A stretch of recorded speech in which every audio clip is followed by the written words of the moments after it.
Put the food down! We're making a freaking video! Yep. Totally start. Indeed. Oh wait, maybe I should put this in front of you, so...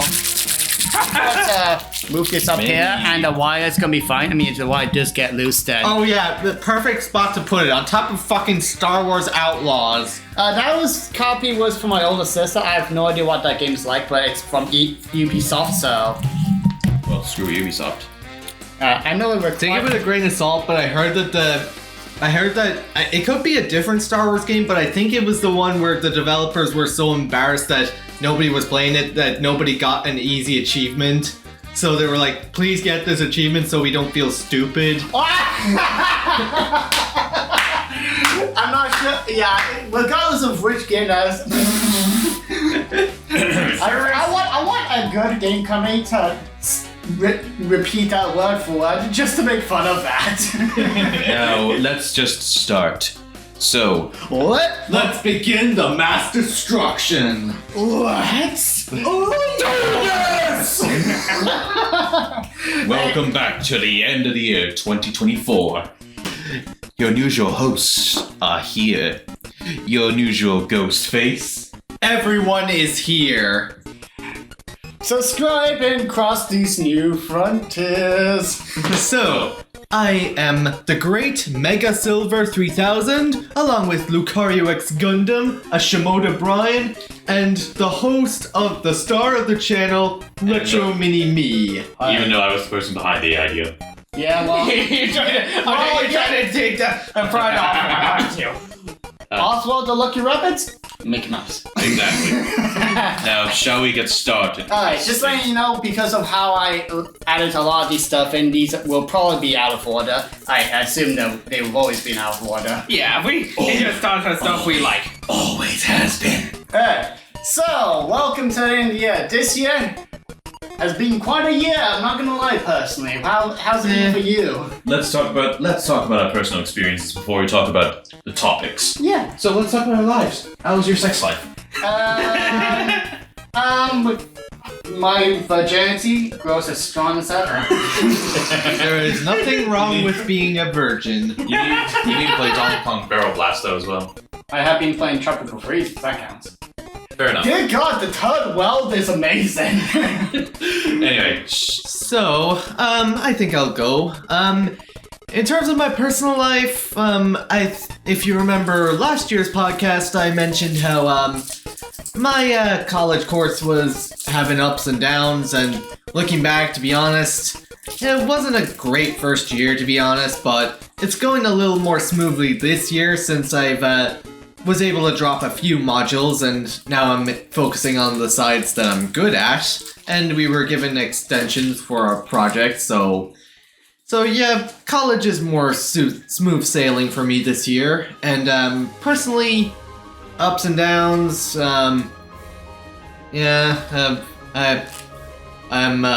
wouldn't say I'm completely happy or depressed, but I'm doing just fine, and in terms of video games, we Sega fans ate good this year.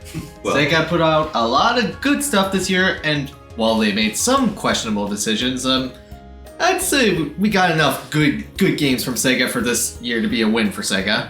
And lots of good movies. Well, actually, scratch that. In terms of movies this year wasn't really too strong in terms of movies, but there were some good ones, which we will talk about in due time, but... Before I forget, because I forgot to put this in, Spider-Man movie marathon in our local cinema. Oh yes, I guess we'll talk about that. But in terms of like new movie releases, there wasn't much for us this year. Yeah, it's very funny how I was thinking, okay, so not many movie releases, but it's fine. I could give my wallet a break. Spider-Man! Damn it! Damn you! My wallet can't take much more of this! Ah! I'm just gonna say this now. Watching Spider-Man 3 in the cinema was one of the best cinematic experiences of our lives. Heck yeah! indubitably. You know what? Screw the Mario movie. The Spider-Man 3 movie has the best movie soundtrack. Alright. I will say this: That's- if there's anything that has a better Intense soundtrack or No. A trilogy that gets better with each entry. Spider-Man, Spider-Man. Sonic. I guess Lord of the Rings, but I'm not a huge Lord of the Rings fan, to be honest. But I was thinking the original Spider-Man trilogy because it goes from pretty good to pretty great to peak. Yeah. Anyway, so you done? Yes. Then I shall take part in the next talk. Now maybe I didn't mention it too much, but finally, as I said, I think I did my animation course. Was it last year I mentioned it? I think I'm pretty sure I did. I'm pretty sure I mentioned it last year anyway, right? Mm-hmm. Well, I want to say it was pretty good. Still able to do it. I was able to make some animations, and I'm still practicing more of it today. So working through it and all. Let's see, and I also, and I abandoned Adobe. I was thinking of buying it, but then I abandoned shit because then I learned it was looking into it. I only use Adobe when I'm at college to do my projects, but outside that, I use Fire Alcapaz 64 for my drawings. And actually, something I actually should mention about. Sorry about that. I forgot to mention this, but I feel this is pretty important personally. If anything good has come out of my college courses so far, it's helped me hone my digital drawing skills, which you might have seen from my latest God of War thumbnail, where I actually drew Kratos and Deimos. So yeah, I've been honing my digital drawing skills lately, and I use Fire Alcapaz 64 right now to do the drawings at home. But I mean, the Adobe Photoshop is fine and all, but yeah, whenever I'm at home, I just use other software and not Adobe. Yes, I will say though. So instead, I use a different software called Clip Studio's Paint, which allows me to not only do drawings but also animation. So pretty good for me so far. So I guess case in point, me and Shimoda have learned to draw digitally thanks to our college courses. Indubitably. And as well, before you continue your talking, I use Microsoft Paint. good to know. So when are you gonna animate Henry Stickmin? Why are you guys obsessed with me animating a stick figure? Because stick figures is your art style. Anyway. But getting back onto this topic, I think I should thank you though. If it wasn't for the real-time fandoms, I would have lost my passion for acting, and I Really? No, I'm joking. Oh, okay. No, I was actually serious. No, I was being a bit serious. Oh. I felt I was not really fit for it, but it's because of the real-time fandoms I realized acting is what I truly passionate on. Yeah, hopefully we can do more in the future, but as of right now, our circumstances are a bit complicated, so Let's go with that word, right? yeah. But anyway, it's hence why I did an acting course. Well, first I signed up for a radio course, but it was because someone was saying, I mean, you like voice acting, so radio might work better. And I did, and I liked none of the subjects on the radio course were to my liking. And like, except for there was that one part for audio channels, like Audio chows? What is it, Sonic? channel. Oh, channel. Audio like- Chow Garden? Like how to mess with audio and all that stuff, MP3s. That sounded nice and all, but that was like one out of like many. So I just went back. So I went back to that acting course. So the acting course that's still in the college, I went to that instead. And much better for me actually. Unlike the animation course, I actually made friends. You can make friends? I know it's crazy. I didn't. Okay, I apologize. That was probably a little bit too harsh. Hey, you don't have many friends as well. Yeah, I Except guess. us. I got the friends I need. I guess something similar-ish happened with my college course. In the first year, I mean, I get along well enough with everyone in my college course. I don't mean to sound like an ass to anyone in my college course who might be watching this, but Pardon my French, but you sound like real nice. But yeah, I generally get along with everyone in my college course, but I guess I wasn't really close with anyone, if that makes sense. Like with you guys, like I hang out with you guys pretty much every weekend. So Leave me alone. but yeah, I've gotten I've made a few more friends and I've gotten closer with a few people. But in terms of friendships in college, it's going better than last year. So yeah, I would say I have a great time with my acting course because you kind of need it. You kind of need people to talk to. Yeah. So I just like how our college experiences are kind of like paralleling each other, if that's the right word. I mean, like the animation course, it was only a 1-year course, which you also did, I'm pretty sure. Is that Yeah. right? And that I didn't really make any friends there because I just, honestly, some of them just didn't really seem like the right person I would really interact with, you know? Yeah, and I guess unlike you, I've continued with animation. That's kind of what I'm studying right now. I still want to do it, but I think I want to get back to my passion of acting as well. Mm-hmm. 2 passions, but I need to do both. Mm-hmm. But either way, yeah, I'm happy with the acting course so far. So I guess case in point, college is going better for both me and Shimoda. alright then, let's see, anything else in life?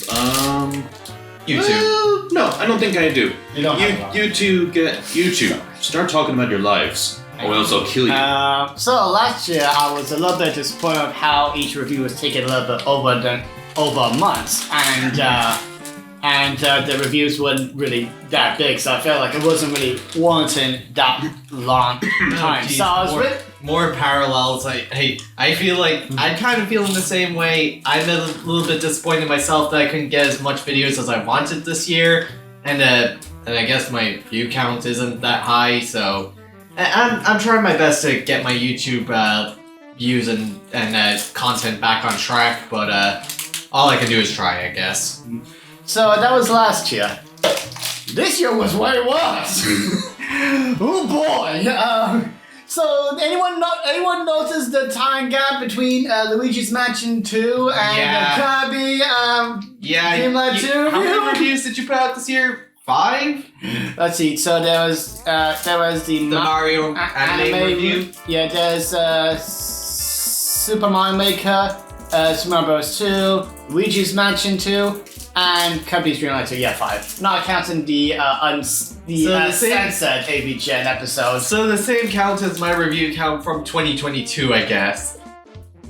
I think because in 2022 I put out Sonic 06, Spider-Man 1 and 2, and then Mario Odyssey, and then ended it with Batman Arkham Origins.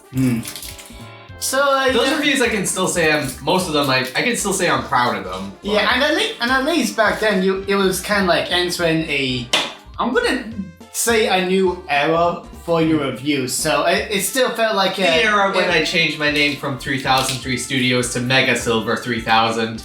Yeah, And I have still stuck by that name, so no, I'm not changing it back. yeah. With me, it was mostly a lot of being busy with family. I am still. Well, I suppose I really should have. Actually, I'm gonna save all this complaining for when I actually talk about the reviews, I suppose. But I will say this. I am very thankful for all the views and all that, despite how long of a wait. The Kirby review has been a bit slow, but to be fair, I did let you upload the announcements of the Q&A right after that, because I remembered, oh yeah, there's that, should probably do that now rather than later. Oh yeah, and you also did a Sonic 3 React as well. Oh yeah, there's that. Yeah.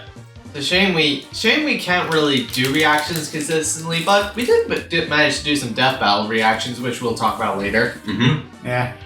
Oh, it's a lot of stuff I want to talk about. Anything else? No, but I should probably get water. So, How about you, Lucario X? Yeah, do you mind getting me some water too, Retro? No. Okay. Well, honestly, with how my life is doing pretty fine. Nothing too out of left field. Some trips and turns here and there, but I think it's doing well, and I think I'm doing well with the YouTube and whatnot. You know? Mm-hmm. I might confuse the hell living daylights out of some people, but I don't. But yeah, I think I'm doing good. Okay. So, and I guess to round off our personal experiences with our first topic, what was it again? Abandoning the sinking Twitter ship and migrating to Blue Sky. To be complete, Okay, to be completely honest, it's something. To be completely honest, this is something these guys are doing. I think I ain't doing that. No, I haven't, to be honest, I haven't even. Try throwing in the fire. To be completely honest, I did get a Twitter account, then I decided to delete that Twitter account because I honestly do give two rats ass about Twitter and both. Well, alright then. So Yeah, so this is not the creation of Blue Sky itself. It's been around. Yeah, I know it's been around for a while, but it started to gain popular when Twitter started to become the Titanic. Yeah, I mean, that wasn't even when it started becoming Titanic. It started sinking even further. Yeah, I mean, it started sinking the moment Elon Moose came around. and started musking around. Nice. Is that the Musk from Musking Around? Okay, but anyway. But yeah, the point is, fuck Twitter, and I will not call by the name you want to call it, Moose. Yeah. It is Twitter, and it always has been, but you ruined it. So, congratulations. Yeah. You made it worse. And now, you fucked up. now, if you excuse me, fuck Twitter, and I'm now going to fence straight on to Blue Sky. Yeah. Yeah, with all the stuff that Elon Musk has been doing with Twitter and literally everyone being a toxic bitch. Yeah, Blue Sky is much better, although I am gonna say this now. It is nice that Blue Sky is a lot more positive and people just vibe with each other and have nice conversations, but Yeah. I'm gonna say this now. In my opinion, it's only a matter of when the assholes will start coming on there. Because Indubitably. the world is full of good and bad people. And the ugly. Mm-hmm. The good, the bad, and the ugly. So yeah, it's good that Ugly? yeah. Hopefully, let's hope that the peace on Blue Sky lasts as long as possible. Well, hard to say. Yeah, Any- it's hard to say, but as it is right now, it's pretty nice. You have anything left to say yourself? I am not jumping from Twitter just yet because there's still plenty of people on there who's not on Blue Sky. And Yeah. the reason I joined Twitter in the first place is for the people. Let's be honest. But, Yeah. What are you, So being first- a rock or something? am I who? What are you, trying to feed a rock or something? The Rock? Wait, the asshole? Yeah, you know what the old people champ thing he had back in the day. Huh. Yeah, he's called. No, forget it. Sorry. Yeah. It's an X. There's a lot of people jumping ship to Blue Skies that I knew that I might as well because I know when something is happening. Yeah. Right. So first, Meverse sunk. Now Twitter is on the verge of sinking. Well, Well, I mean, verge of sinking completely. I mean, yeah, Meverse didn't really sink more so. it died. It died. No, more so Nintendo shot in the back. That's really the better word for it, and you made him depressed. Yeah, I'm not gonna lie, I was very sad when it closed down. I was, despite all the limitations, I still had a lot of fun. If you knew me in 2017, I would have been like, "What's a Meverse?" Because I didn't have a Wii U. Fair enough. Right, Well- you sound like Scott Walls. Is there anything else you guys want to talk about the Twitter dying at Blue Sky? Not really. There's not really that much to say more. Yeah. Over there. Blue Sky is basically Twitter but better and healthier. Yeah, and I will say they need to make an app that is compatible with iPads. Dear God, it's a pain to navigate through. Right. So, Well, to begin with the content that we received this year, let's first Sonic Prime. on the first day of 2024 gave to us Sonic Prime Season 3. Also known as the season finale. Yes. Yeah, honestly, I'm gonna be. It's okay, but Yeah, like the way 9 is set up to be the villain, that was pretty well done. But then the payoff was just bad. Like he's just like, oh geez, I caused all this destruction. I'm sorry, guys, and everyone just forgives him. Yeah, but no, I understand that's a problem. Want to know my real problem with this season? oh boy, here we go. Look, first off, one I already mentioned, I don't care about the part about this. Look, I already said before, I don't think it can, but that's not the big point. No, the more important point is we wasted time. we wasted time on this season. Like, you could have cut down the amount of episodes. Like, there's like 7 episodes, is that right, on this season? Yeah, I see this season more as this one Dragon Ball Z arc where Goku and such went to this planet of Namex. Yeah. Or something like that. Yeah. And the fights just lasted throughout multiple episodes, and it's just so goddamn boring. I think it's because, like, Dragon Ball Z was... I think it was because the people who were animating that series, toy animation, like, the manga was still going on. Yeah, that's the problem with anime sometimes with adapting manga, because the manga will sometimes be faster than the anime, so they have to compromise. Yeah, but and I Oh know... my god! I know, but I know Kai, at least, cut down the filler. Oh, that's good. But anyway, getting to it, though... But Like season 3 there was something good here. We had the great potential, but the foundation was there. But no, we had to waste time on this army battle for I don't know how many episodes, but too many episodes to count. Yeah. And should we bring up the sprite artwork as the season starts? Oh yeah, Sonic Advance 3. I think didn't it look a bit inaccurate? There was actually a lot of inaccuracies. Before with the sprite work, it was not accurate to games, but I was willing to let it slide because that's usually what TV shows usually do, believe it or not. This one, they wanted to make it like canon, but also not canon, and they want to, for some reason, really recreate Sonic Advance 3, but not properly. It's weird.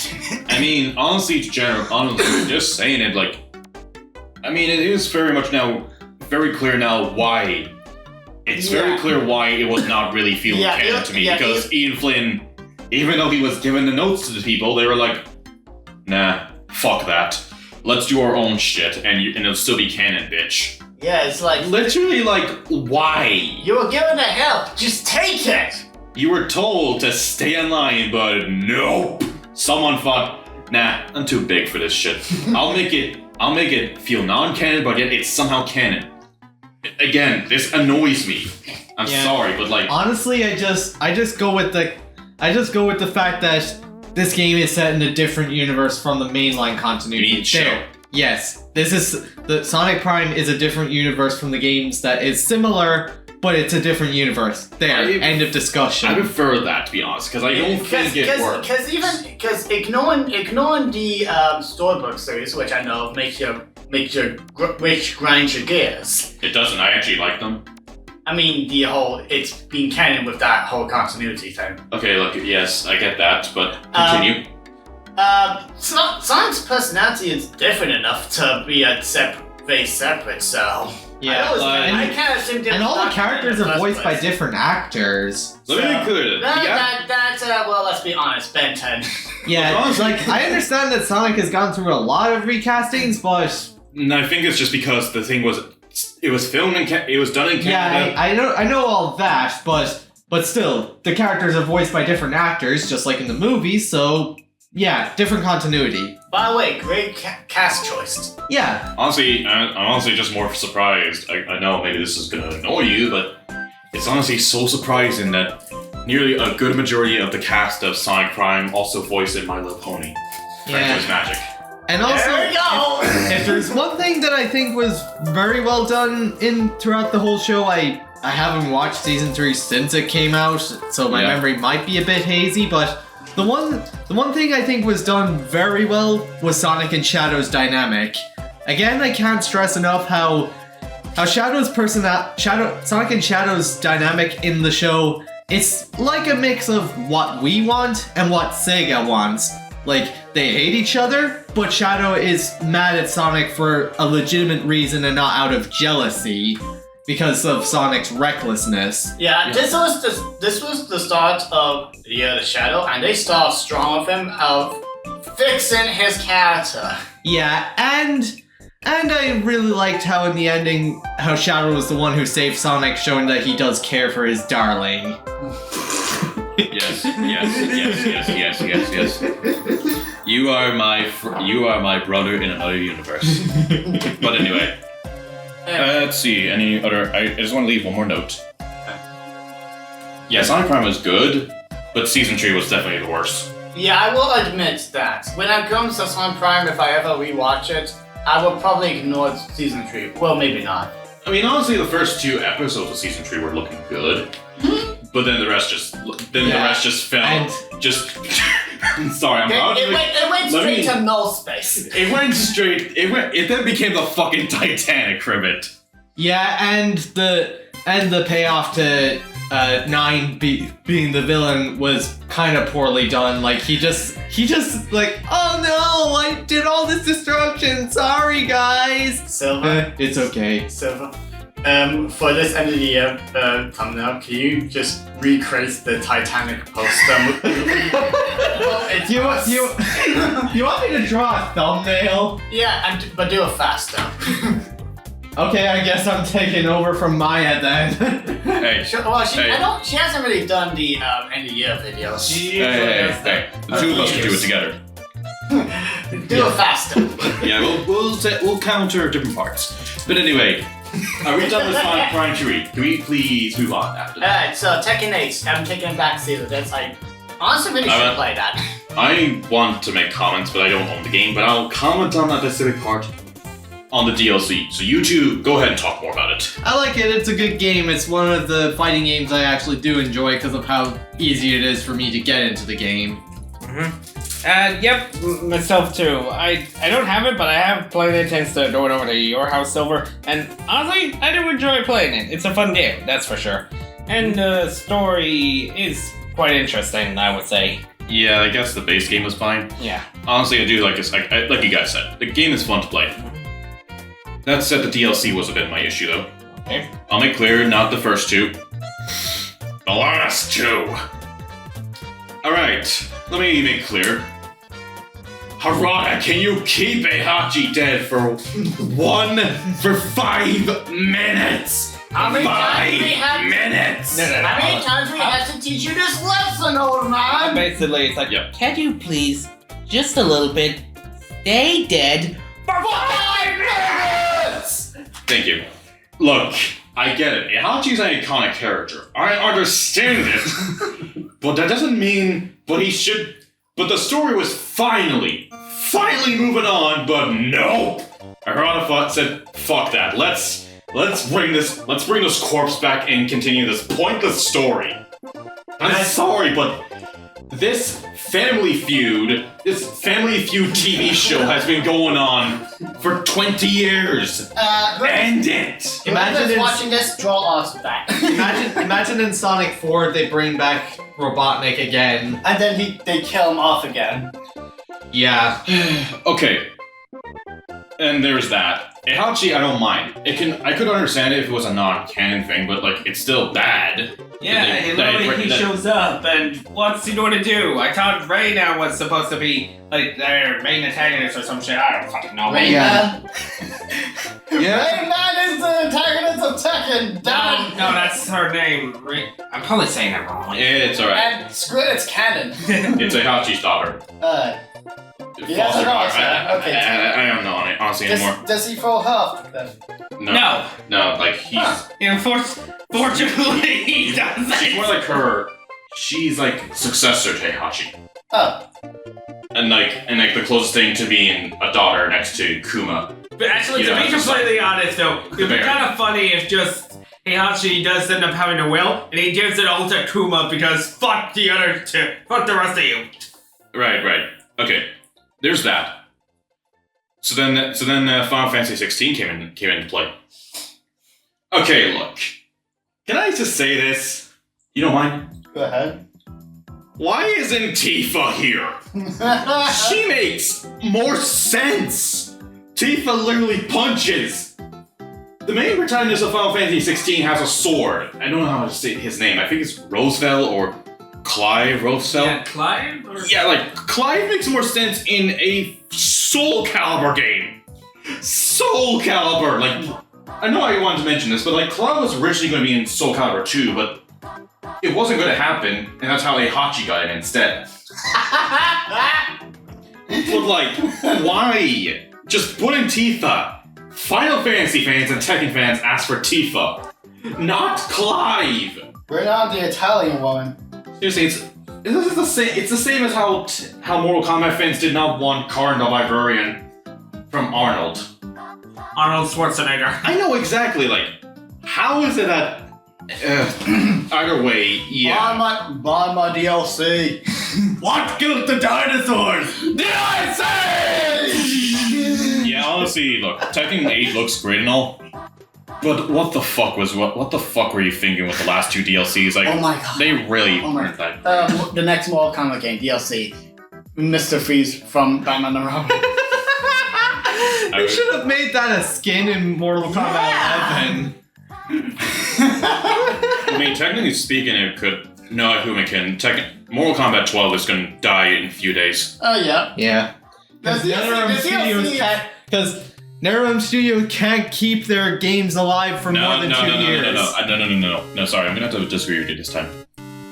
I blame Warner Bros. This time. I don't blame NetherRealm Studios. I don't think it was NetherRealm Studios' fault because let me break the topic here. WB suck. Let's talk about how Suicide Squad killed. No, seriously, I wanted to start with this quickly. Well, I suppose it doesn't matter. I wanna go into. Rock, paper, scissors. Can we please just talk? I want to talk about positive stuff now because you were complaining about Tekken 8 and we complained about Sonic. Go on. All right. Go on. Family Feud. So this year I got into the Yakuza series and it's pretty good. I enjoyed each of them. I thought Zero was fantastic and I'm currently on my second playthrough of it. Kiwami 1 I played before, it's pretty good. Not as good as 0, but it's pretty good. Kiwami 2 is great. 3 was a bit, it was good. Honestly, all of them are good. The early PS3 games were a bit iffy around the edges. And 6 is one of my favorites as well. I also played Yakuza Like a Dragon before, but once I finally completed it, I felt it was a little, how do I put this? It needed more. Yeah, I feel it's still a good game, don't get me wrong, but I feel Yakuza had a bit of a rough transition to RPG land. Why do I feel like as a Sega fan I'm offended by you saying that word? Well, it's wait, no, I know why. It's because I'm a Sonic fan as well. Yeah, and that phrase triggers me every 5 minutes. I'm confused. What's going on? You know, like how. So basically, you know how Yakuza was a beat 'em up series, and then it became an RPG with Yakuza Like a Dragon. You know the phrase. Sonic had a rough transition into 3D. Alright, Sonic was never good. But yeah, Yakuza Like a Dragon's still good, but after playing Infinite Wealth, yeah, Infinite Wealth is basically Yakuza Like a Dragon, but better. Go back to that Sonic thing. It's very funny how, at the time, Sega saw Sonic Adventure as an RPG. Even when it made early. Well, the whole time, apparently. Oh. I don't know what kind of RPG elements it has, but... But yeah, Yakuza Like a Dragon Infinite Wealth was really good. I really enjoyed the story. I love Ichiban's character, how he's the underdog who always climbs out from rock bottom and he's always the optimism. And this story was a beautiful end to the iconic Kazuma Kiryu story. Kiryu-chan. Kiryu-chan, go bye-bye! Especially considering Yakuza 6 was meant to be the end of Kiryu's story, it was pretty nice how they ended it for Infinite Wealth, and he kinda... watch as Yakuza 9 comes out, and Kiryu somehow is cured from his cancer, and he's back to life. And then fans get annoyed. I'm sorry if I meant that bad joke, but I just thought I just give Kiryu's character a rest. He's got his ending. Now Ichiban's the main character. And actually, at that, Majima might as well be the main character because he's getting his own game in a few months, where he's a freaking pirate. But back to Infinite Wealth. Why couldn't the kid go to the pirate movie? Because it was rated R. But back to the game. As for the gameplay itself is much more fun than Yakuza Like a Dragon, which is what pushes this game over it. Because the combat is a bit more. The combat's over your head. the the combat's a bit more engaging and it's more fun. It has a good flow to it, and I like how you can like move the characters around in a circle and kind of just attack from the right angles. It's what I would call a combat that has good engagement and flow. And I like how Kiryu can just straight up break the turn system and fight like in the brawler Yakuza games. Oh, and also on the PlayStation 5, it does take advantage of the trigger features where when you break the turn system, you hold R2 and it goes. Oh my gosh. Yeah. Turn system. Yeah. Do you remember if the last game took advantage of the PS5 features? I don't think so. Yeah, because even in the mini games where you're riding the bike and you're using the triggers, it kind of has the trigger To be feature. fair, it's been a while, but I don't recall that. Maybe it was implemented. Well, a really cool feature. No games really uses it. Except Astrobot, which we'll get into later. But and Spider-Man. somewhat, but Okay. yeah. But yeah, I enjoyed Infinite Wealth. It's so hard for me to pick which Yakuza game is my favorite, Zero or Infinite Wealth.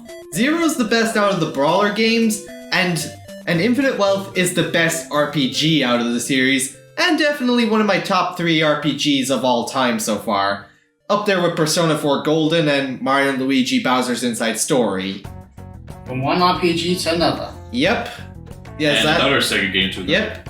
By the way, do you have any thoughts on Infinite Wealth story? Yeah, it is quite an interesting story, and I guess has been Q's last tour, right? Yeah. Yeah, very interesting. Although, a funny thing though, when you've beaten the story, right? Yeah, duh. Okay, sorry. Duh!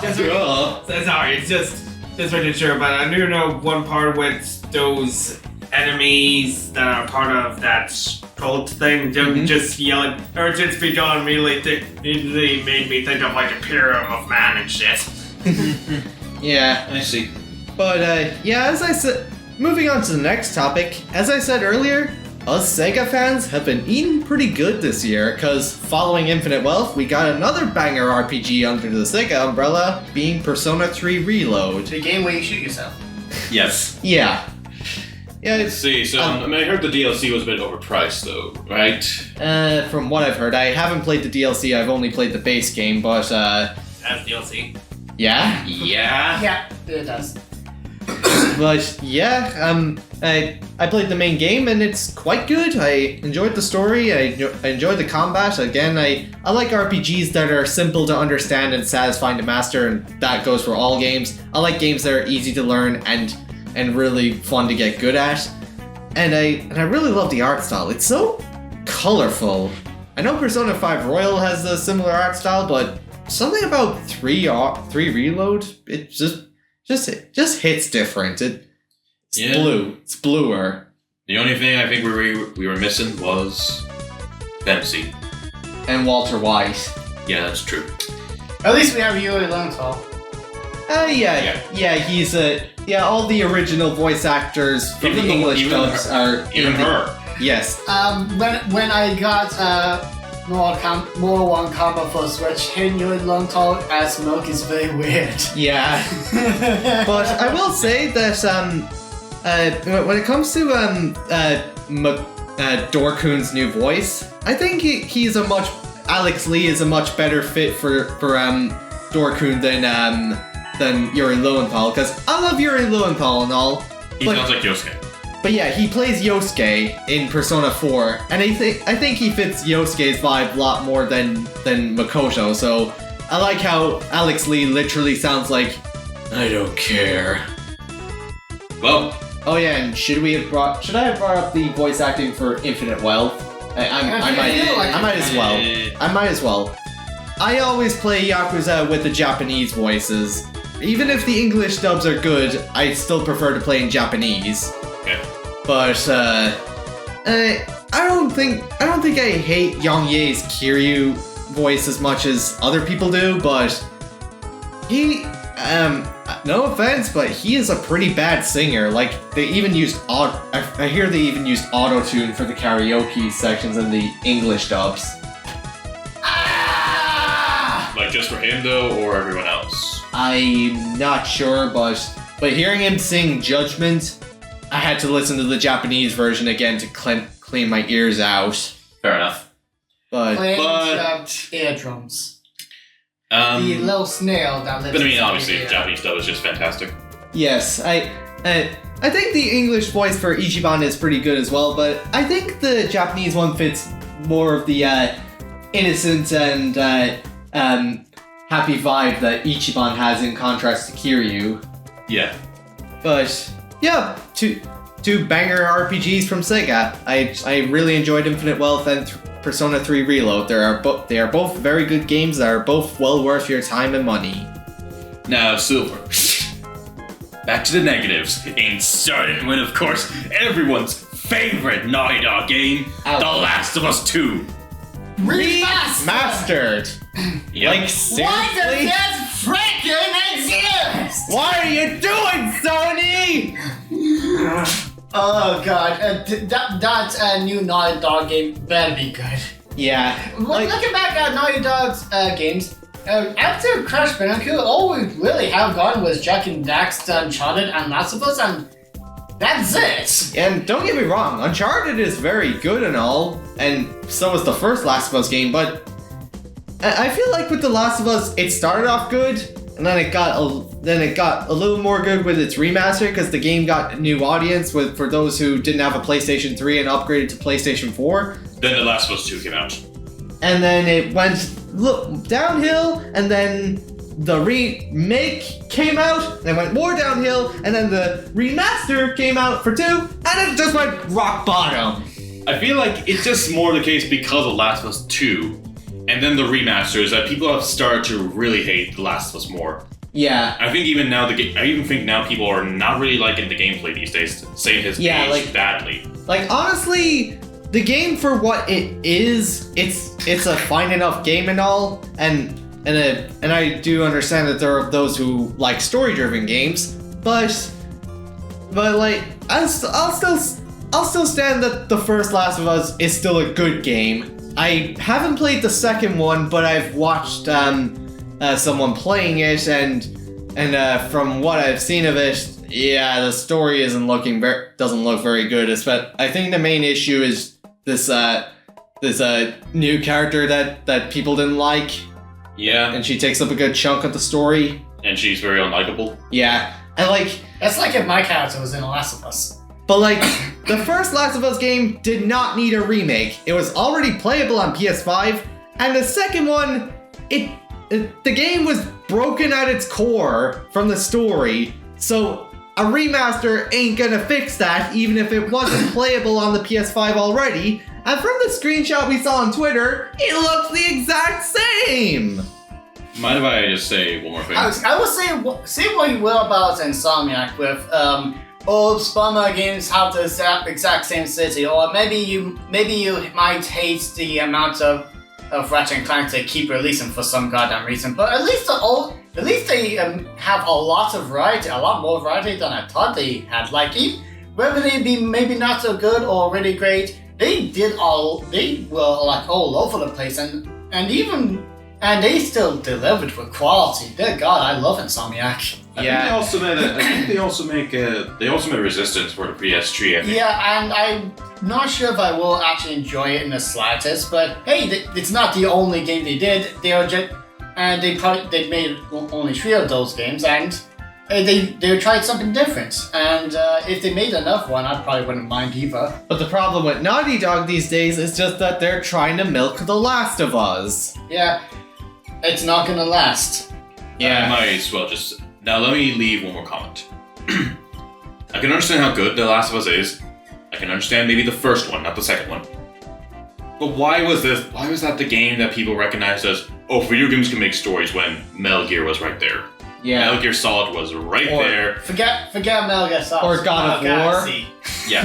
Let's be real, it's because it was the only one that was close to being a bloody movie. Actually, screw it, Ninja Gaiden. Exactly. You know, like, honestly, I think the reason it had a legacy was because it was the very last first-party PlayStation 3 game. Yeah. Along with I think God of War Ascension came out first, then The Last of Us, because Because I remember my copy of God of War Ascension has like some sort of beta or something to The Last of Us Online or something. So I'm pretty sure God of War Ascension came out first, and then The Last of Us was the very last PlayStation 3 game, first party wise, and then it got its remaster on the PlayStation 4 since it was still a relatively new game. And not to mention, PlayStation 3 to PlayStation 4 is still a bigger jump. Yeah. The problem these days with this generation is that the jump in graphics is so small now that remasters just don't really hit as hard, especially when it's a PS4 to PS5. Like, there's very little difference graphics-wise between the PS4 and PS5. I will say there's one advantage to this. Nintendo will actually have a better chance of catching up graphic-wise. Yeah. Right. Let's hope that they do. Are we done with Last of Us? Yes. Alright, boys. Who's ready for shit? Suicide Squad, kill the Archivist! We're about to be a dead horse. Thanks a lot for killing my childhood, WB. Okay, hold on. I got the crowbar. You got your I got weapons. I got a crowbar right here. Dead meat. So, as someone who grew up with the Batman Arkham games and loved feeling like being the Batman, yeah, it was very disappointing to see how this game turned out. And much like how you mentioned that NetherRealm Studios are being screwed over by WB, the same situation seems to be with Rocksteady with the Suicide Squad game, because I think they did want to do it though. Yeah, they wanted to do it, but no. Here's the thing. I think they took on the role of making the Suicide Squad game, but they did not plan it for it to be an Arkham game or for it to be a live service looter shooter. Yeah. I think they were planning for it to be a single player focused game like their previous work, but because WB just had to force them, they just decided to force them to make it a looter shooter or a live service game, which they had no experience with. Mm-hmm. It's how it ended up being the disaster it was at launch. Like, dear God. I mean, it's not even any better when those cutscenes were leaked. Yep. And I can understand how bad time it is.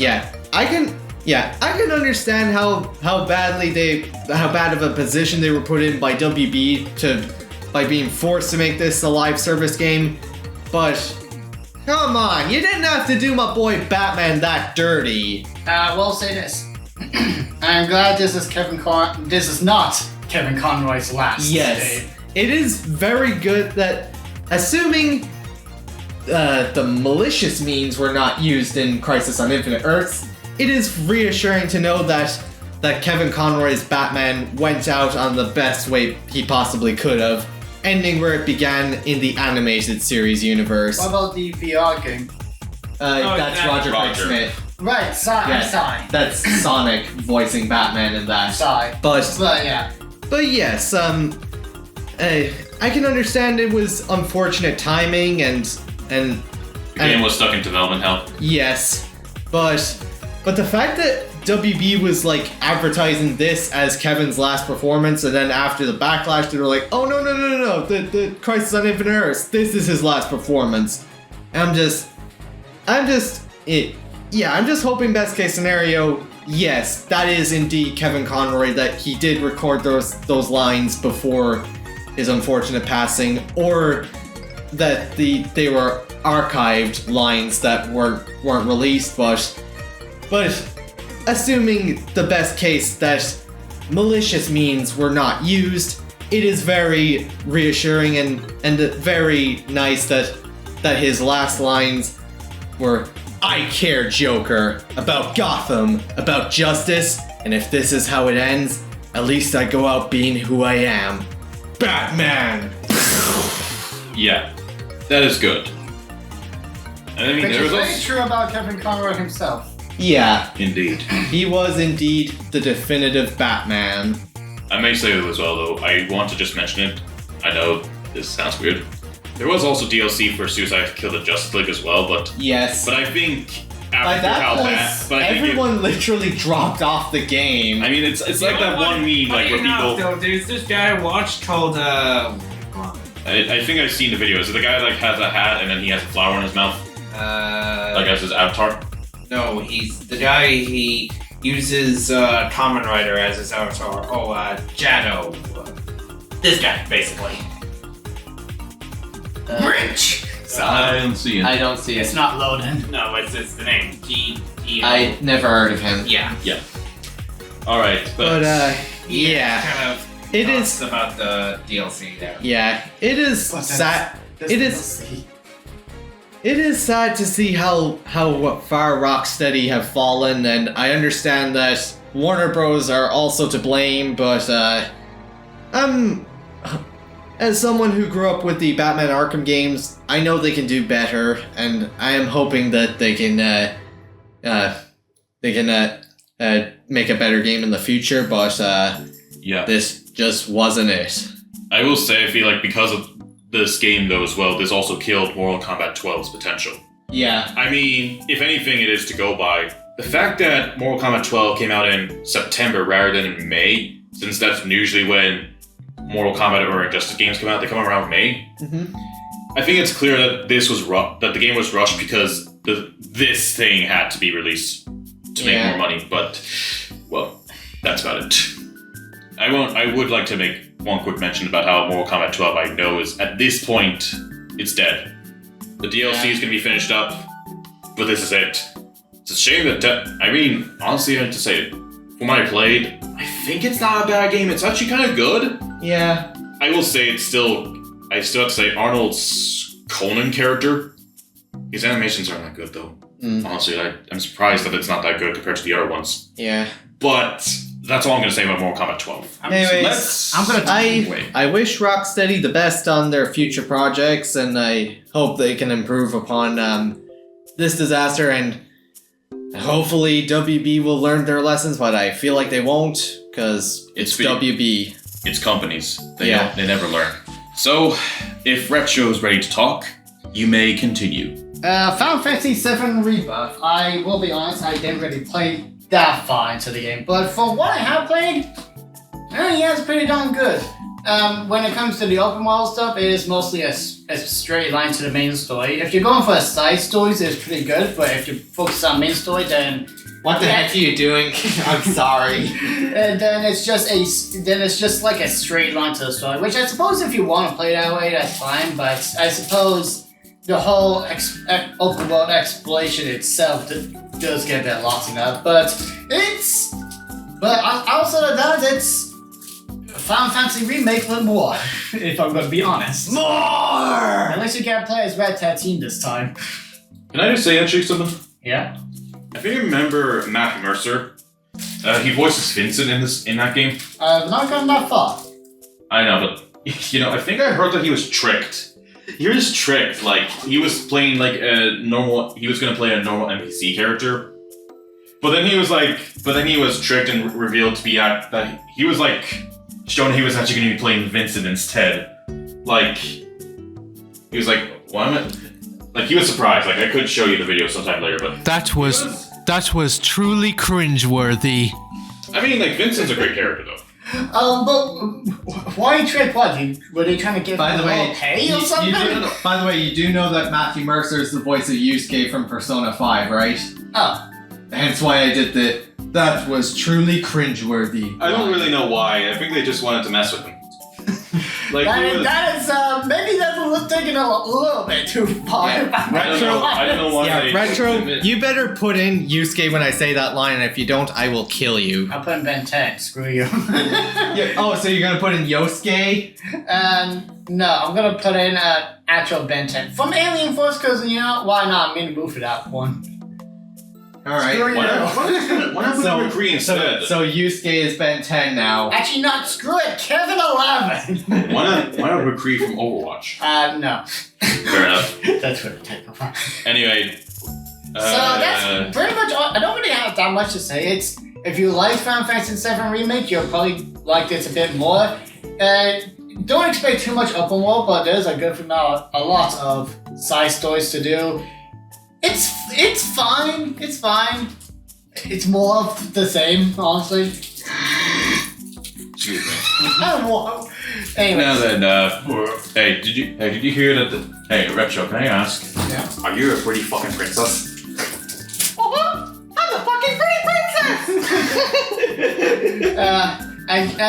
Sorry about the whole Let's Play situation where it makes you can't actually play anymore the game. Let's just talk about the game. Yeah. Have we played much actually? I haven't Yeah, played much of it, we've only done one Let's Play on it. It's pretty good so far from what I played, though I have noticed that it jitters a bit, like especially when it's loading. The loading screen lags like Sonic Superstars. I haven't seen the game itself for a while. I can say that my youngest sister really enjoys it. Yeah, it is pretty fun from what I played. It's pretty good from what I played. I still haven't finished it yet, but Having fish in it. of course you made that joke. But yeah, I haven't finished it yet, but yeah, it's pretty good from what I played so far. It's alright. I think it's good. Yes. Again, so we should probably keep going with Let's Play just so you can actually play the game, Shimoda. It's just that there's more games that we want to play. Exactly.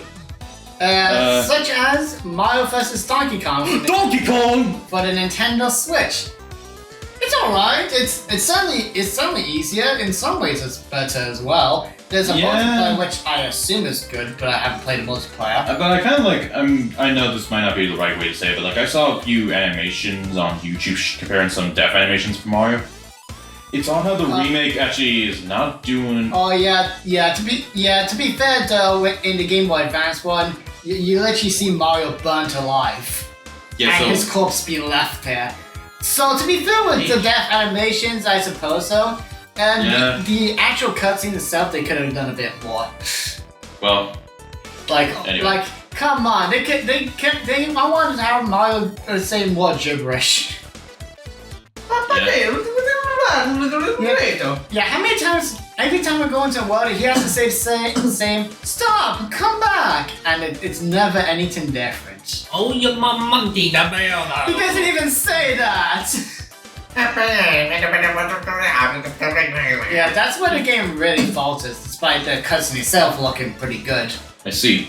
The game itself is a little bit better. Depends on how you look at it. If you want a bigger challenge, then stick with the Game Boy Advance one. But if you want a better challenge and if you want more content, then the Switch is for you. And as well as multiplayer, I think I'm gonna assume the multiplayer is good.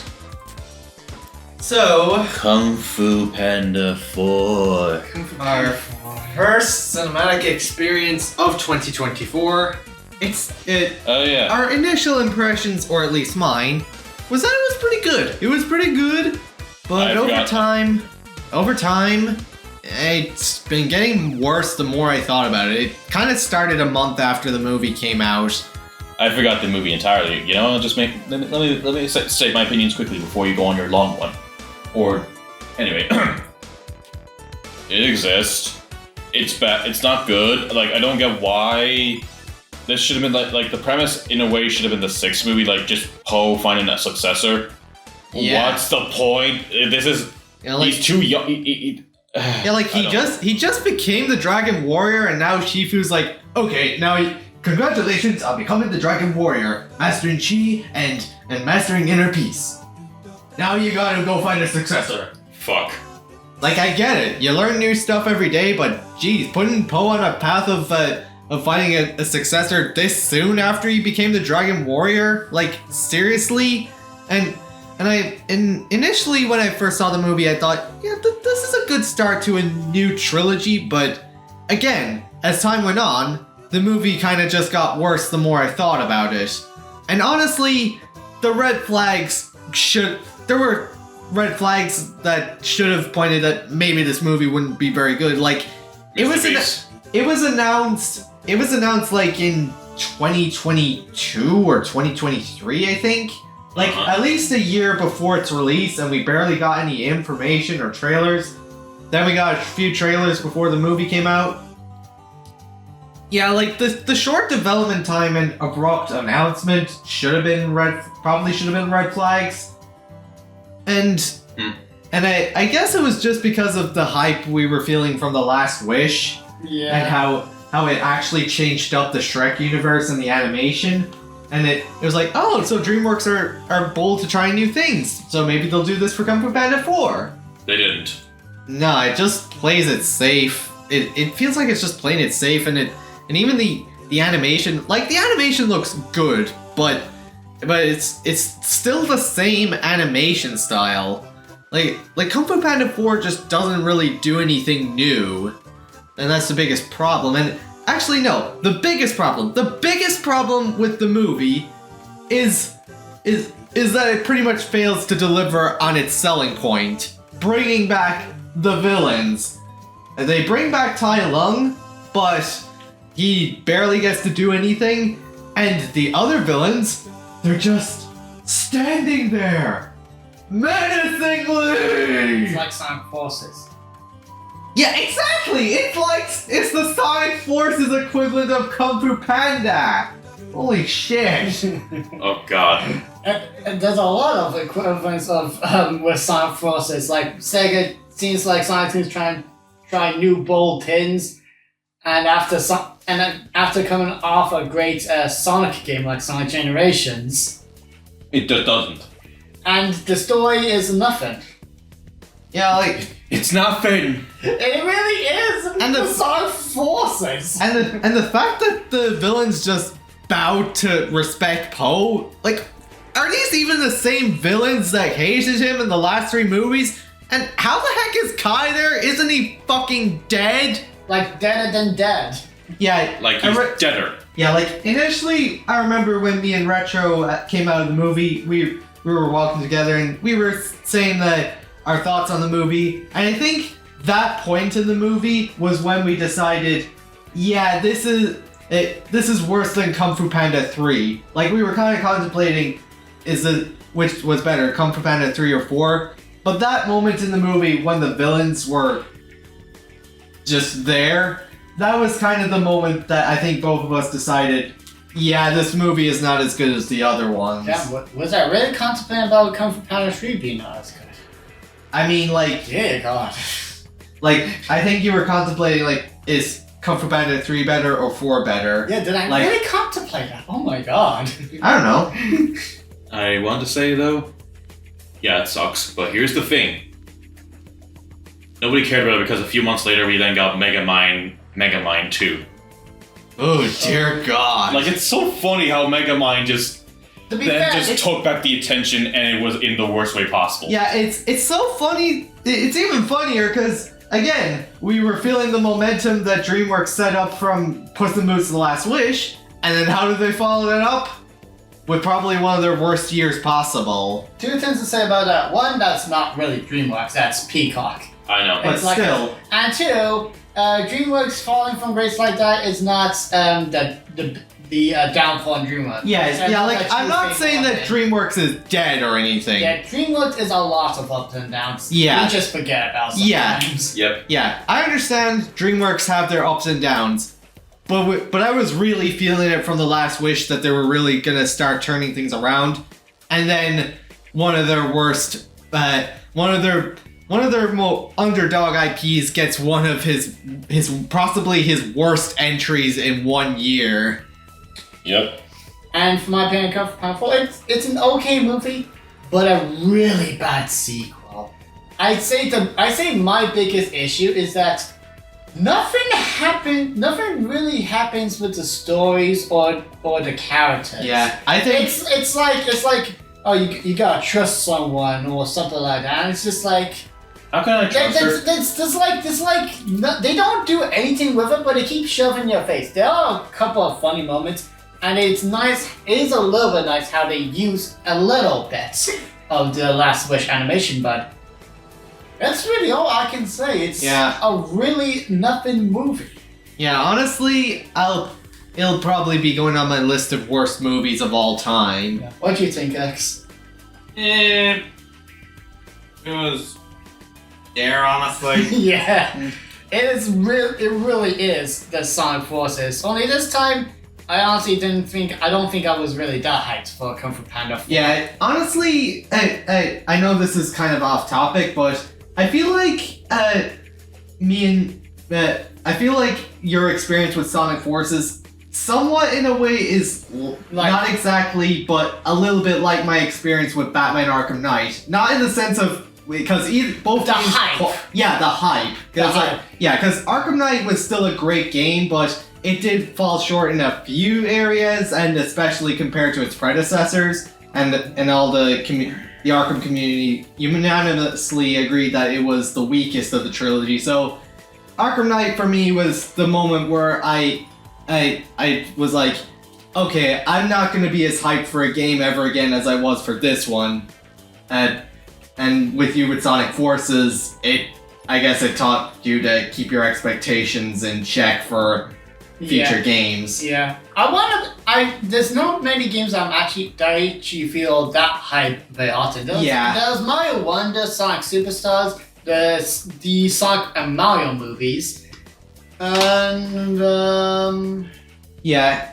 I think I get more hype for movies than games. Yeah, I guess I am excited You're for the opposite of Ship Realist. Yeah, I'm excited for Yakuza Like a Dragon, the Pirate Majima game, but I wouldn't say. But Arkham Knight was like the very last game where it was like, oh yeah, this game can't fail. It will be a perfect masterpiece, like that kind of sense.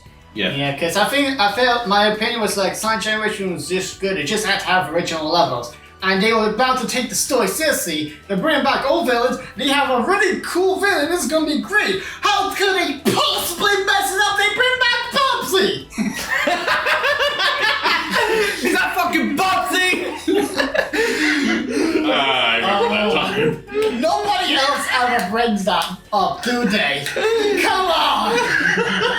Oh, and speaking of cats, speaking of orange cats, next up we got Chris Prattfield. It's a good movie. I really should watch it again, actually. Yeah, it was enjoyable. I really enjoyed it. Yeah, it was actually fine. I Yeah, know I heard some people don't like it, but It's not gonna change your life or anything, but it's a good Garfield movie. I think it's just weird because isn't Garfield just He's Garfield. he's lazy? Lazy he works hard to be lazy. Being lazy is more of his hobby rather than his personality.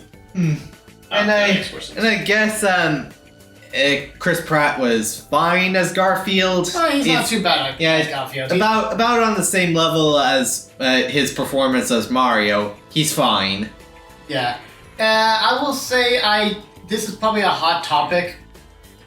I'm not sure if that's what are you, Shadow the Hedgehog? Can't believe they made a Snapcube reference. I still think I prefer the live action one to this one because the live action one felt more like a Garfield movie, while the new one feels more like Garfield but on a weird wacky adventure kind of thing. Yeesh, like a Saturday morning cartoon. Jeez. Did people really hate it that much? Oh my god. I mean, but overall... Hold on. I need to check. Oh wait, no. Ignore that. It was the critics. Oh yeah. False alarm. It was the critics. Don't trust me. Yeah, never trust critics. There was that scene where the father left the kid, but oh no, wait, he didn't actually leave. He was delayed.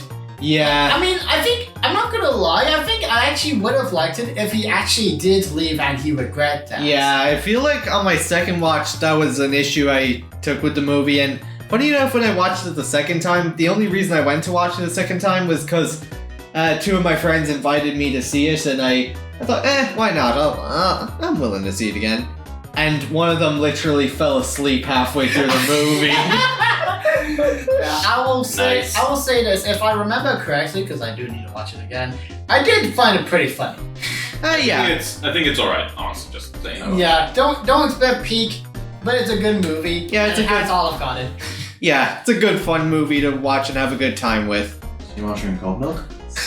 So next up, we got Paper Mario: The 1,000-Year-Old Ass Door remake. I have no comments. It's pretty good so far from what I played. Yeah. No, nothing to say on this since I haven't played it yet. Yeah. I needed to get the game. Then get it. I need to get both. I need to get a original GameCube that goes for high price. Of course, because you're a strict retro collector. You gotta get the originals first. That's right, peasants. And yet I bought you Persona 4 Golden before getting you the PS2 version. I accept gifts. Anyway. Yes, I accept As a gifts. kid, I accept gifts. Anyways, I haven't played too far into it, but it's pretty good so far from what I played. It's a good old RPG, and I really like the paper aesthetic. Yeah. That's about it. And it's good that this game is now accessible on Switch, and you don't have to go through getting the GameCube version unless you're a Retrominimii. I said it before and I said it again. I was not expecting this announcement to ever happen. I love when I'm proven wrong about these things. Yeah. It's a great feeling. Yeah. Smash Bros. Ultimate, 1000-Year Door remake. Illumination's technically Illumination's doing a pretty good Mario movie, but it's more to do with me being optimistic. It was mostly you guys being proven wrong, but that's still a great feeling. It was. Sure. Yeah, it was good to be proven wrong with the Mario movie. Yeah. So, you heard about Shin Megami Tensei 5 getting a remaster? Or remake, or whatever you want to call it with the words? Again, I haven't played too far into it. Neither myself either. I've only played like an hour into it, but I was initially confused on the whole choice thing at the beginning, where you get to choose the original path or the vengeance path. So I just went with the original path. I just felt like going with the original path. Sure. But so far it seems like a good game. I haven't played enough to determine if I like the combat, but yeah, it's pretty good so far. And like other modern Atlas games, it is very pleasing to the eyes. Okay. Luigi's Mansion 2 HD. It's Luigi's Mansion 2 on HD? on the Switch. There's not much. Oh, wait. I know what the HD means. It's a 2D HD game. I'm gonna kill you.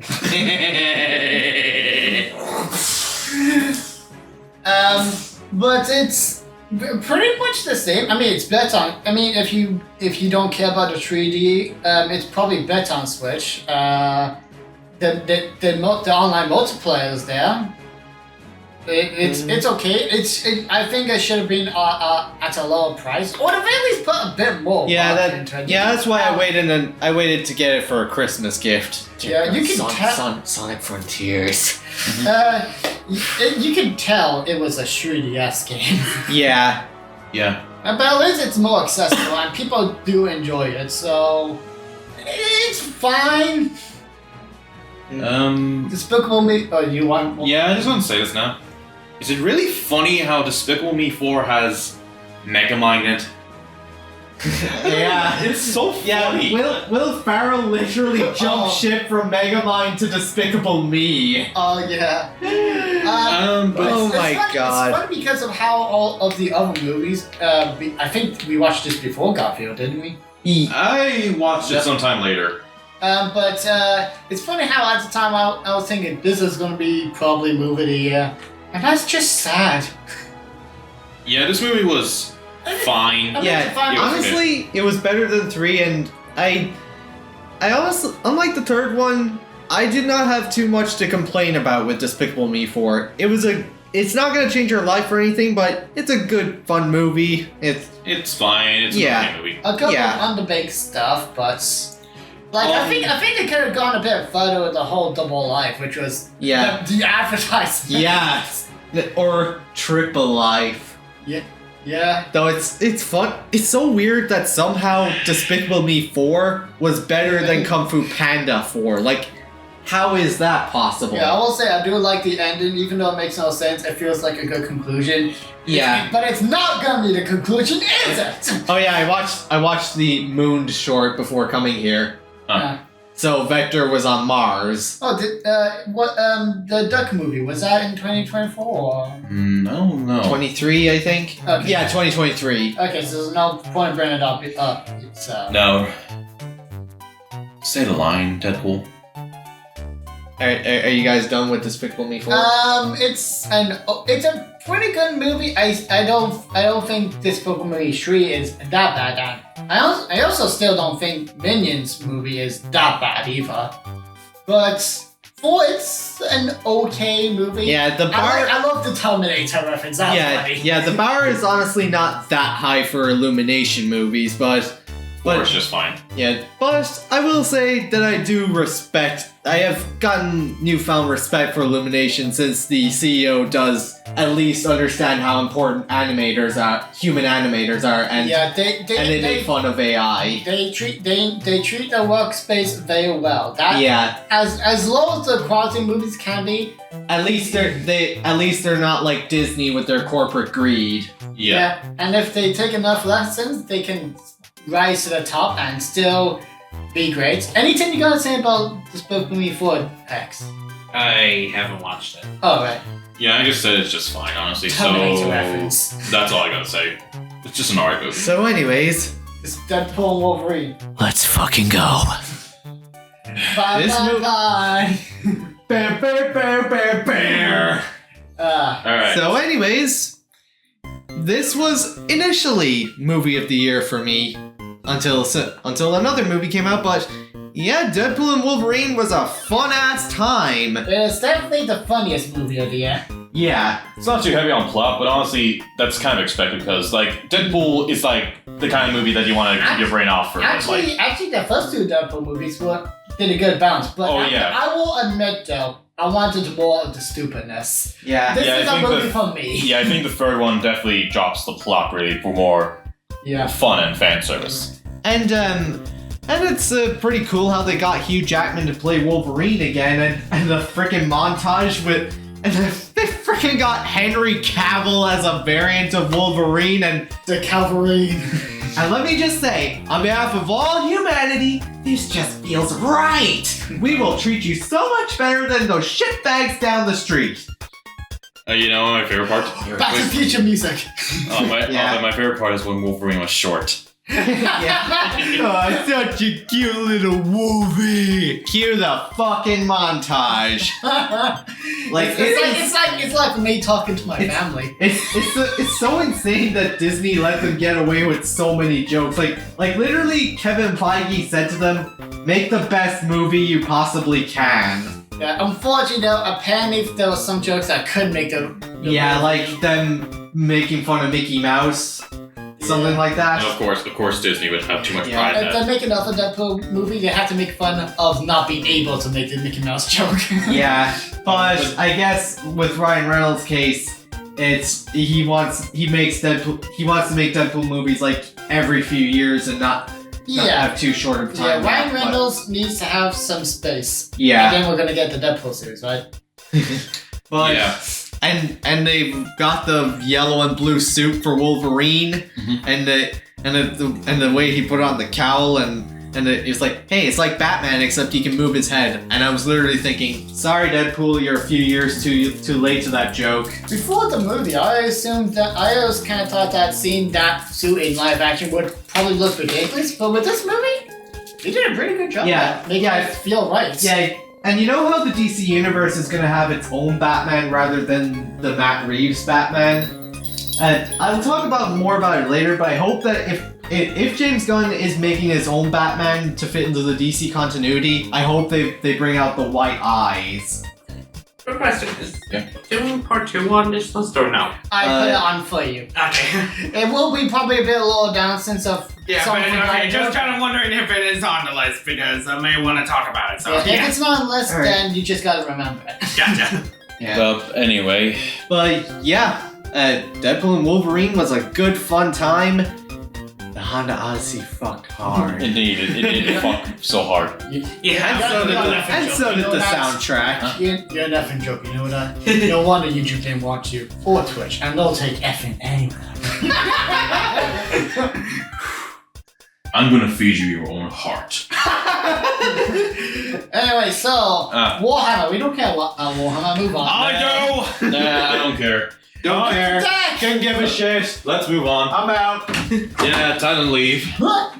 Okay, let me talk about how his Warhammer 40,000 and Goodbye. no joke. You may not realize they actually left a freaking room. I'm a ghost. And Is it all there? anyways, No, Warhammer 40k Space Marine 2. My goodness, I freaking like this game. It's pretty good. Its campaign is fantastic. Well, no, love the story, I would say.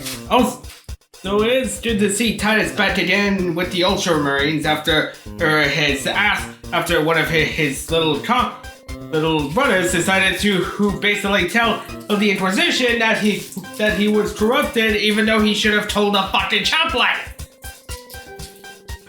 Yeah, and well, pretty good game. Dealing with a tyrannid swarm against a couple of planets and the Chaos Forces. Big surprise there.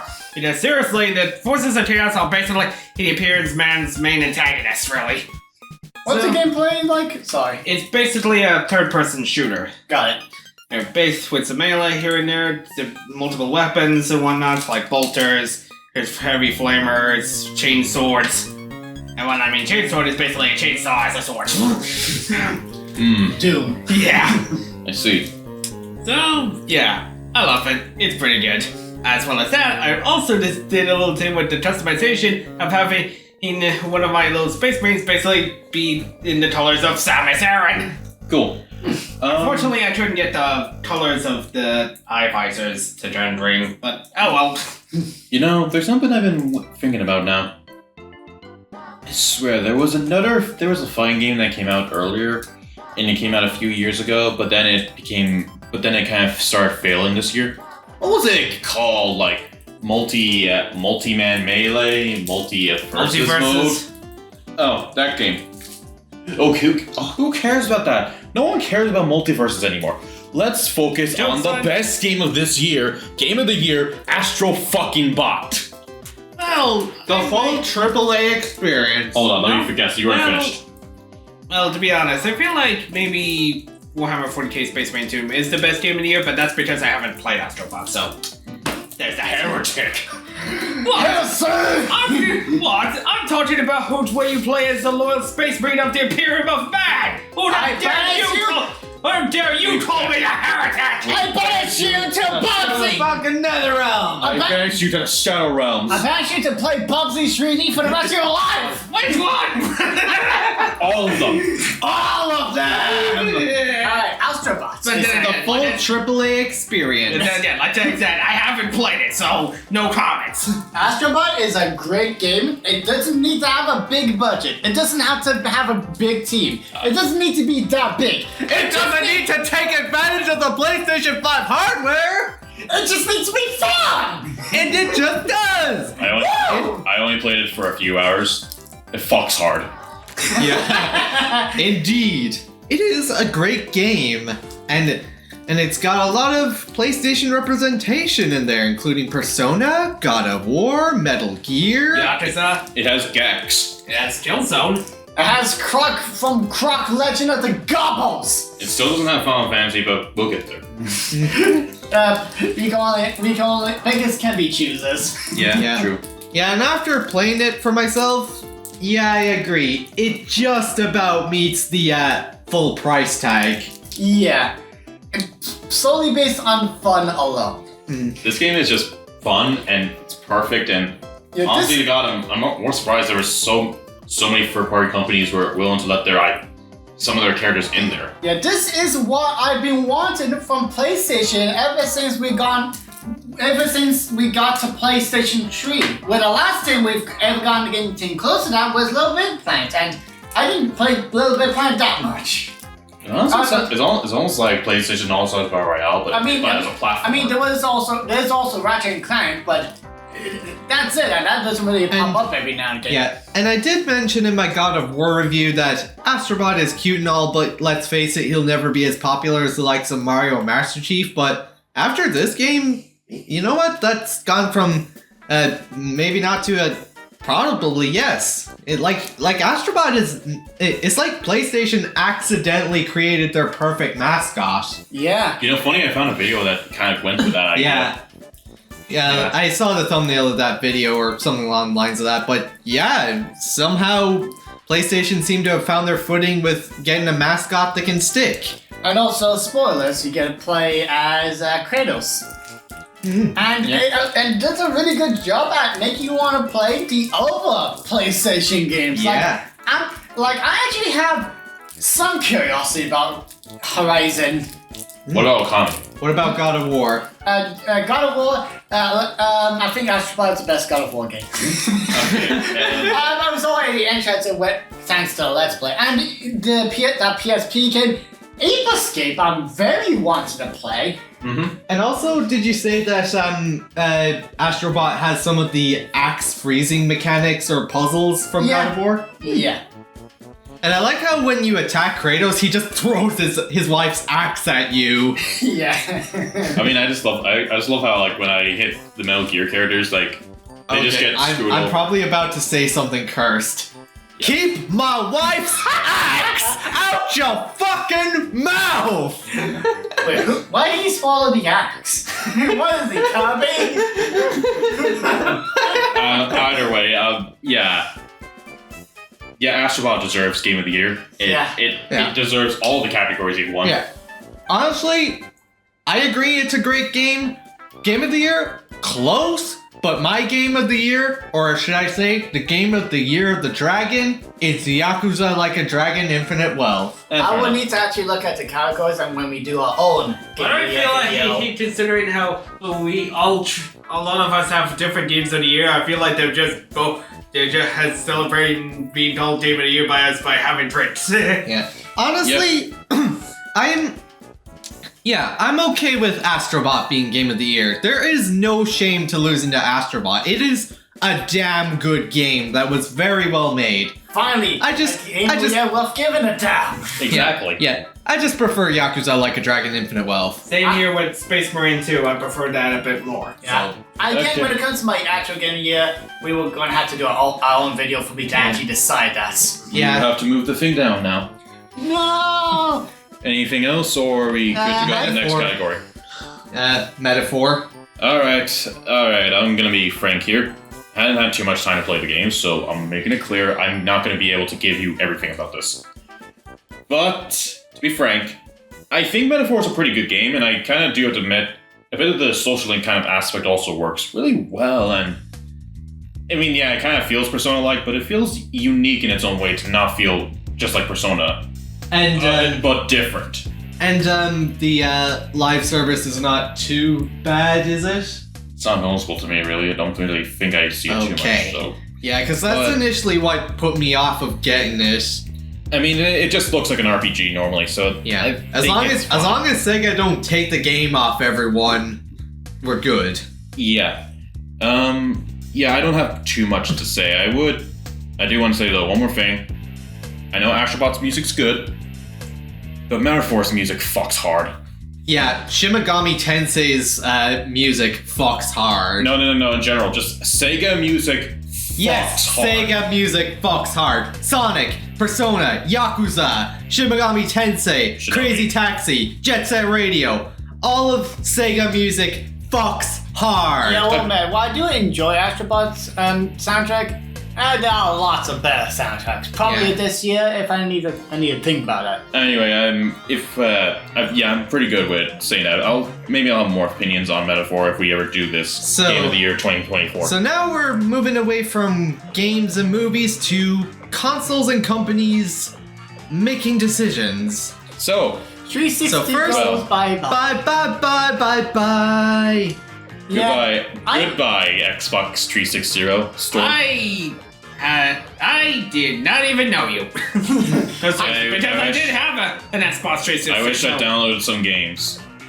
I will say this, thanks to the PlayStation Store still being up somewhat, and also just not caring that much about Xbox, and also the fact that you can still buy many of the games on the Xbox One and Series X store. Thankfully I didn't go too crazy with the 360 store. I did buy a good few amount of games, especially ones that I had a feeling that was expensive physically, but not that bad digitally. Like the Crash Bandicoot games on 360.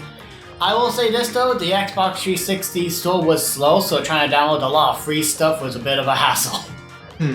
But yeah, it's a bit of a shame. It also feels very weird when you go to the 360 menu now. Yeah. Yeah, honestly, I know you said you prefer the original UI, but I think I prefer the new one, probably just because I grew up with that one. Understandable. Okay, Sony. And so, they're giving up. They're starting to give out on PlayStation 5 before it can fly off the ground. And they're releasing the PlayStation 5 Pro that does nothing. It doesn't even have a fucking disk drive! And it's 700 euros. What is that? What is that thing? 700 euros for 700,000 pixels! I did not hear one of that. Your face went red. Oh god, give me a light now. Seriously, like this. Hey, when you're on YouTube, you gotta be over the top. Yeah. Especially for this situation, where you want to sell how angry you are. Let me teach you how. Hopefully, whoever this doesn't have their volume high. Explosion. Wait. No. Retro, you know what I mean? Stop posting us about Among Us? It's like the last part of it where that guy just screamed. I'm gonna be careful from now on. Yeah, but I felt honestly, PS5 Pro, 0 out of 10. It is! Like, say what you want to say about PlayStation 4 Pro. There was a good few amount of reasons to get that. Did I say PS5 or PS4? 4 Pro. I meant to say 5. Okay. Yeah, No, maybe PS5 Pro sucks though. Yeah. You know what? When it comes to console upgrades, all I'm looking for is extra storage. PS5 Pro does not have extra storage. It exists. No, thank you. It is. I mean, if you prefer digital games and you don't have PlayStation 5, I suppose you can get it. And if you really do care about getting the best possible experience, I suppose it could probably be the game for you. But here's the thing: the base PS5 is already a good console. So what reason is there to get a Pro? Like, again, as I said earlier, PlayStation don't seem to understand that we're now in a generation where the leaps in graphics are getting smaller and smaller to the point where it's not even noticeable anymore. this is probably the smallest leaps of graphics I've ever seen in two consoles. Yeah. Yeah. Yeah, so, yeah, I'm just gonna stick with my base PS5, thank you very much. And did anyone notice that? I'm not sure if it's there or not, but it doesn't even mention the 8K anymore. There's still not a single video game that does 8K! What the fuck is AK? 8,000 pixels. AK-47 for the effort! Not even a movie! Barely even a PC or TV! Well, And Sony sucks. And Sony thinks that the reason that the PS5 is not doing as well as the PS4 is because Fuck. I mean, isn't it worse, like, just mention it now? I just forgot to mention. Wasn't there another PS5 game that came out, like I don't know, maybe like a few weeks before Astrobot? Oh yeah. Oh wait! It's the Overwatch clone, Concord. I didn't put that in though. Yeah, and it's dead. Goodbye. Just it's the Donkey Kong meme, literally, and then there's Concord. It's dead. We'll probably get to that eventually, but say what you will about PlayStation 4 Pro. No, I think PS4 Pro is fine. I can't at least finish. And there was still some good reason to get it. Even if it wasn't that big of a leap, it was a console that supported 4K. and it could run the games better probably because From what I hear. yeah because I remember watching my stepdad playing God of War on his PlayStation 4, and he has the OG fat PS4, and that thing sounds like a freaking jet engine trying to run the game. So supposedly, the PS4 Pro would be a lot quieter at running games. Is that the sample? I just simply. I think. I could be wrong, but I'm pretty sure that's the case. Because I don't recall my PlayStation 4 Slim being that bad sound. Yeah, maybe. Maybe the PlayStation 4 Slim is made from better hardware than the fat PS4. And when playing the PlayStation 4 games on PlayStation 5, apart from it starting up faster, which is a godsend by the way, I haven't really noticed that much of a difference. Maybe I will if I ever do get a 4K TV, but Okay. I mean, the 4K is definitely the selling point of PlayStation 4 Pro. But here's the biggest question. Why is Sony giving up on the PS5 4 years into its lifespan? Yeah, maybe Xbox has something going on with trying to make Xbox Series X like a PC because they know they don't have any games yet, so stick with the console for now. Maybe. I don't know. This generation sucks. Yeah. So, anything else, or are we no, good? honestly, I didn't really have that much to say about it. No. Well, if we're done with PS5 Pro, unless there's any last jokes you want to make them now. Unless you want to press Speak now G. or forever hold your peace. Speak now, forever, unless or just press the C button. I thought you said hold your P.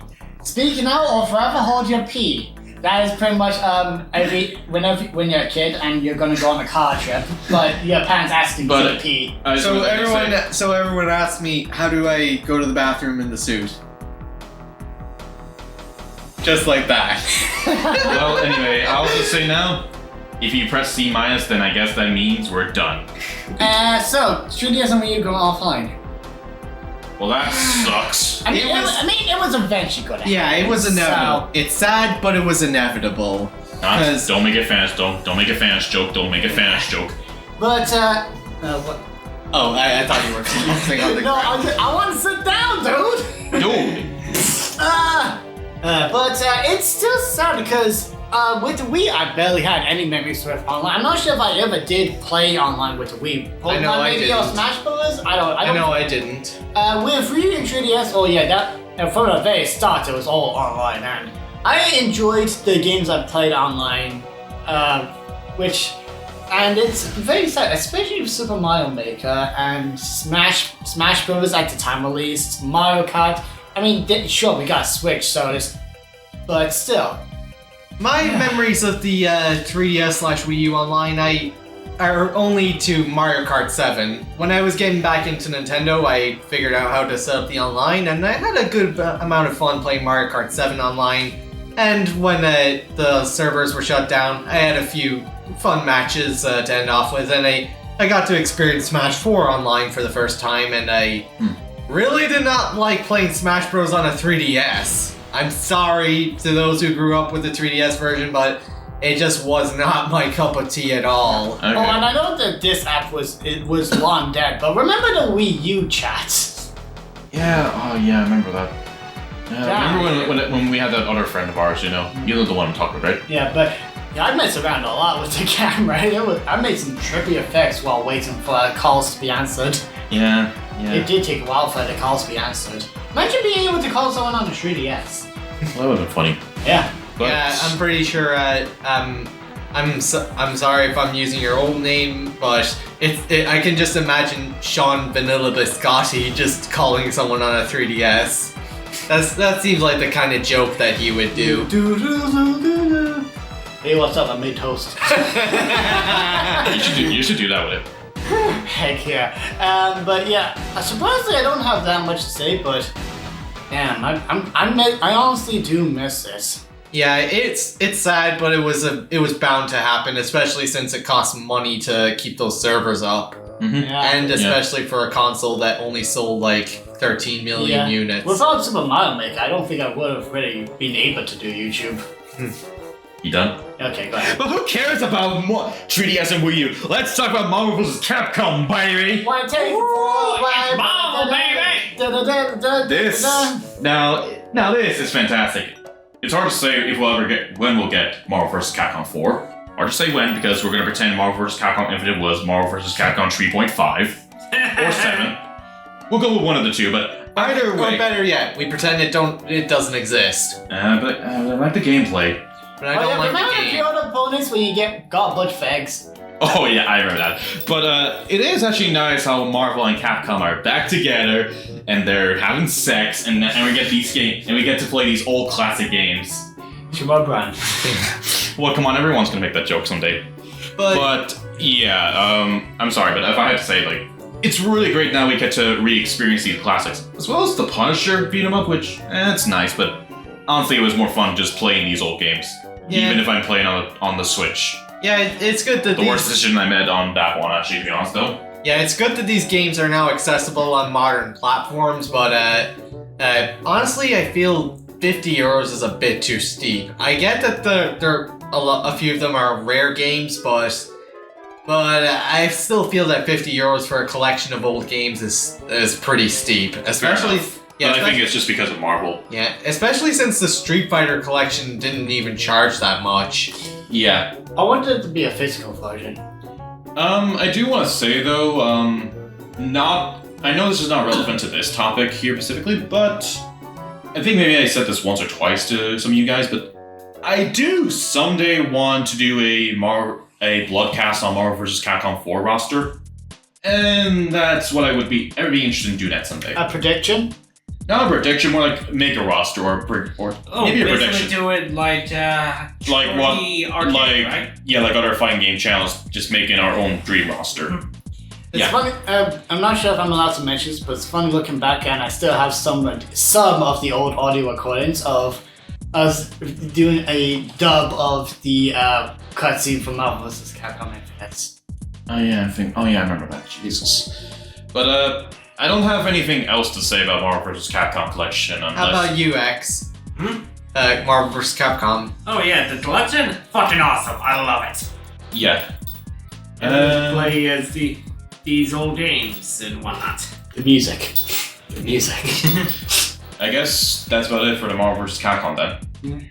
I enjoyed it. I suck at fighting games. Yeah, they're good. I suck at them. Well, it's good that they're now accessible on modern hardware. Don't really care too much, but yeah, it's nice that they're on modern hardware. either way, as long as this has a good success, then that means we'll potentially get a Marvel 4 at some point. Okay. Toy Spot going indie. Is it actually? Do you mind if I add this with another thing? Actually, Sure. The developers of Hi-Fi Rush as well. Might as well do that as well. Yeah, I forgot to put that in. So let's put them together. Alright. Toy Spot going indie. With all the Microsoft stuff going on and all that crap and all the Because they bought the second worst company. So would you say second or first? Actually, I don't know. There's a lot of bad companies. Like Activision Blizzard. I know. Yeah, would you say that they're number 1, number 2, or number 3? I don't know, because it's like EA, there's Konami. There's a lot. But regardless of what you think, it's a good idea. It's a good thing that Toy Spot was able to go indie and avoid all this, and still nice that they're working on a game together. I want to make clear that as well. The people who made Hi-Fi Rush, I just want to be sure I'm pronouncing it right. The developers who made that game, I mean, it wasn't announced earlier that they were quote going to be sent to the graveyard. They were going to. But they were able to save themselves. Yeah, I forgot how or what happened, but yeah, they were able to save themselves, and thank God, because that team is, from what I can look at, it's amazing. And I think they also still have the IP. They think they still have Hi-Fi Rush as an IP they own. Yeah, so that's still good because, gosh, I mean, I understand that buying something like Activision Blizzard. I mean, that's not even mentioning how there was legal cases going on, like how Sony was trying to stop it. Yeah. I understand the complications. Yeah, I understand. But still, it's still a lot of money, but I'm really hoping that there will be a good payoff in some way. But look, Xbox. I have a suggestion.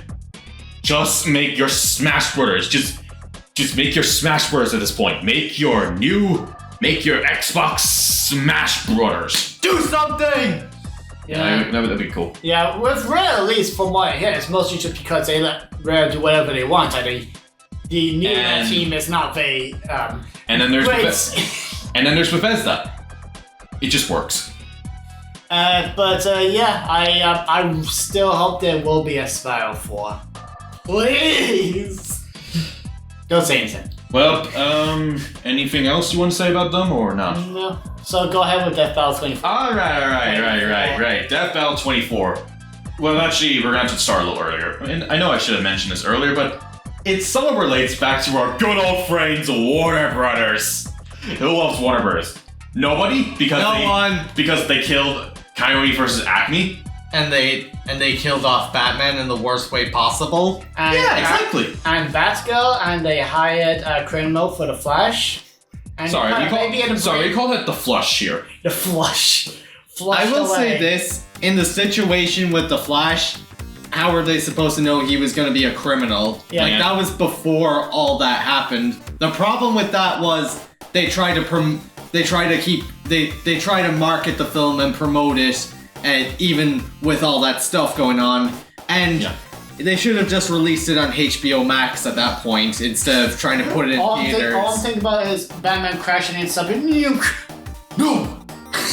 Anyway, But yeah, it doesn't change the fact that Ezra Miller is a piece of shit human being.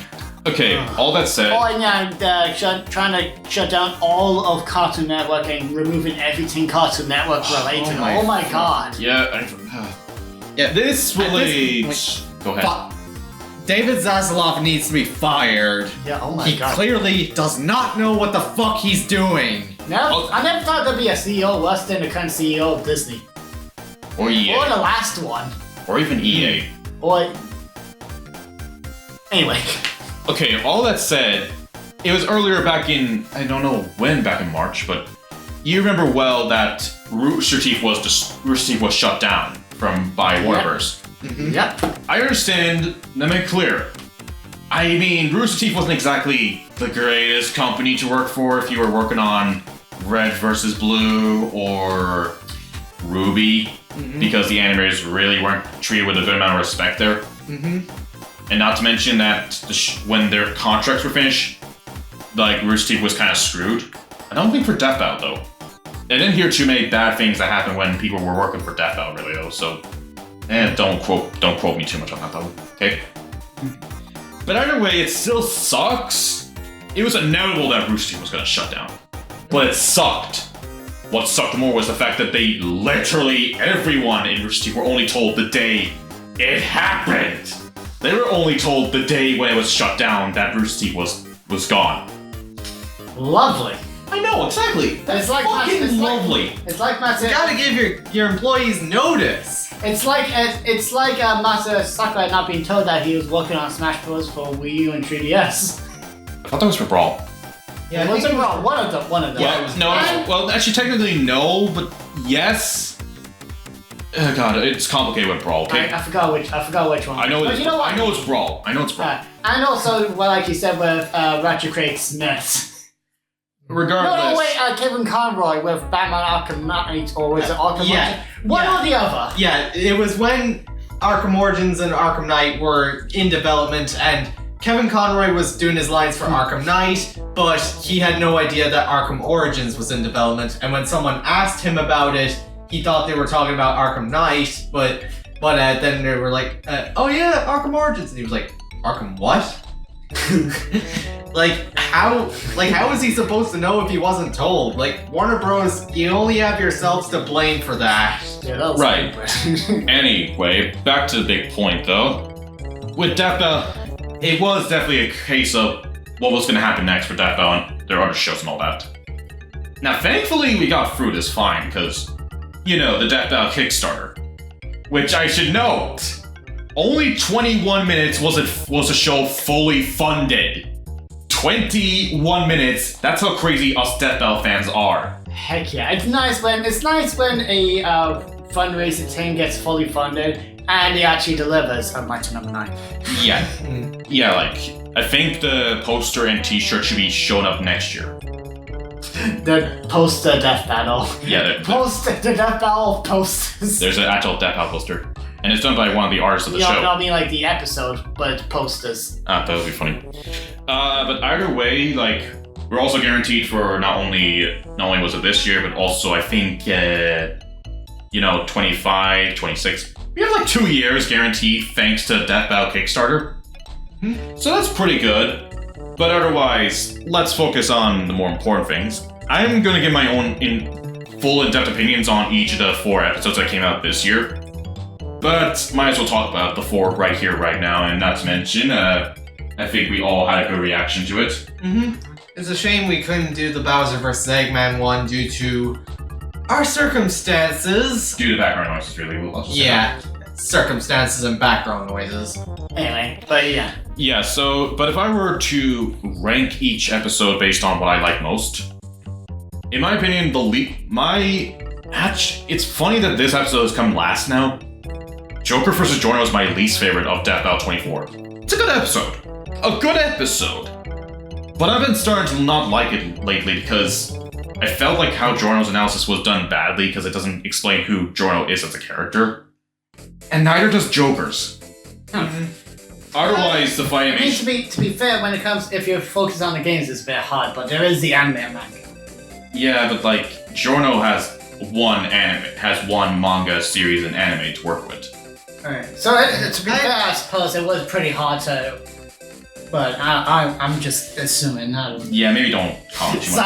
Sorry! Like, it just, honestly, it felt like Joker's one wasn't really done much, and then, they don't even mention Shido. Like, they just mention him once in the beginning, and don't bother mentioning him again. They don't even name him, actually, you know? Look, the thing is, they do well with the powers, and the editing, fantastic as usual. But I felt like they needed to cover the stories better. Yeah. And the fight animation was pretty good. Requiem for a Thief, though, a banger track. Requiem for a Dream. No! No, it's Teeth. Hold on a second. Oh yeah, Requiem for a Dream. Requiem for a Hunt? That's right up my alley! Yeah, I think it's Sorry. A reference to Requiem for a Dream, a movie. No, I think it's a reference. I don't know about that, but No, I know it's a it's reference Looney to Tunes. Golden Experience, Requiem, and just the fact that the Phantom Thieves. I think it's those two, but maybe it's a Requiem for a Dream as well. But yeah, I think this was a good year for Death Battle. I enjoyed all the episodes. Even the Among Us vs. Fall Guys one, which I wasn't expecting to enjoy because I don't really care about either of them. But yeah, it was a good episode. I think my favorite was probably Bowser vs. Eggman, and it's Oh, hold on. shame that we couldn't upload that. Oh, Yeah. hold on a second. Rolls dice. The gem gets given to the opponents.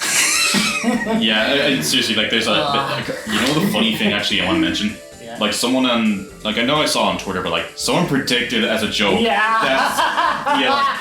That person, you're crazy. I like you. Oh man. But continuing off from that, third place would actually go to Omni-Man vs. Bardock.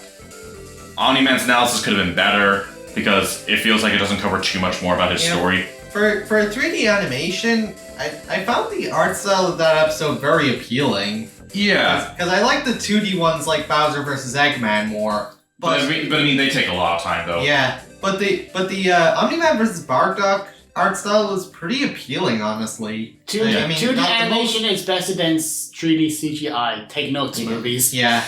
Yeah, honestly, yeah. the Bowser vs. Eggman one had the best animation. Especially Infinite getting killed by a fucking thwomp. I know.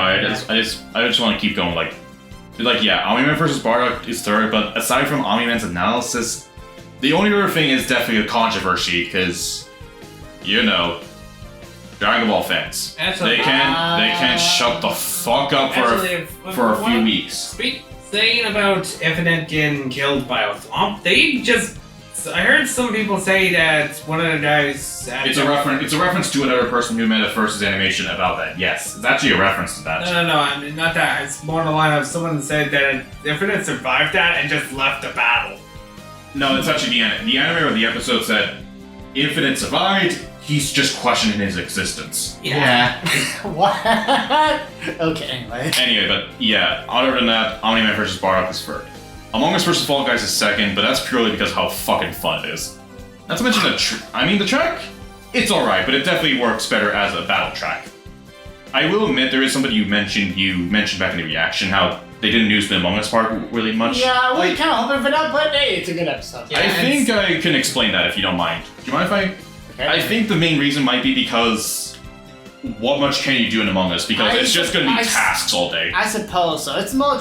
I can understand that it could have been more. It's my wishing they had Luigi more in the Mario movie situation. Exactly. Yeah, I think it could have been more, but what we got is good, and the memes. The memes. The memes. Yeah, and speaking of Infinite getting killed by a thwomp, even I made a reference to that in the God of War PSP video. And speaking of which, Bowser vs. Eggman Peak. I mean, again, this is just an animation that's done by one of their newest animators that joined their team. Like, it was only last year that Moro joined, and just in case you don't know... It's not even a death battle, it's a war. I know, but like, just to mention the fact that Moro, who only joined the Death Battle team last year, he's also known for making Indie Cross. You ever heard of that? Nope. It's like an indie crossover, like where you get a bunch of indie video game crossovers, like Shovel Knight, Cuphead, and Celeste. Huh. Honestly, yeah, like, and it's amazing how he did that, like, honestly, like, again, he did most of this animation on his own. It's crazy that there's 2 Death Battle animators who did like a bunch of Death Battle animations, and it's just only them who did it. That's how crazy sometimes I can see Death Battle do it. Yes, sometimes you find these really crazy people who do these things on their own, and they still don't get enough recognition. I mean, the Death Battle community at least recognizes these people. Oh yeah. But yeah, Moro, fantastic. I fucking love it. And not to mention, like, there were scenes he added more stuff in that wasn't part of the storyboards. They'll cut some things. But anyway, I will say, just before I close off the Death Battle topic, I'm very excited for next year. Just because, like, not only do we have Kratos vs. Ashura, which will also be done by Double Artemis, who did Barak vs. Omni-Man, so we know we're already at peak. Yeah, and I have to say, I'm definitely looking forward to Kratos vs. Ashura as a God of War fan, and I'm also wondering how much backstory are they going to go into with those 2 characters? Yeah. And especially since with Kratos, he usually gets Metroided. So the only weapons he has from his Greek days are his iconic Blades of Chaos. Yeah, so they're gonna have to go off of his arsenal in the Norse games. That's what I'm thinking, like, maybe they might focus on the Norse games now, because it's unlikely Kratos has his weapons from the Greek era. Because by his final battle with Zeus in God of War 3, Zeus literally destroyed every weapons he had on him except the Blades of Chaos. Yeah.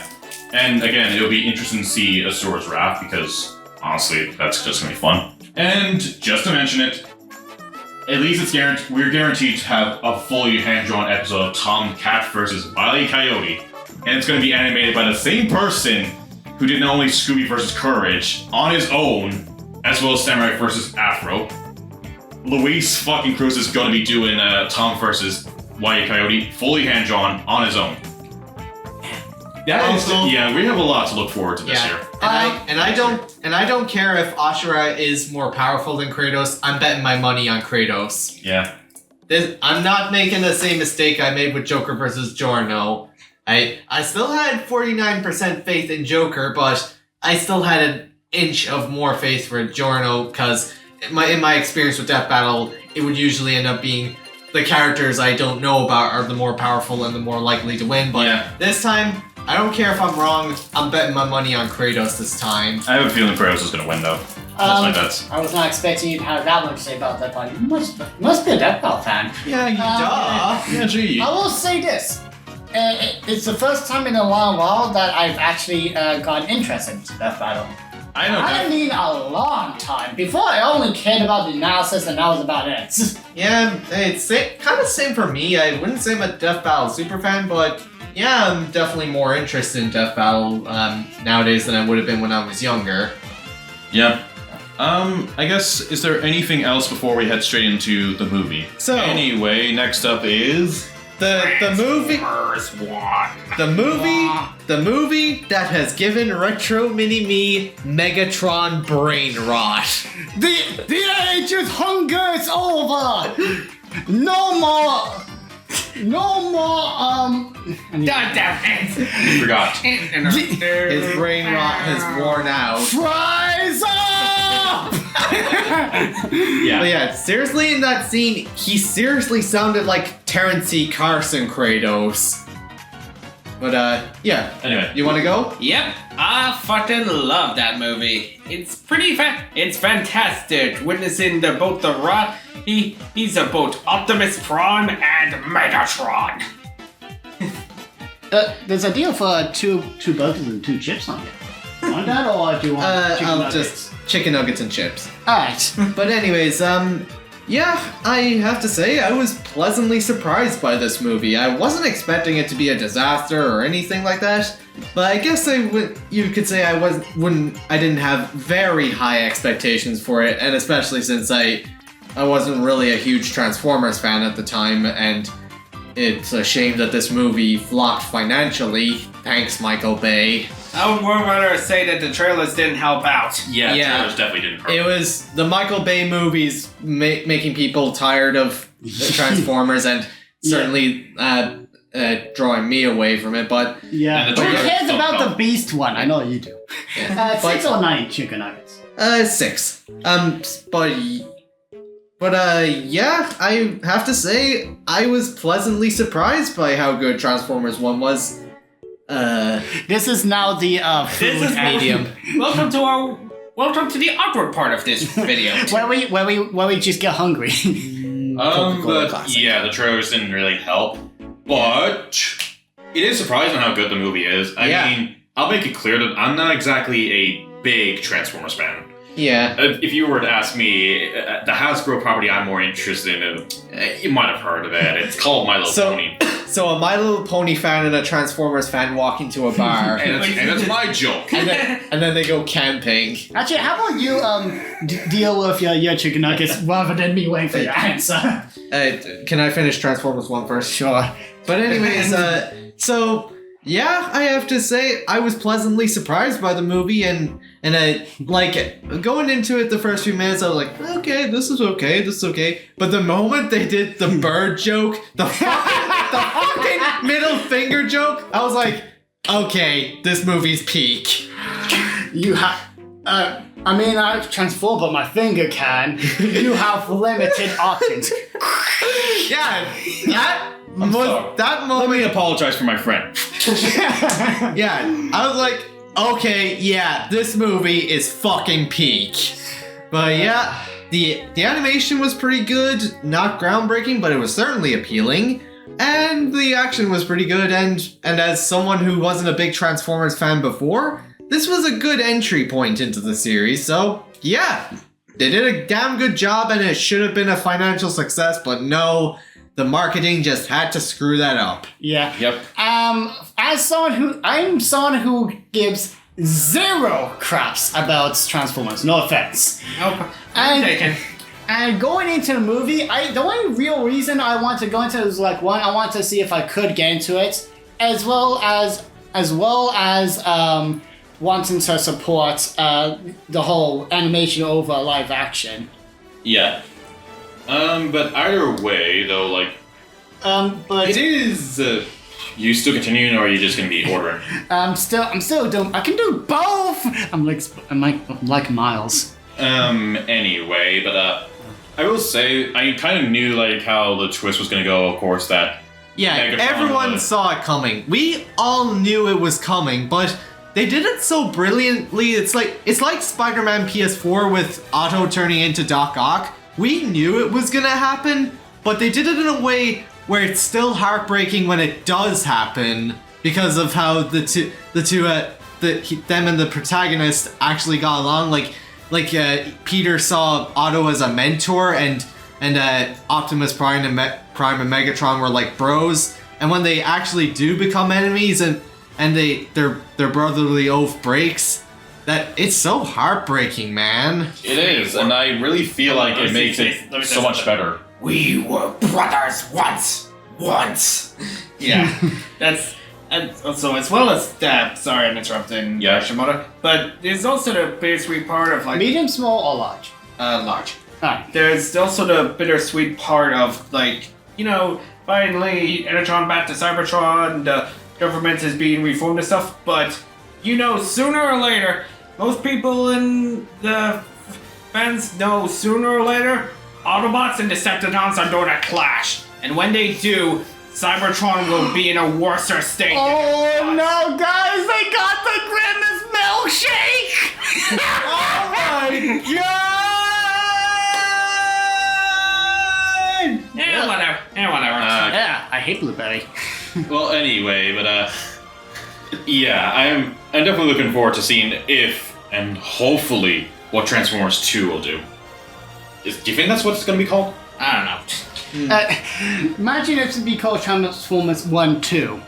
Yeah, Either way, I'm. But very- again, I like how throughout the course of the movie you can see Megatron descending down into villainy, and then when it actually does happen, it's a fantastic payoff. And overall, in terms of it being on my list of movies of this year, I would say it would be third place in my list of movies of the year, behind Deadpool and Wolverine and a certain other movie that we'll talk about later. You know, it's funny because that movie was distributed by the same company. Yes. Ooh, we get to see Retro's funny things. Right? No, don't look at my private stuff. I'm looking for Just Eat discount code, see if I can get anything.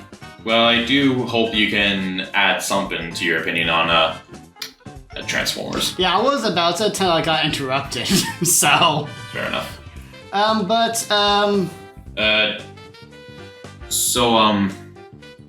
Yeah, I'm pretty sure I'm gonna say I pretty much liked it.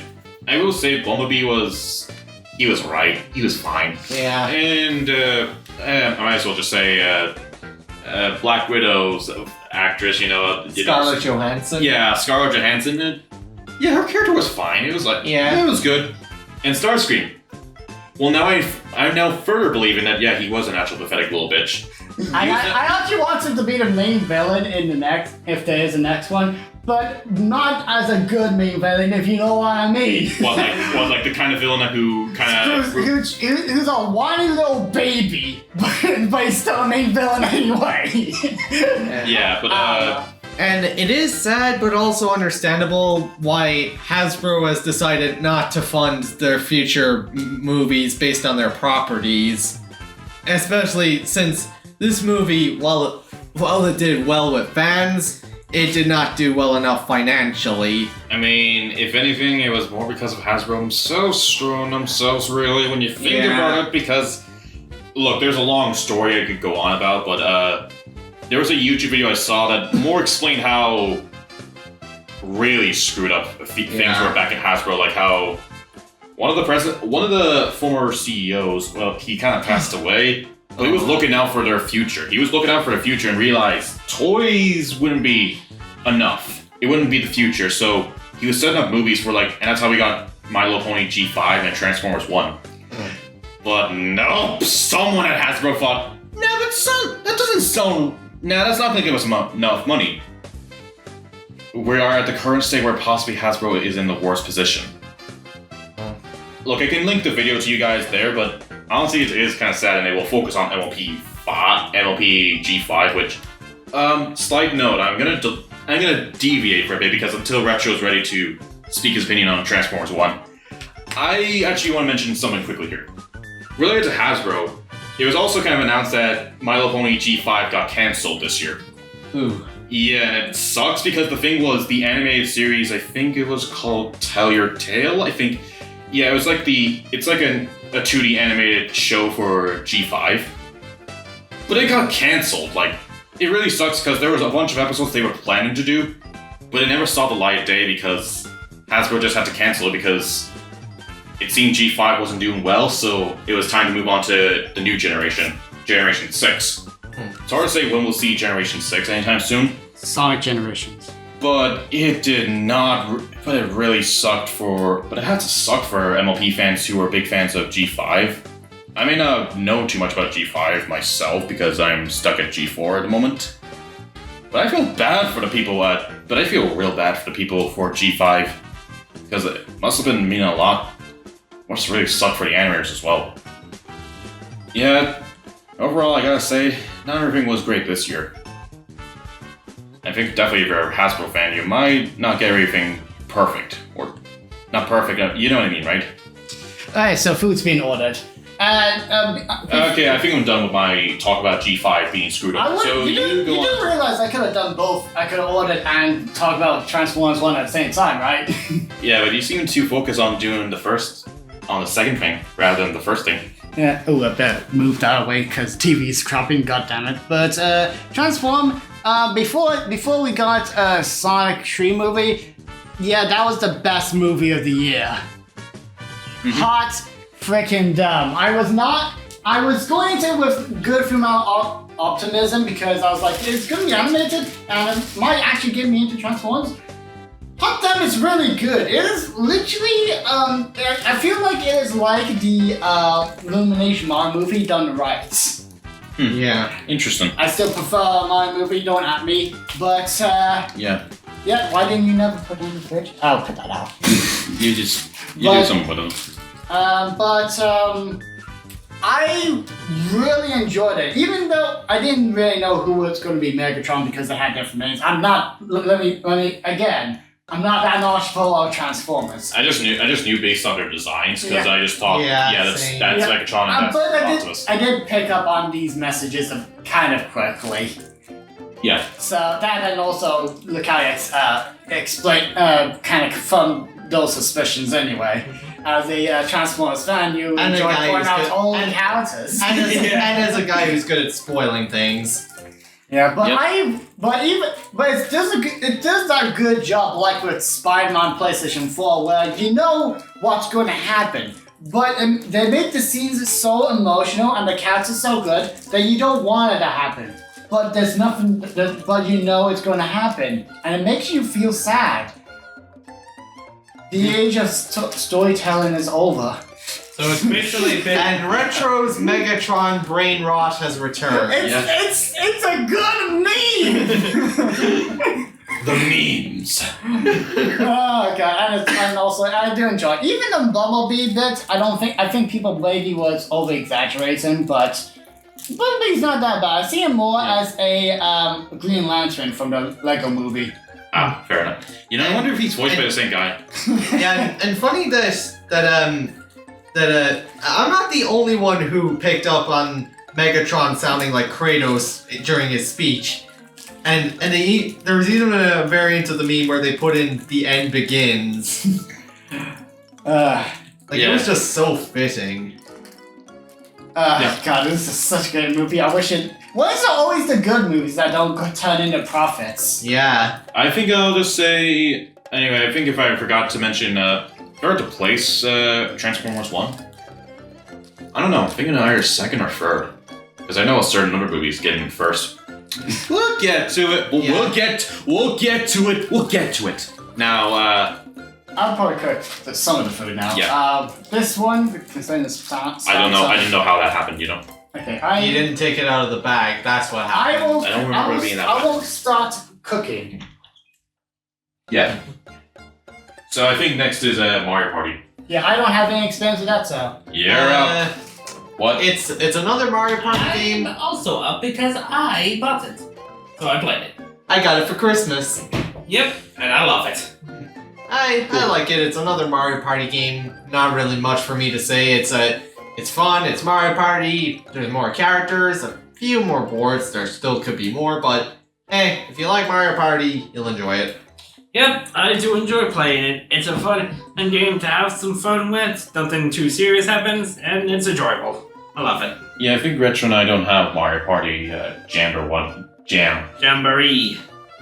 Yeah, I'm just gonna check actually. Jamboree. You don't have Mario Party Jam, do you? No, I don't have my now. Okay, moving on. Retrominimii from Beyond the Grave. Anyway, so next is then let's talk about Zelda. Finally, an actual Legend of Zelda game that actually makes sense because it's an actual Zelda game. We don't talk about the time when it was on the CDI. We don't talk about the two CDI games, okay? But yeah, I'm pretty sure I'm one of the only few people who has it here in this group, right? Yeah. So you two don't have Zelda. Nope. Yeah, so I have Zelda Echo of Wisdoms, and it's actually more interesting than the game because, technically speaking, in this game you're kind of more playing strategic, I guess, and wisdom. Yeah. I decided to cook your food separately just in case. I don't know. It's just how my brain's working right now. Yeah, I understand. Anyway, continue. But yeah, it's interesting because let's see, aside from a jump button in the game, Boing, boing. Zelda's Echo. You can jump in Zelda? Yeah. You can jump in Zelda and not God of War? But anyway, like the idea, I like how she can actually copy anything, like including tables, enemies, Basically- tables, trees, a lot of stuff. She can copy anything. Basically, you can just get a chair and do all wrestling and slam it over some. You can't do that. No, sorry, you can't do that. That would have been cool to say. Just So pretty much- I don't know wrestling on your ass. So pretty much Legend Zelda, but God mode's turned on. Yeah, exactly. You just need to make sure you copy it first, and then you can do it. Oh yeah, and she can also use a sword. Heck yeah. Yeah, other than that, I think the odd thing is that now Zelda is the silent protagonist. I mean, She's basically Link now. well, to be fair though, the only time where anyone ever spoke words was, well, I suppose if you count actual dialogue, then that's. Yeah. But then again, there was plenty of games where that was the case, especially the old ones. Yeah, but it's odd here because Zelda... Yeah, it's just weird that Zelda doesn't talk in this game. Yeah. So does that mean in the new Legend of Zelda movie, nobody's gonna talk? Like an actual silent movie, that'd actually be funny. No, not funny. At least. It's gonna be in black and white. Yes. It's on the piano.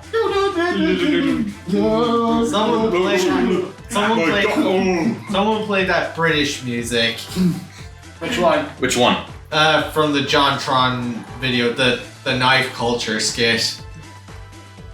The music that Shimoda likes. You mean the one that was used in GTA 5? Yeah. Oh. Send it to me. Yeah, I'll get the Luigi part. But yeah, Zelda Echo's pretty good. I need to play a bit more of it, and I do want to talk about Stellar Blade, but I didn't get a chance to play it yet, so... So I want to present this great game idea. Okay. Here we go. Okay, Silver, follow me on this. We make a Sonic game, but he kisses Shadow, and then it's a perfect ship. Mario Luigi perfect ship. That's You're right. The Honda Odyssey fucks hard. Too bad you don't, ultimate life form. Oh, fuck off, Hedgehog. Someone played the Deadpool and Wolverine music. Anyway, so Don't you mean Grease? What do you mean it's that Wolverine music? Oh, I like this music. It sounds just like Persona 5. Okay. But anyway, focusing back on it, the Sonic Generations side, it's Sonic Generations, you'll love it. Yeah, it's fucking Sonic Generations. For somehow, Sonic Team, they did the unthinkable. They got a Sonic remaster right. Yeah. And they made probably one of the best games since Sonic Generations. Yes. How do we make something that's been good since Sonic Generations? Just fucking make Sonic Generations again. Yeah, just replace the word Sonic with Shadow. But yeah, honestly, I was a bit skeptical of getting the game. Well, not the game, but getting the Switch version since because of how bad Colors Ultimate was. I mean, was a also little Frontiers. Yeah, I was a little optimistic that they were gonna get it right, and the stuff they were showing was looking good, especially the Shadow side. But with how bad Colors Ultimate was on Switch, Frontiers on Switch was, and with Sonic Origins somehow having problems, I did not want to take my chances on the Switch version, so I got the PlayStation 5 version, and I am very happy to say that Sonic X Shadow Generations is a damn good remaster, and the Shadow side is really, really damn good. Like, holy shit. And I'm gonna say this while Retro is out of the room. Dreamcast Sonic is better than Saturn Sonic. You better make sure he didn't hear that. He probably heard it. Though it's still weird that classic Sonic gets the drop dash as a skill while modern Sonic gets it in his natural moveset, because the drop dash doesn't work very well in the modern sections. It feels more suited to the 2D side. It's like, but I am very glad that classic Sonic still has his overpowered spin dash. Yeah. I still think Sonic Jam is just Sonic Jam costume is fine. Yeah, I mean, Dreamcast Sonic is better. But I do want to say though, and though the story is not, I would do want to say the voice acting for Sonic Gen is okay. Just in case Alex gets bored. I apologize for not getting this done sooner. Also, did you hear what as I said, Silver said, Retro? Dreamcast Sonic is better than Saturn Sonic. Change my mind. Say, can we check the list again? It's right there. Oh. It's still there. But yeah, the Sonic half is very good, and the story, though it's the same, it's a little bit better, and it's also very funny to think that Troy Baker got replaced by Matthew Mercer for 2 Sega characters. It is funny. Yeah. And yeah, I guess I guess Aaron Limbick is good as Blaze. Yeah. And as for the Shadow half, holy frickin' shit. The Shadow half was so good.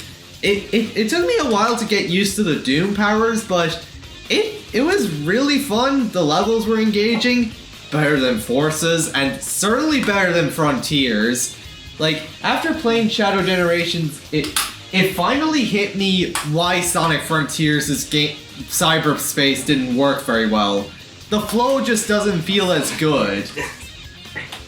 Does the flow exist though? Now in Frontiers you can't even in Frontiers you can't even boost through enemies. Oh wait.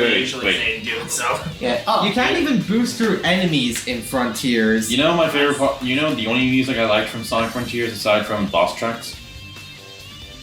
1-2. Yeah, and that was honestly pretty good music. Yeah, Flow. That was it. yeah, honestly, Flow. yeah, the Shadow Generations music it's not all of it's amazing, but it's pretty good. I wouldn't say any of the tracks are bad. It sounds like a Shadow soundtrack. Yeah. But yeah, honestly, I am very happy that this game turned out as well as it did.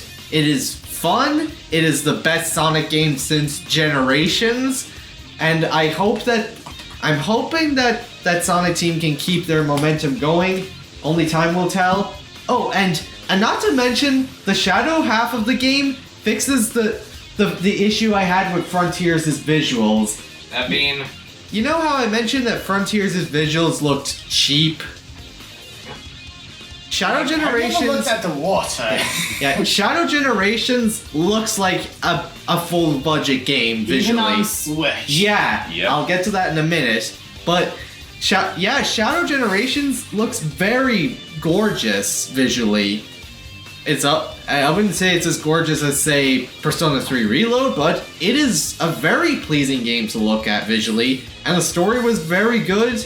One of the best Sonic stories since Unleashed. Heck, a YouTuber called Metal Blade 5 actually said that story basically redeemed Shadow. Yes. Yeah. Sega have been doing a good job redeeming Shadow's character this year, and this truly is the year of Shadow. And when Kirk Thornton was finally, for this game, he was given Shadow's full backstory and motivation, which in turn motivated him to change up his performance for Shadow in this game. Yeah. And I have to say, this is definitely Kirk Thornton's best performance as Shadow so far. Yeah, because I always felt like he sounded like a good imitation of Shadow, but that's about it. But Shadow Generations, he does a really good job. Yeah. Indeed. And I think I might as well take now. Now stand aside, so I need to talk more about my opinion on why I think Shadow Generations is just peak. Yeah. Which and I after would that, like to- after you guys, I'll talk about the Switch port. I will now be, since I played the Xbox version because I like to play an Xbox. I guess. Xbox! I gotta say, here's just one thing I'll say. Oh geez, 8%. Welcome Charger's to- not there. Welcome to Tilty Towers. Charger's not there. Then get the charger, please. I need battery. I need the power! Here's your battery. Cat, power my Switch. No, I need a Wait, no, Pikachu. seriously. Is the cat actually gonna do that? Say something. Say something. Seriously? Yeah. Say something, damn it. Now, can you get the charger, please? Seriously, what were you thinking about doing with the cat? Oh, I was hoping she would meow. There you go. So anyways, That's up here. Jen's on Xbox. Yeah, anyway. First off, Mephiles. Completely fake. Mephiles is perfect. I mean, yeah, it's not Dan Green, but I don't mind. I think Goro Akechi I think Pancakes does a great job with I want to exist! Exactly. Mephiles was perfect. Yeah. I still want him around more. Yeah. And honestly, I'm more surprised how Ray Chase? I think Ray Chase, who voices Metal Sonic in this game. I want to exist! Yeah, I would Poor say Netflix. Yeah. Poor Phyllis. Yeah, the bosses are good. I want to say Metal Overlord's voice. Not bad actually. I think it's kind of good. Yeah, I think- I know it's not Roger, but like Ray Chase does a good voice. Mm-hmm. And I think he's also the voice actor of Roy back in Smash Bros. Ultimate. Roy's our boy. I will say this: he puts on a different Metal Sonic, and I'm not sure which is better, but actually, I think Shadow Generation is a bit better because he sounds more angry, while the Sonic Heroes he just sounds, "Hello, Sonic." He's like Voldemort. I'll crush you. Or at least Oh Voldemort in the yeah, first my only problem with Shadow Generations is that you don't get to fight Sonic as Shadow. Yeah, Yeah, that's true. That was a big letdown. that was waste of potential. Mm-hmm. Anyway, I will say as well though for levels, pretty good. I mean, Kingdom Valley, Sunset Heist, they made a Sonic Forces level good. Yes. And I don't care that Shadow's never been to Chaos Island. It's supposed to be from the future, which means that he's probably going to go there in the future. Either way, I don't care. It's a fun level. He's never gonna go there to the future. And also, if you actually look in the background, technically it's the same time when Sonic makes the volcano explode. So So at some point he's about to fight. So it's just before he's about to fight. That just shows the how knight. much I remember about Frontiers. Yeah. Yeah, to rejog the memory, it's basically when he plays the pinball and the volcano explodes. I don't remember. When he's about to fight the knight. The Yeah, third yeah. Yeah, Titan and he boss. plays Yeah, this I- really annoying pinball. Yeah, game. I seriously don't remember Frontiers at all. Anyway, though, Yeah, Chaos this- Island is fine. I Yeah, liked this this game just proves that Sonic Team, when given a proper budget and time, they can make really damn good games. If I were to say, though, I don't know what else I could say. I mean, I guess Black Doom was pretty good. I kind of like the Maria and Gerald interaction, even if there's not many cutscenes. But I'll say this much. They at least use the cutscenes better than Sonic Generations. That is true. Other than that, I don't have too much else to say. I mean, again, the voice performances was just fantastic in that game. So I'll just let Retro ramble on for a bit if he wants. Sonic Generations is the exact same, and that's just the way I like it. Yep. The story If it ain't broke, don't fix it. The story is, I suppose, it's slightly better. It's something, but it's also not much. At least they tried to fix it. I mean, Yeah. it's I'll also- better than just nothing. Although, would it be because I feel like one of the recorded lines they did for before the Death Age robot boss fights when Eggman's saying he'd touch into Sonic, but I'm just originally was it's the last look Yeah. you get before I close your eyes forever. Why did they have to change that? That was a pretty good line. Yeah, honestly, Yeah. there was a lot of lines like that. It's like, it's not even... I feel like some it's- lines- some lines- Even the final boss lines, where Eggman's like, "We will see who's better after I kill both Sonics forever." You mean we? Less talking, more killing. Like, why do they have to change that? Yeah, there were Like- some changes that, even some changes just felt like the exact same. Yeah. And don't get me wrong, I do love a good Time Stone reference. I was hoping for more references. Where- But where? the Time Stone from Sonic CD. Okay, just wanted to know where it came from. But that was really about it, if I'm gonna be honest, in terms of references. I was hoping for a lot of references. Yeah, again, it's like they put a band-aid on the story. And also, I'm gonna be honest, Sonic, Roger Craig Smith's voice direction is not as bad as Sonic Frontiers, but there's something going on. I don't know. I mean, Like, I mean, I'm gonna disagree with you about the Frontiers one because I felt like Roger's voice performance in Frontiers wasn't that bad, but Generations redone. No, I actually don't. I think it's worse. I still think Sonic I'm Frontiers is... agreeing with Retro. Yeah, because particularly at the start, his voice direction got better, but I don't know, he just sounds like a random dude at this point, which is weird because as much as I think of while I do prefer Sonic's other voices, Roger Craig Smith does always have that voice pattern. Yeah, I'm gonna say this.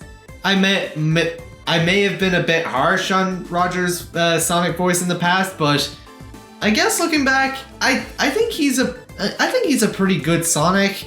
Though I will agree that Frontiers he did sound a bit off. Like he just sounds like he kind of sounds like he's between his Batman voice and his Sonic voice. Yeah, something is going on. Yeah. It's either him or the Sega or something.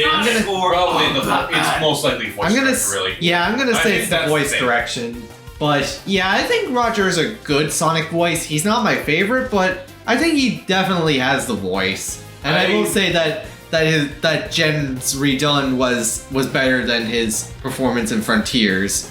I will make this clear. I think I need to refer back to that tweet I said before or showed you guys.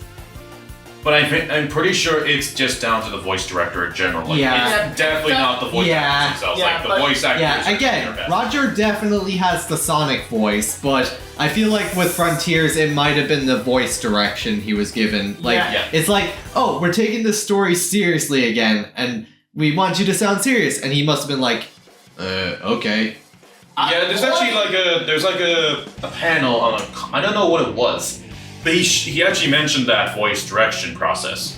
There's like an animatic you can see online, so you can check a look at that because that actually explains it. The whole here thumbs up, agents. Lower thumbs up, agents. Lower thumbs up, agents. Deeper, he said it. Oh, deeper. Are you serious?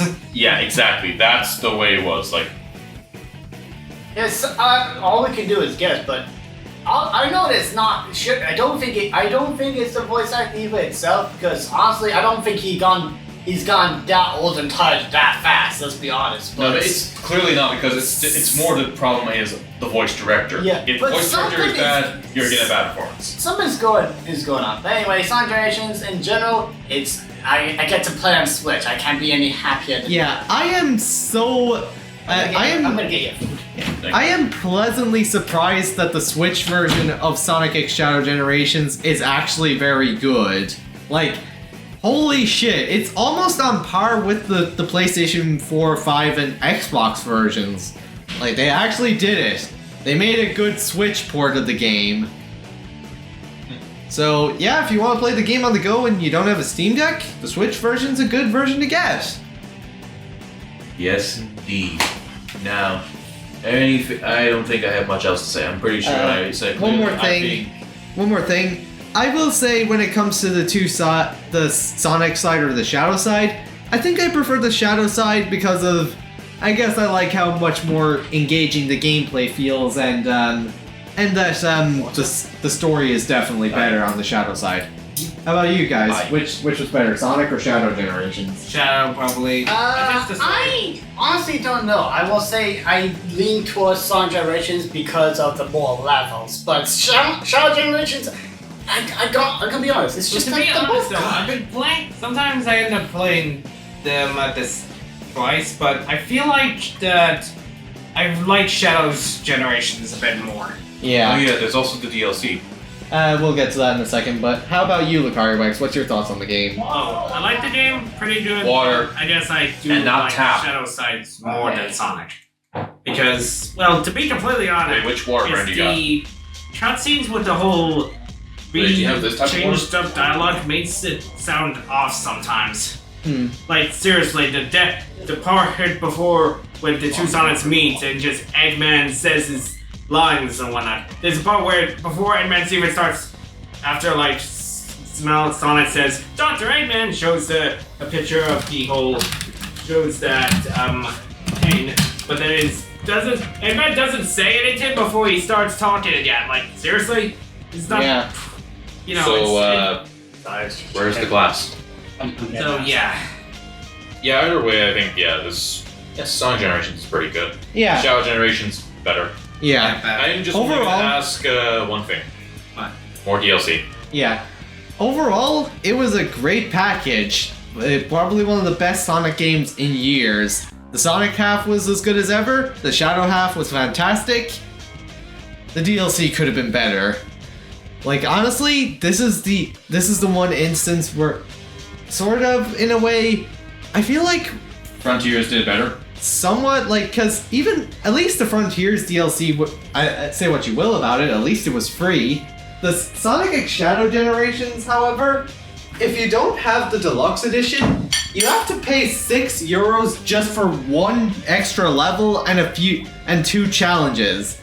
To get the movie DLC is literally charging 6 to 13 euros for one level and 2 extra little side missions, and I got the S rank in that level in one try. And I got hit in that, I took damage in that level a few times, and I still got the S rank.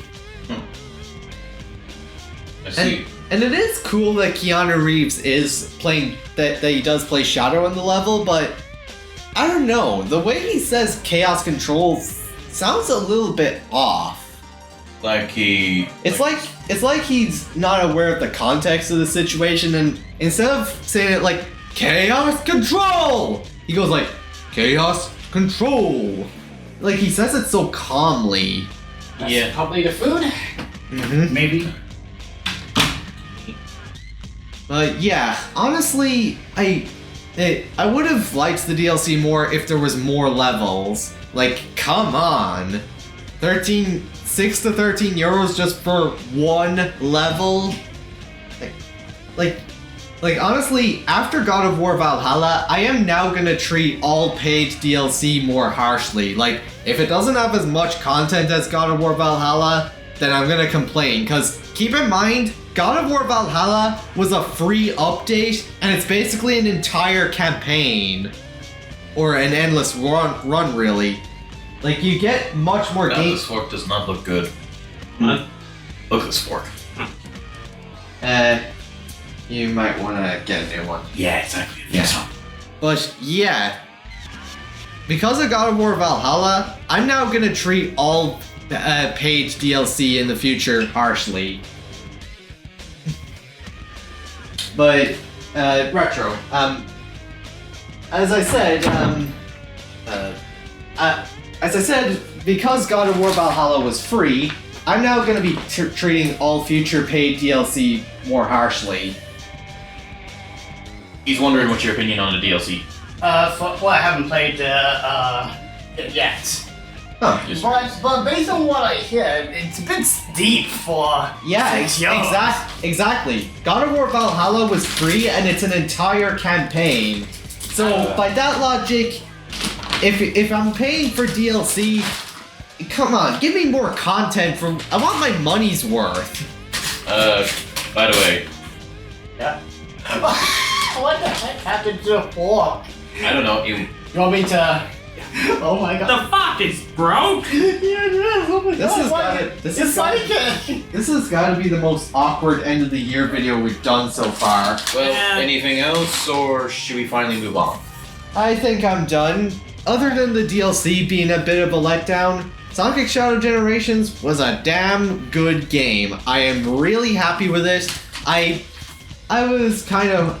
I understand it didn't win Game of the Year, especially since it's basically a remaster with a game packaged in. Oh yeah, and the Terrio skin, it's cool that it's there, but I prefer my classic vanilla Shadow, thank you very much. Yeah. Yeah, I'm done. Anything else you want to say, Retro, or are you good? Or are we good to go? I have not said a single thing about Shadow Generations. You did, though. No, I said about Sonic, not Shadow. What do you talk about, like, when you were talking about the Switch port? I bet I haven't really said much about the Switch port either. Let's let him I haven't talk. said anything. Alright, then, speak. Alright, so Shadow Generations, it's... Well, I was expecting like maybe 2-3 levels of probably the same engine of Frontiers or Generations. And they just okay, just like a side thing, literally like Bowser's Fury. Just kidding, I haven't done much with Bowser's Fury. Yeah, oh my me god, it's a really good game. I mean, it's not very long, but I really enjoyed it. The hub is well used. Take that from Sonic Frontiers. Yeah, it just proves that Sonic Frontiers could have been better if they just stuck with the Generations gameplay. And in some aspects, it is better than Sonic Generations. I just don't know which one to pick over because they're both good in their own way. Mm-hmm. The levels are great. I wish there was more why not a single level from Shard the Hedgehog? And we had to see Radical Highway this many times. I also do wish that it didn't get interrupted half the time in the levels sometimes. Hey, do you like Radical Highway? But yeah, I really freaking enjoyed it. Music's okay, it's like Shadow Hedgehog. Bosses are pretty good. Yeah, funny I finger pick up. I really enjoyed all the Sonic Heroes love. I love the movesets. And the story is also really freaking good, much better than Sonic Generations. I did wish we had a fight with Sonic. Yeah, I wish we got to fight Infinite That was my only Yeah. disappointment with the game. We didn't get to fight Sonic. Yeah. or Infinite. You know, I would have liked an actual good fight with Infinite, but I'll take what I get. We got Metal Sonic, Bio Lizard, and Phyllis. I will say there is actually one bit of Shadow the Hedgehog music in the game. Oh yeah. Westopolis. Oh yeah. It's in the movie stage though. So that's why I keep seeing people trying to remix it. Anyway though. But yeah, that's all I'm gonna say. And it's probably one of the best modern Switch ports. Along with Batman Arkham City, which is ironic considering both Sonic Generations and Batman Arkham City came out in 2011. And more modern ports in like a game that released on all platforms at the same time kind of deal. Well, is that it? That's it. So, Mario and Luigi, huh? Mario, Luigi. Honestly, I'm kind of playing it now as we speak. My Switch is charging at the moment, but so far it is, from what I played, it's really damn good. I love the art style. I love the Mario and Luigi combat is just as fun as ever. Again, I haven't played too far, but so far it's the same old good combat system. It's better than a certain RPG. Huh? Nothing. And yeah, it's a good I see game. the Starcasm. You're talking about Atlas, aren't you? Atlas. We're not saying that. Were you talking about Atlas RPGs? Because I can't believe you were praising it earlier. What if I wasn't? You haven't even played the game yet, have you? I played 2 levels. This is the breakup scene of this TV show. Which 2 levels though? Well, 2 battles during the Let's Play series, but anyway, it's a good game. It's a good game. That's fair though. You should play the game though more actually. Yeah, but anyways, case in point, Mario and Luigi Brothership is really freaking good. I'm really loving it so far, and I love the art style. I love the combat. This story-wise, it's a Mario game. You're probably not going to expect too much, but I guess Mario RPGs are more story-heavy than usual. But yeah, good game so far. Yeah. Yeah, I'm gonna be on. Yeah, honestly, the game is pretty good. I kind of like it, so I don't have much to say. I guess I'll be playing a bit more of it. So, really good game. I really enjoy it. So, I'm hoping to see more, especially with Luigi's logic. So I got nothing else to say. I haven't played very fun sites. I do have some annoying, like, load times are very long. Oh yeah, definitely. And it's weird not being able to select actions with the B button for Luigi. Oh, And I yeah. do wish there was, and while I suppose platform is a bit easier, I feel like it's lost some of that challenge due to that. Yeah, because Luigi automatically follows you. It's like the whole gaining experience points in Pokemon and modern games, where it's much easier to get experience points. While back then you had to be careful. Like only the Pokemon who fights gets experience points, and unless that Pokemon faints, you don't get the experience points. Well, now it's really too easy to get experience points, so you most likely would just use one Pokemon and stick with that. Okay, but yeah, I think we can agree that was pretty good. What's after Mario and Luigi?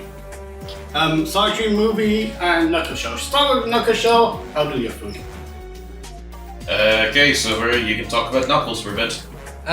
It was alright. I wanted more Knuckles.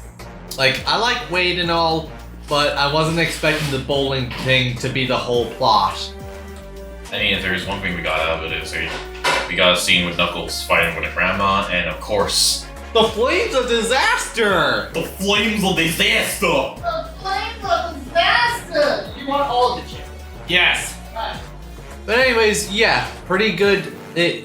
Knuckles show was okay overall. I'm pretty glad that I held off of getting Paramount Plus, and then I was actually thinking of doing a free trial of it before the Sonic 3 movie release, but then it was announced that it was going to be on Blu-ray, and I was like, okay, I'm getting it on Blu-ray. I'm not getting Paramount Plus.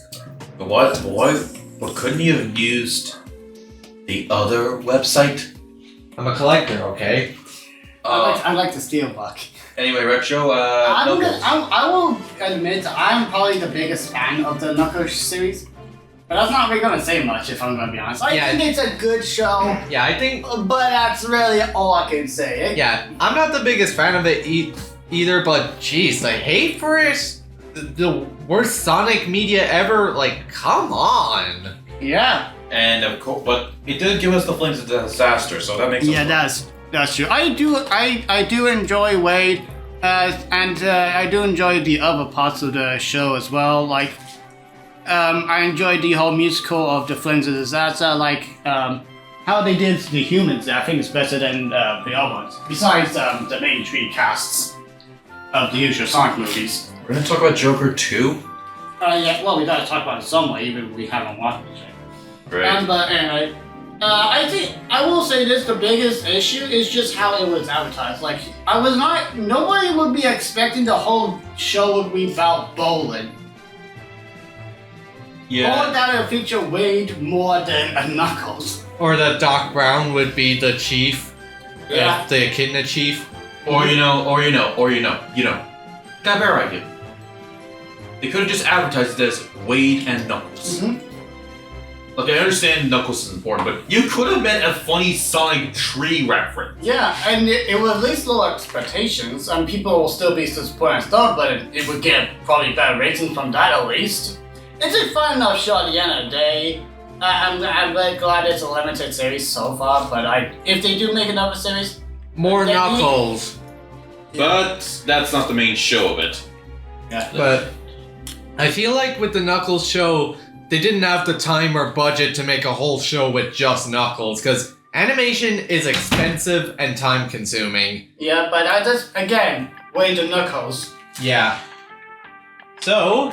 But before we do that, can you believe it? Sega made another Mega Drive game. A Sonic 3 game. Yeah! That was amazing. It was a... Oh wait, we don't have the game. Fuck. Well, we can talk about this movie, I guess. Would it run on the European console? I don't know! Because I do know some Genesis games can run on the European console. Like, I have the American Sonic 1 and the Michael Jackson Moonwalker. Can I have them? Cat. I'm sorry. There's a cat over there. Yeah, I'll let her in it. So she got out some way. She can get back in that way. Yeah. Anyway. She only has herself to blame for her circumstances. But yeah, okay, let's talk about Sonic. Let's talk about the Sonic 3 movie. The movie of the year. Yeah. Holy shit. By the way, I'm probably going to put this at the very start of the end of the year, but major spoiler warning. Yeah, no joy, but yeah, Sonic 3, holy shit, it was so good. Unlike Sonic 2, where I had a few issues with it when it first came out, Sonic 3, I have little to complain about. I have no problem saying, yeah, this is movie of the year. And Keanu Reeves was awesome as Shadow. The way they adapted Sonic Adventure 2 is good. Jim Carrey as 2 Robotniks. That was a genius move. Mm-hmm. And I'm hoping that the composer did not use AI for the music. But Yay.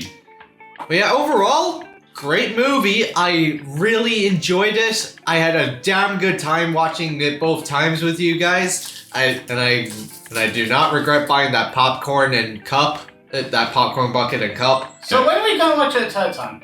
It's a good question. When do you want to do it? Tonight? No, that's too much. Okay, screw this end of the year podcast. We're watching Sonic 3 again. Fuck you guys. Oh, okay. Yeah. Probably at some point, let's be honest. I guess, yeah, pretty good. I mean, honestly, like, Sonic 3 movie, It's best of the trilogy, like, no questions asked. The music, it's a bit iffy. And But Live and Learn is awesome. I don't know about the Live and Learn. It sounds good, but like... Hoping it's not AI. Yeah, that's exactly it. Yeah. Honestly, I'm just gonna say, yeah, the movie's pretty good. I don't really think I have too much to say. I guess the only... I don't know, like, there is one... I feel like there's a scene or two that I felt I was bothered by, but I'm not sure which one it was. Oh yeah. The gun person, sorry, the gun soldier.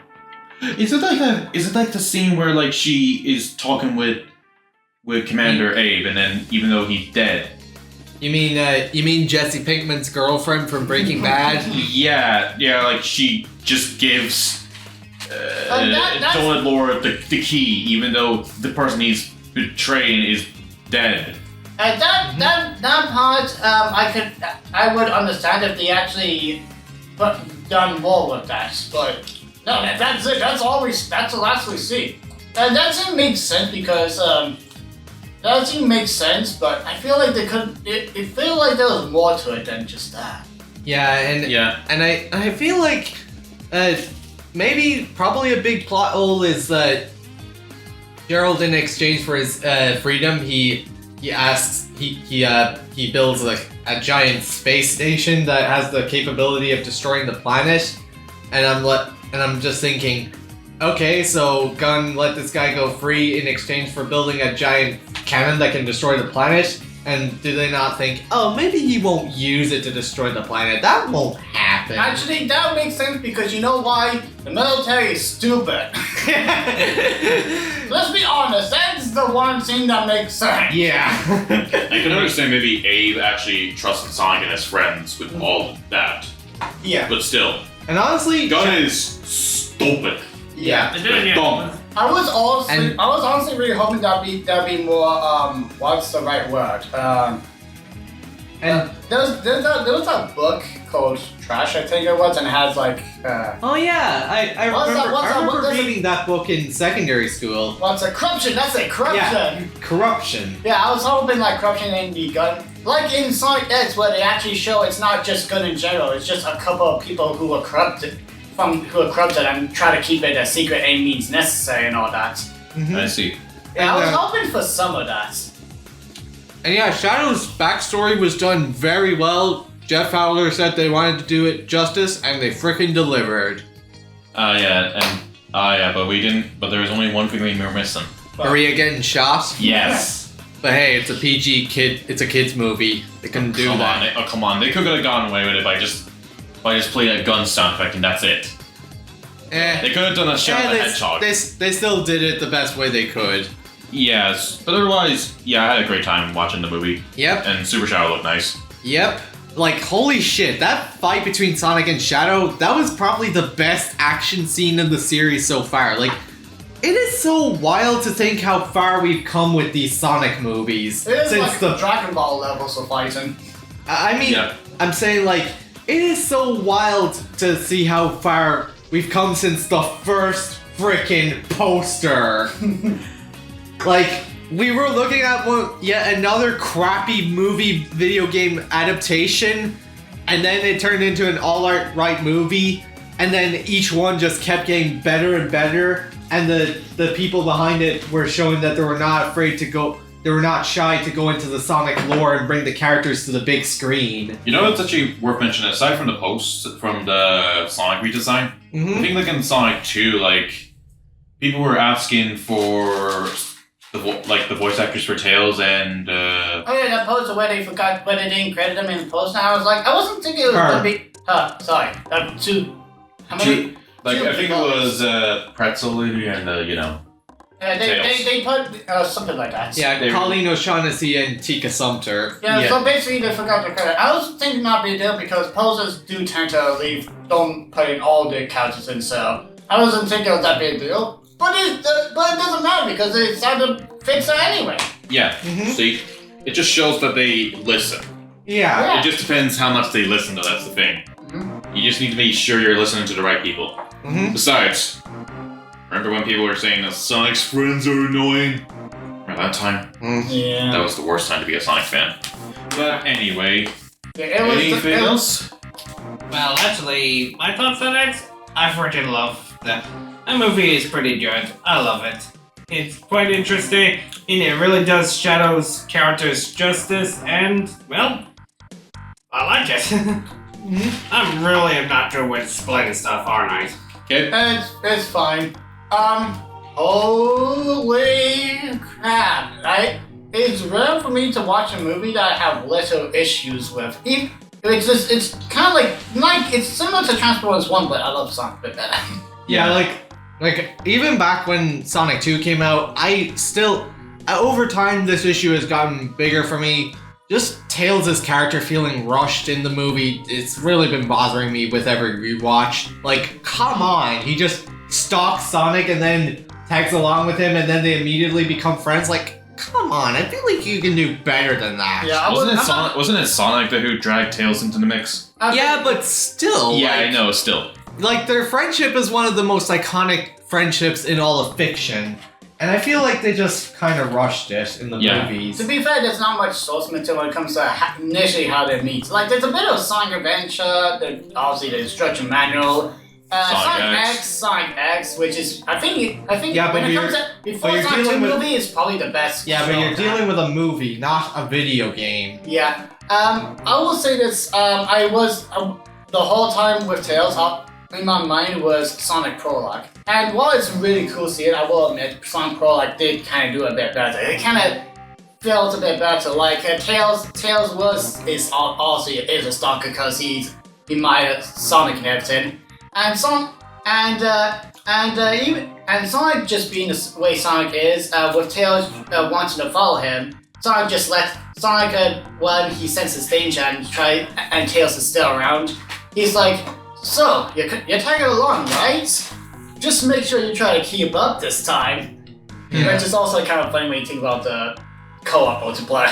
But yeah, I don't know. I'm probably struggling to explain that part, but yeah. That was my biggest issue with Sonic 2. Sonic 3, on the other hand, I have some issues here and there, but not issues that are big enough to drag the movie down at all. Yeah. It is one of those movies where I feel like I enjoyed it all the way through. I have little to complain about, and I would have no problem saying it's one of the best movies of the year. Me and Retro arguing whether Batman or Sonic 2 is better. So anything else you got to add, Retro? Well, I didn't really add that much to Sonic 3. So continue. Oh, and one more thing. I know this is probably a hot take, but I don't feel like Sonic saying the Sonic Adventure 2 quote in the helicopter was forced. They were in a helicopter. I think it fits. Honestly, I'm just thinking if we didn't think about if we take the reference mind out for a second, it does sound like something very random, even for a movie Sonic to say. But Yeah. it's only a little bit, if I'm going to. And it's that being said, I'm just glad it's in there in general. Yeah. Yeah, like I was not expecting I it. didn't realize that was you. Oh my god! I thought it was some animal. Yeah, I was not expecting that, but I was pleasantly surprised. So all around, great movie, great story, great action, great characterization. It is definitely the best in the Sonic movie trilogy, and a movie that is worth going up against the Batman. Go on. Alright, it is the best out of trilogy. Again, little flaws.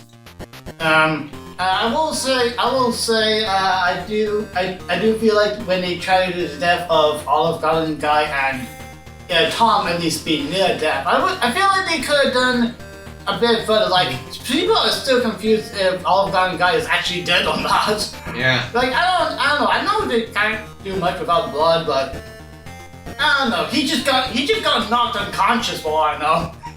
Yeah. Yeah. And again, that one ghost gun soldier, which I felt like was gonna go somewhere, but that whole plot really only had like 2 scenes or something like that. The cat got back inside. I see. I told you. Yeah. The action scenes are amazing. Sonic Shadow, everyone's characterizations was really good. I'm glad Cat wants McDonald's. Let's be honest, honest, it's not the McDonald's she wants. She wants to go inside a bag. No, exactly. But yeah, it was really surprising seeing Sonic actually get that full of anger and go for the kill with Shadow. Like, holy shit! Yeah, I think this is actually that was actually really good, and it's done really well because Tom being the motivation and everything. Yeah, I think maybe if maybe Tom be walking it off aside, I think the movie as a whole is a good blend of fun and drama. And the third act is amazing. Yeah. When it comes to music, okay, here is my full opinion. I already discussed it with you guys, but Go ahead. and Go for it. initially I was saying big baby steps because of the reference to some video games. It was mostly live and learn, but But it was all Jeff Fowler's idea. yeah, it was. I'm against that. A lot of live and learn thing when most of the references live and learn. So when people say the soundtrack is amazing, I'm like, it's good, but it's live and learn over and over half the time. I Yeah. know, right? Yeah. But I do like how they use it, and not until the third act, when they make it like an awesome thing. But at the moment, it just sounds like a Shadow theme, and like with one person on the internet comments, I forgot who side person said for that moment it's about Shadow's revenge, and by the end it's about him living and learning. Cats. Cat. Blaze the cat has entered the chat. big- Cat enters the chat, and it was really hard to spot the City Escape music and the final scene music. Though to be fair, that one's not very memorable. I didn't catch that Robotnik theme in there. That's gonna be pretty hard to miss. That's like Sonic 06. Yeah. The rest of it is still as generic as you get, but initially I was gonna say big baby steps. However, two things I learned. One, Jeff Fowler told him to make the references to live and learn, so if it wasn't for him, we wouldn't have gotten anything like that.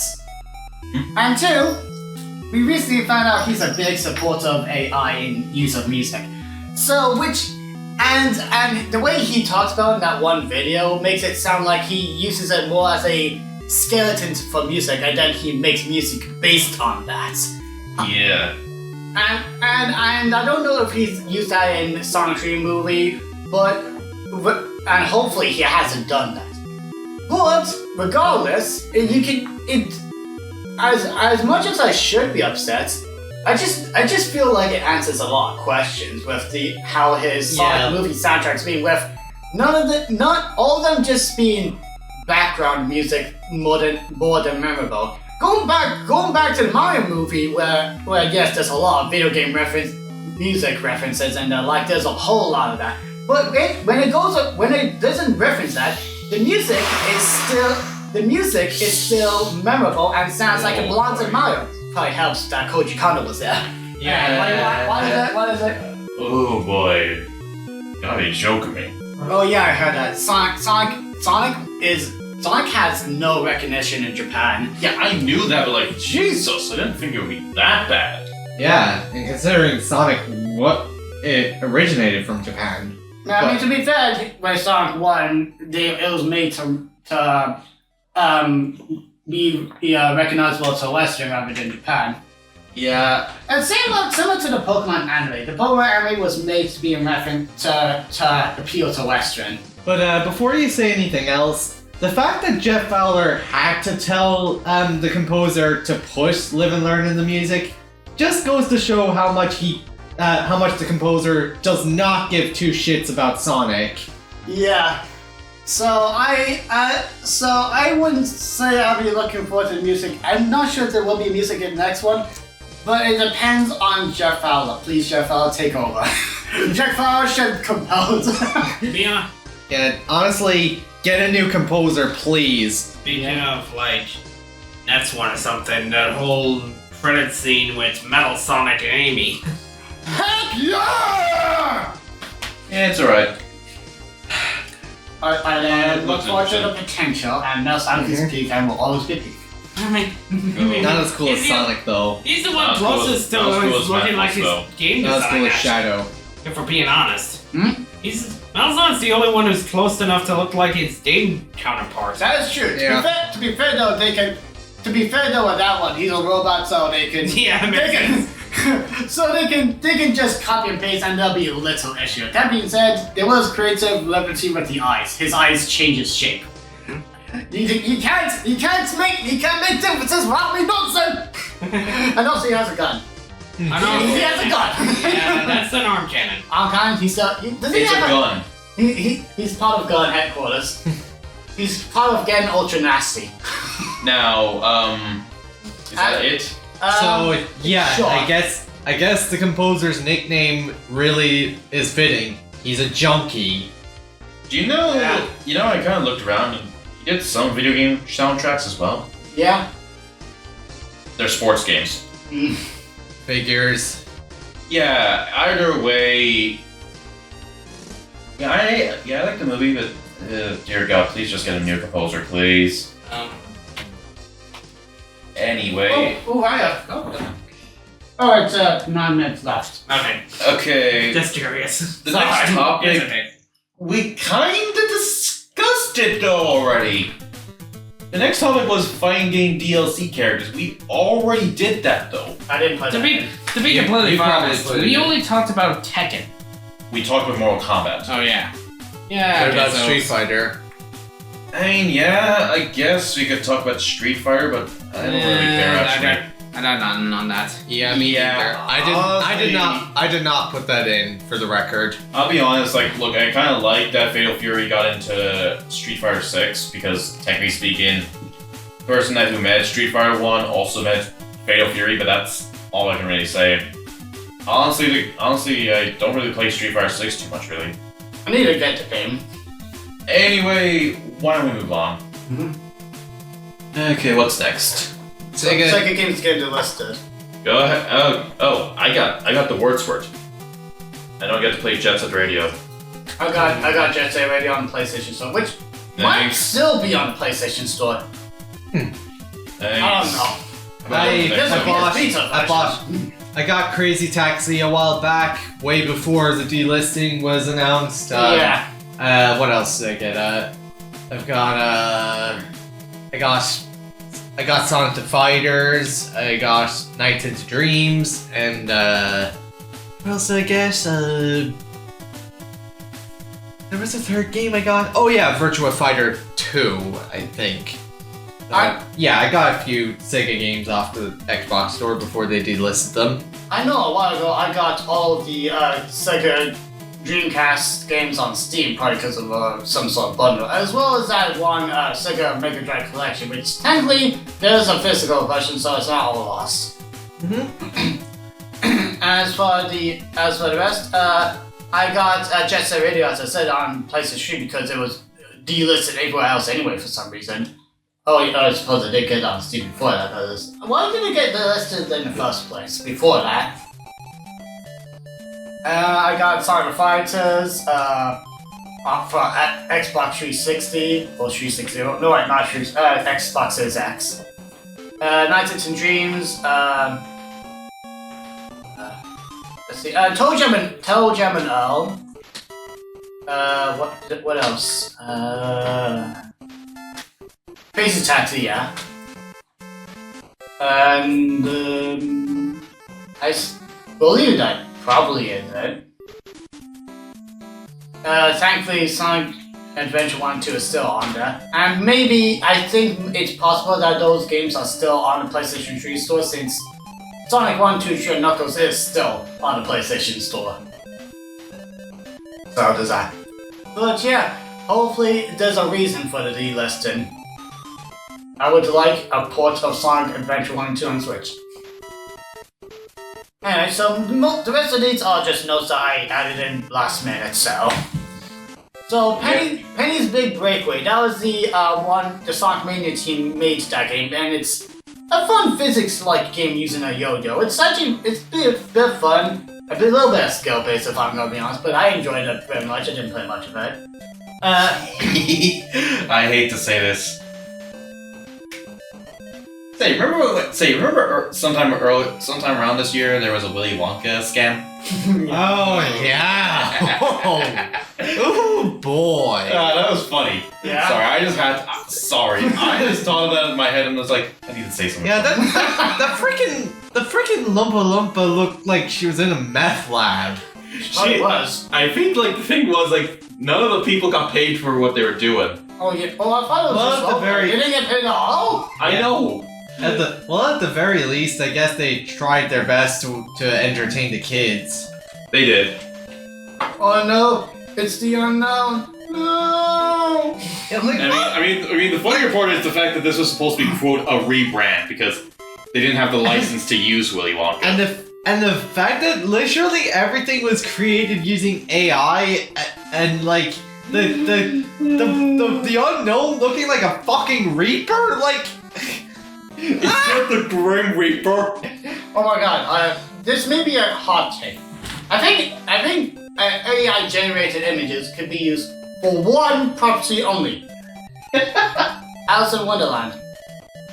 Think about it. It's a trippy. What is wrong with you? Okay, think about it. It's a very trippy place. I hate this guy sometimes. Don't get me wrong. I'm not saying do it, but if it was to be used for anything, that would be the one to make sense. The What, most. like just use it as a basis and then have an actual artist draw over it to make it actually look good? I'm just saying because it's Or all maybe just- it's all or broken and weird and Or everything. maybe just making a movie where completely makes fun of AI and the people who go into the AI world are like, what the fuck is this? Minions. So let's move on. Alright, so it was just something in my head. I'm not saying to do it. I'm certainly not supportive of AI like that. Nintendo. And Nintendo World Championship NES edition. It's pretty fun. For probably a couple of minutes though. It's not gonna get you that much, but I do love the go-karts. Jesus, we're only fun. It is- I do- 5 pages. It is pretty much. How much stuff did you add? It's pretty much NES remix, but Yeah, I'm gonna check that actually. Because I don't know about all this. it is pretty much NES remix, but without the remix charges. So anyway. Ratchet and Clank. So there's been a lot of games added to the PlayStation Store, like Ratchet and Clank, Size Matter, and Secret Agent Clank to PlayStation 5, as well as the Sly Cooper trilogy and Jack and frickin' Daxter. That was pretty awesome. Pretty big game started trending because people compared it to Resident Evil and Silent Hill. That was funny. I'm just gonna say this right now. I have nothing to say on the Frozen 3 or live action Tangle announcements. I put it in. I put all these in just in case. If you have nothing to say, we can always just move on. I'm just I have nothing to say on whatever Disney announcements there are. I will say this. I'm Most not of this sure is. about all these announcements that you added Though I here. do, Yeah, most I do want to talk about the upcoming Batman stuff. Can I talk about Dune? Sure, in a bit, but most of this Patience, is my child. most of this is mostly something for me to talk about because it's gotta be for someone to talk about, even if it's a little bit. Shovel Knight. Wait, what about Piglet? Well, there wasn't much else to say about it. Just the fact it was trending. I just found it pretty funny. Okay. Shovel Knight remake. I am kind of looking forward to that, but I'm also at the same time not sure if it's necessary. But hey, there's a good company, so I have faith in them. Doom Part 2. Okay. Alright, that's it for Doom Part 2. Basically, hey, look, this was one of my more favorite movies as well. I enjoy its story, its world building and whatnot. It's quite interesting. And the cast is good, but as well as that, it also has a basically difference on this is that basically the hero of it isn't technically a hero. It's more like a full deconstruction of it, because the guy is basically, at the end of it, he's basically declaring war on a whole bunch of other empires. Cool. Like the ending to that one Planet of the Apes movie. What? Like the ending to that one Planet of the Apes movie. Yeah. So is Doom gonna be like a trilogy? I think? Maybe? Probably. I don't It's know. gonna, the whole series is gonna end on a cliffhanger. Yeah, there's a couple of books, so yeah. Good. So that I admit, I love it. The spice must flow. That's where that flag comes from, so. Talk about monkey.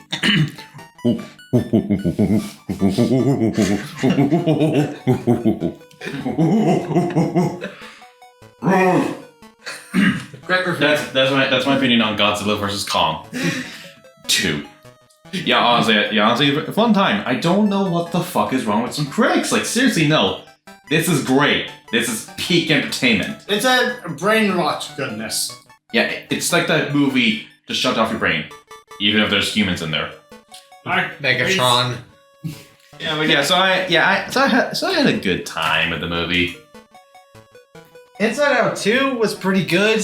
I wouldn't say the bar was too high, but yeah, it was a good movie.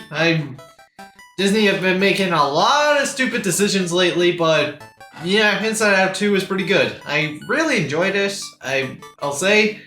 I'll give Disney credit where credit is due. So, I know it's a Pixar movie, and Pixar are always good. Most of the time.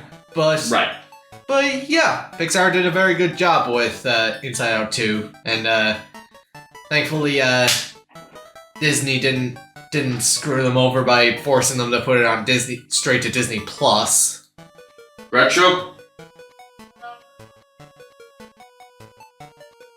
What? What did he say? I think he said he'll join back in a bit. So, did you see Inside Out 2 with us? Nope. Oh. I don't really care about Inside Out, really, in my opinion. Oh yeah, I remember. Yeah, now I remember. It was just me and Retro who went to see it. I guess X didn't go either. I couldn't find any ketchup, sorry. Alright, Inside Out 2, Retro. Hey, in a minute, sorry. Keep going. It was a good movie. I enjoyed it. In terms of my, I don't know if I'd put it in my top 10 Pixar movies, but it was pretty good. Okay, fuck it, let's talk about Joker 2. Yeah, you can do that, bro. I'll come after that. None of us saw it. None of us watched it. I was thinking about watching it as a fan of the first Joker movie, but after hearing how bad the second one was, and due to stuff due to my time and my schedule, I couldn't go see it, so I figured with what everyone's been saying about it, I was like, yeah, no, this isn't worth my time. I was thinking of watching it, but I didn't watch the first one, so I kind of just didn't do it. Although I did watch a pitch meeting of it, so I watched it, just not really. No, actually, now that I think about it, why didn't we talk about Madam Web? Like, I don't fucking care about Madam Web. Yeah, I know. I know. But yeah, Joker 2 existed. yeah, like seriously, they greenlit this movie, but they canned Coyote vs. Acme and Batgirl, even though, if I remember correctly, Batgirl got positive screen testings. Yeah. And Joker 2 got worse screen testings. Yeah, I don't understand Warnerverse at this point. Yeah. Actually, no, wait, why am I calling them Warnerverse? I should be saying Wienerverse. Yeah, like there was a meme of when Joker 2 was failing, and David Zaslav was like, "Why is this failing? Why are we losing money?" Which one are you talking about, Joker 2? Yeah, Joker 2. Well, do you want to talk about Inside Out 2? Also, where's your bathroom? I'd like to use it. Come with me, little boy. Maybe this way, because, dog, This is the most awkward end of the year ever. Yeah, because of fucking food. Because of fucking food. Food ruins everything! Hello. So, Inside Out 2, what do you gotta say? It's honestly a really good movie. I'm gonna be honest, it's been a while since I've watched a really good Pixar movie. The closest we got was Elementals, and that was okay, I suppose. It's a pretty good movie. Yeah. It's to a lot of people, it's on par with Inside Out 1. Yeah, honestly, I'll say it's better than the first one. I'd say this is a good job. Unfortunately, Pixar and Disney are taking the wrong messages from this. Yeah. But yeah, I really enjoyed it. Recommend a watch. Mm-hmm. Joker 2. Honestly, I was looking forward to wanting to watch a Joker musical because of some stupid crap that would happen. But after hearing about it, maybe not, because we don't need all of it to be a musical and not to be about the Joker. Mm-hmm. Saving Bikini Bottom, the Sunny Cheeks movie, is probably the worst movie I've ever seen this year. No problem, I haven't seen it. It's like a load of nothing, and it's just a lot of bad jokes. It's just so annoying. And the worst part is that it has the potential of like showing off Sandy's family and everything. And how the whole thing where their family was part of circus and they wanted Sandy to be circus, but Sandy wanted to be a scientist. But you don't actually do anything with that info at all. At the end of the movie, Sandy's family just moves into Bikini Bottom just like that. It's just like, come on! It's just so painful. How was it compared to Wish? Wish is worse, I think. Yeah, because I was thinking, wait, didn't Wish come out this year? Oh, right, it was 2023. The Wild Robot. Damn, after Falling from Grace, that is a really good movie. To be fair, it was based on a book, but it's like people compare it to WALL-E, and while it's not as good, nowhere near as good. I would see the resemblance, and it's honestly a really good movie. If you like those kind of deep emotional movies, you should give it a watch. Yeah, I was thinking about watching it, but I didn't get time to, unfortunately. But yeah, it's a really good movie. I recommend it. Okay, Spy X Family Code White. This is a movie based on an anime. I was forced to watch it with my sister. I don't have too much knowledge of the original anime, but I think the premise and everything is good enough. Basically, the premise is that there's this guy who's a spy, and he has to infiltrate the school to find out about this one person. But to do that, he needs to have a kid. He needs to adopt a kid and marry someone so this kid can go to that school. The wife is an assassin. Of course, they don't know each other's secrets, but they married as a ruse anyway. The kid is psychic and can read everyone's minds, but of course she's a kid, so she's a bit innocent. And it makes for a pretty entertaining anime situation and all that. The movie itself, it's pretty good as far as anime movies go. I honestly really enjoyed it. It has probably the best poop joke I've ever seen.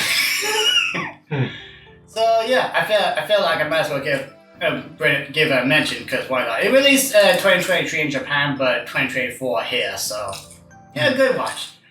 There's the Walls and Ground movie, which I look forward to watching.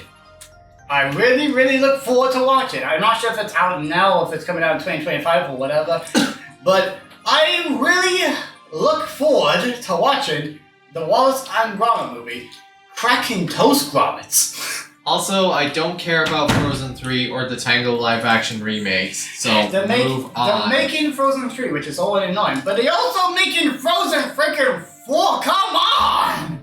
Jeez, slow it down! Oh, slow down, Sony! Anything you want to mention that from the list? Oh yeah, and I will say this about the live-action How to Train Your Dragon remake. At least Toothless looks like Toothless. That isn't my issue though.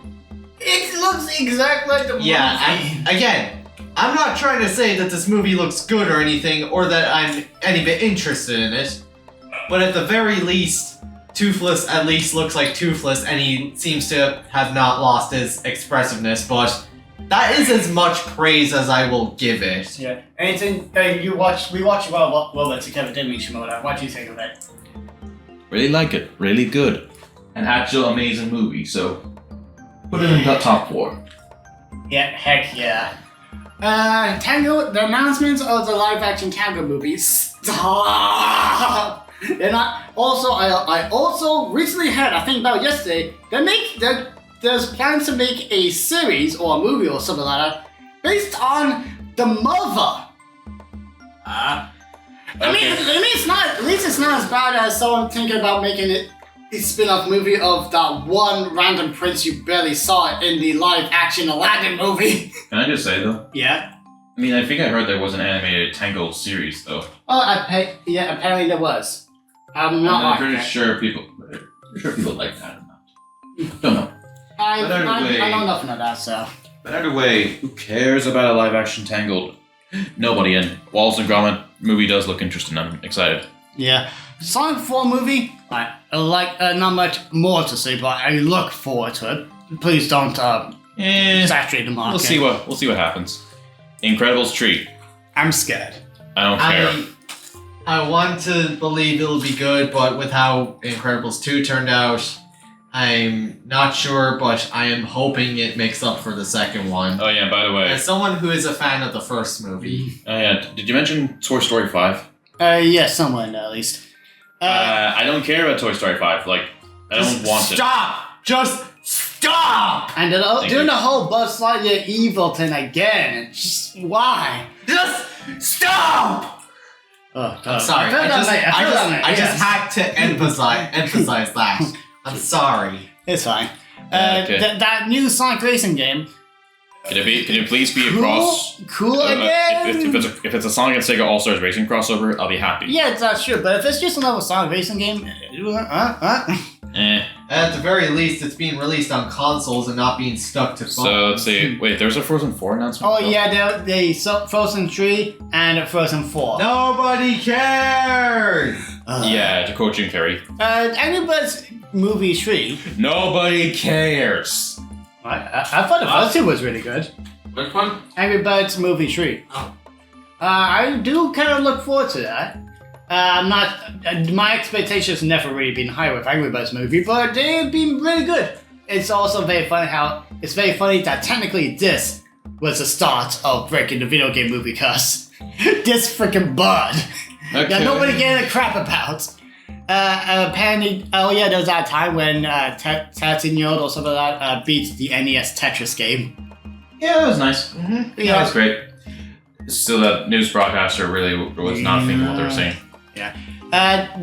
There's probably being obvious, but then we got the announcement of no more Mario and Soccer Olympic Games. Yeah. As someone who grew up with those games, I'm sad. I mean, they were never really that great, but it was always something to look forward to. Like, I don't know, it felt like an event. Events forced into it, but a good event to get excited about nonetheless. Yeah. Now we'll never be able to see Shadow figure skating ever again. Yeah, it was really the only reason we ever paid attention to the Olympic Games, let's be honest. Yeah. I remember London Olympics happening when that time happened. I remember having Coca-Cola. I remember the time Mr. Bean was in the London Olympics. Playing the piano and then falling asleep, and then everyone was staring at him, and he was like, I don't remember that. Radio Dome closes, unfortunately. Closed. The company that did what did they do again? What? Radio Dawn. Oh yeah, they did the PSP God of War games. Oh yeah, it's a bit sad. Yeah. They didn't have much, as I said in the review, they didn't have much under their belt, but it's still a shame. Yeah. Nintendo soon Power World. I just... Look, I understand Power World may not be the greatest thing, but I don't like where this is going. Because really, if anything, Power World is doing one thing Nintendo is not able to do. I'm gonna be honest. Power World does what Nintendo don't. Power World is making... If Power World continues, it can make Nintendo start going like, oh, we actually be good. Yeah. Because if they win, we are stuck with shit. I would have to say this, for Pokemon fans, they're stuck with shit. If Power World wins, maybe Pokemon will finally get off their anus and actually make good games. That is true. It's really weird how it all went downhill for Pokemon. With the Switch of all things. Exactly. Alright, so Look, now we're Also, starting we to already mentioned this thing. oh yeah, we don't didn't need. we didn't mention it properly. I was saying we'll leave it till later, but We need. Oh, come on. Like, it's obvious. There's nothing much to say other than just. I was really excited for. I was not excited, but the trailer made it look really good from the cutscenes alone. Like it had that Guardians of the Galaxy vibe. Yeah. What are you guys talking about? Concord. Oh. And then we got the gameplay, and it's Overwatch again. And but even so, it didn't deserve to be killed that fast. Yeah. You know what I think is more funnier though? Overwatch is dying from Marvel. Marvel Rivals is killing Overwatch. It's amazing. I hear it's good. Is it actually good? Yeah, it's actually good. Oh, The only issue is it takes a lot of gigabytes. it's not Oh, Call of Duty. Let's see. Nintendo Museum in Japan, which we will go some point. I want Sure. a giant Super remote. Nintendo World. And Super Nintendo World. The Nintendo Music app. And That is very Nintendo. I will give them Yeah. that. yeah. Put our music up on Spotify? No. We make on the our Nintendo- own app, and get this. You have to subscribe to Nintendo Switch Online to use it. And it's Yeah. not on the Nintendo Switch. Yeah, that's. I mean, yeah, if makes you sense. have the Nintendo Switch Online, cool, I guess. Yeah, thanks Nintendo, but I got better means of getting it. I just YouTube. don't mind me. I'm just downloading them all quickly. Yeah. Unfortunately, James Jones passed away. Yeah. The iconic voice of the man who gave us the iconic voice of Darth Vader. I will And say this. Mufasa. I will say that will probably be the only good thing about the movie. Yeah. James Earl Jones. Yeah, I'm gonna imagine they probably put a tribute to him at the end of the movie, but I think they have done it from what I heard. yeah. It's honestly sad. I'm Yeah. pretty sure there's other celebrities who also died this year that Yeah. I guess we forgot to mention. Yeah, but that was the one I recognized. Yeah, but yeah, I guess like with Kevin Conroy's Batman, James Earl Jones just had that cool aura to his Darth Vader Yeah, voice. It was just the voice you associated with the character. Yeah, and it's a deep, really nice sounding voice. Mm-hmm. And like the person who was acting as Darth Vader, not the voice actor. to make clear. The body actor. I think Yeah, he he had like he sounded like a Scottish guy. Oh yeah, he was Yeah. also Bleeding Gums Murphy in Simpsons. Huh. Which they made a whole joke of all the characters he voiced.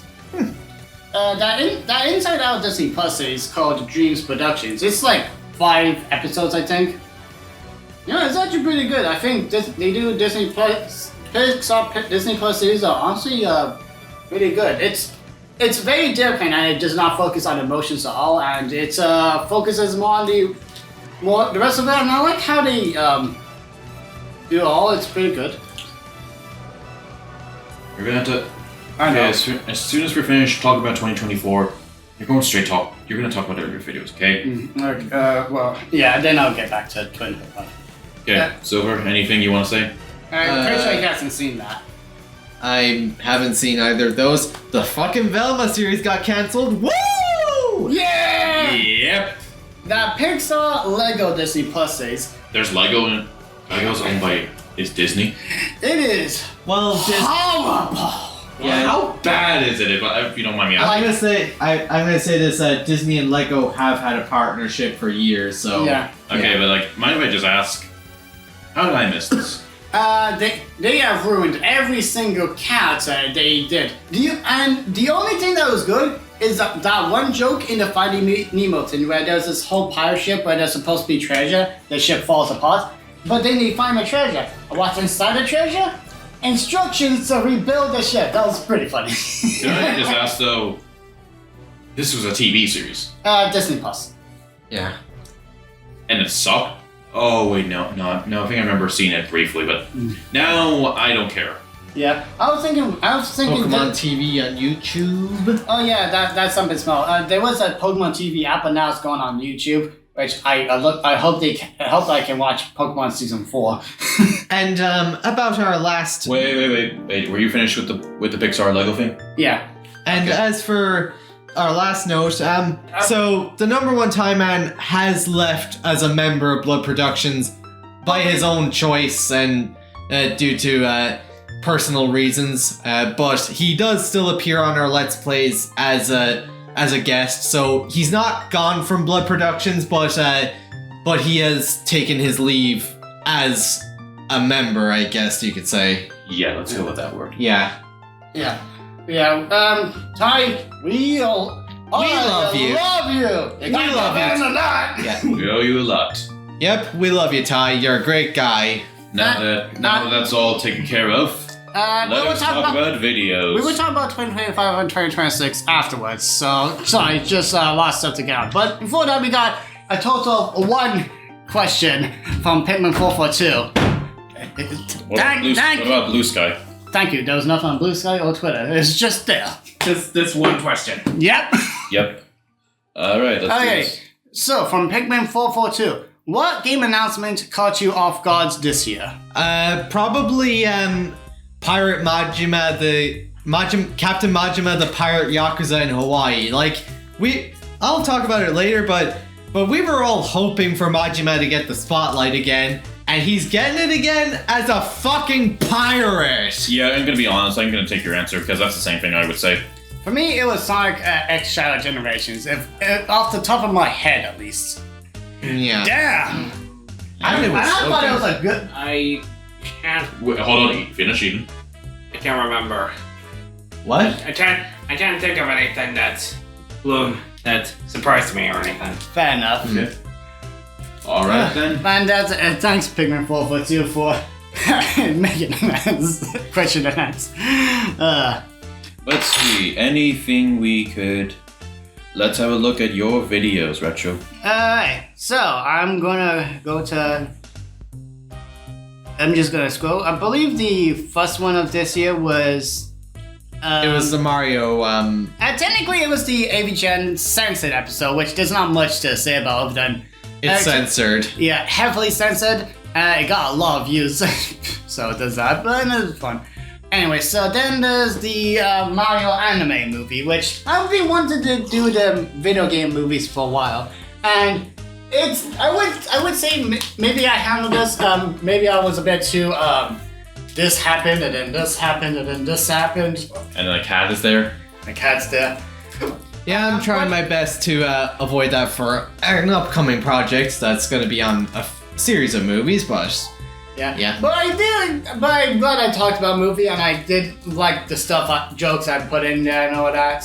I still like the anime Mario movie, even after Illumination one. And the thumbnail by number 1 Tire Man is really good. Yep. I really enjoy it. I got RAM. I'm a computer now. But yeah, I really love how he does it. Just to let you know, I'm having number 1 Tire Man do thumbnails for when I talk about movies and TV shows and everything, just to make a bit different. I like the nose. Look at that nose. Yeah. And I also had him do the English version of the Super Mario Bros. Great Mission to save Princess Peach. There's a giant gap in there, I just realized, but it's all pretty good. I think it looks really good. What do you guys think? I think it looks pretty good. Yeah, it's a great box art. Yep. Sorry. And then after that was Super Mario Maker Trilogy, which I was... Yeah, there was the... the 3DS, that's right, Yeah. never mind. I was really hoping to get this done way before the 3DS goes offline, but due to real life issues, which is going to be a common theme with this year. Real life issues. Yeah. It was like a couple of days early, which at least it was before close down, but still wasn't very ideal. But I think regardless when it comes to the video itself, I think I am a bit happy with how it turned out in general. I did struggle with what to say next and all that stuff, and some of the footages in Super Mario Maker 1 got lost due to forgetting to plug the laptop in, and so that was a bit annoying. But I was able to make it through that just about fine. It was very fun to finally play Super Mario Maker 2. Why the heck did I not play it for a while? Super Mario Maker for 3DS situation now is very funny. Yeah, and funny enough, I repurchased Super Mario Maker 2 around that time, and looking back at my old levels, wow, holy shit! You went past it. And also, there was we got the whole plot of me stealing your Mario games back on track, and the only thing left to do is to bring that back full circle. There you go. Yeah, I'll figure out how to deal with that eventually, but there's that. I do. It looks pretty good. I'll just let you know that's basically Mayor. Yeah, that's Mayor's art style. You know, cause it floats in hand because she's the artist, so Yeah, I think it'd be more fitted. fitted. It's touching, and the pen's touching your butt. Oh god. God, no! You got penetrated there. No. I do like how the blocks look and everything is.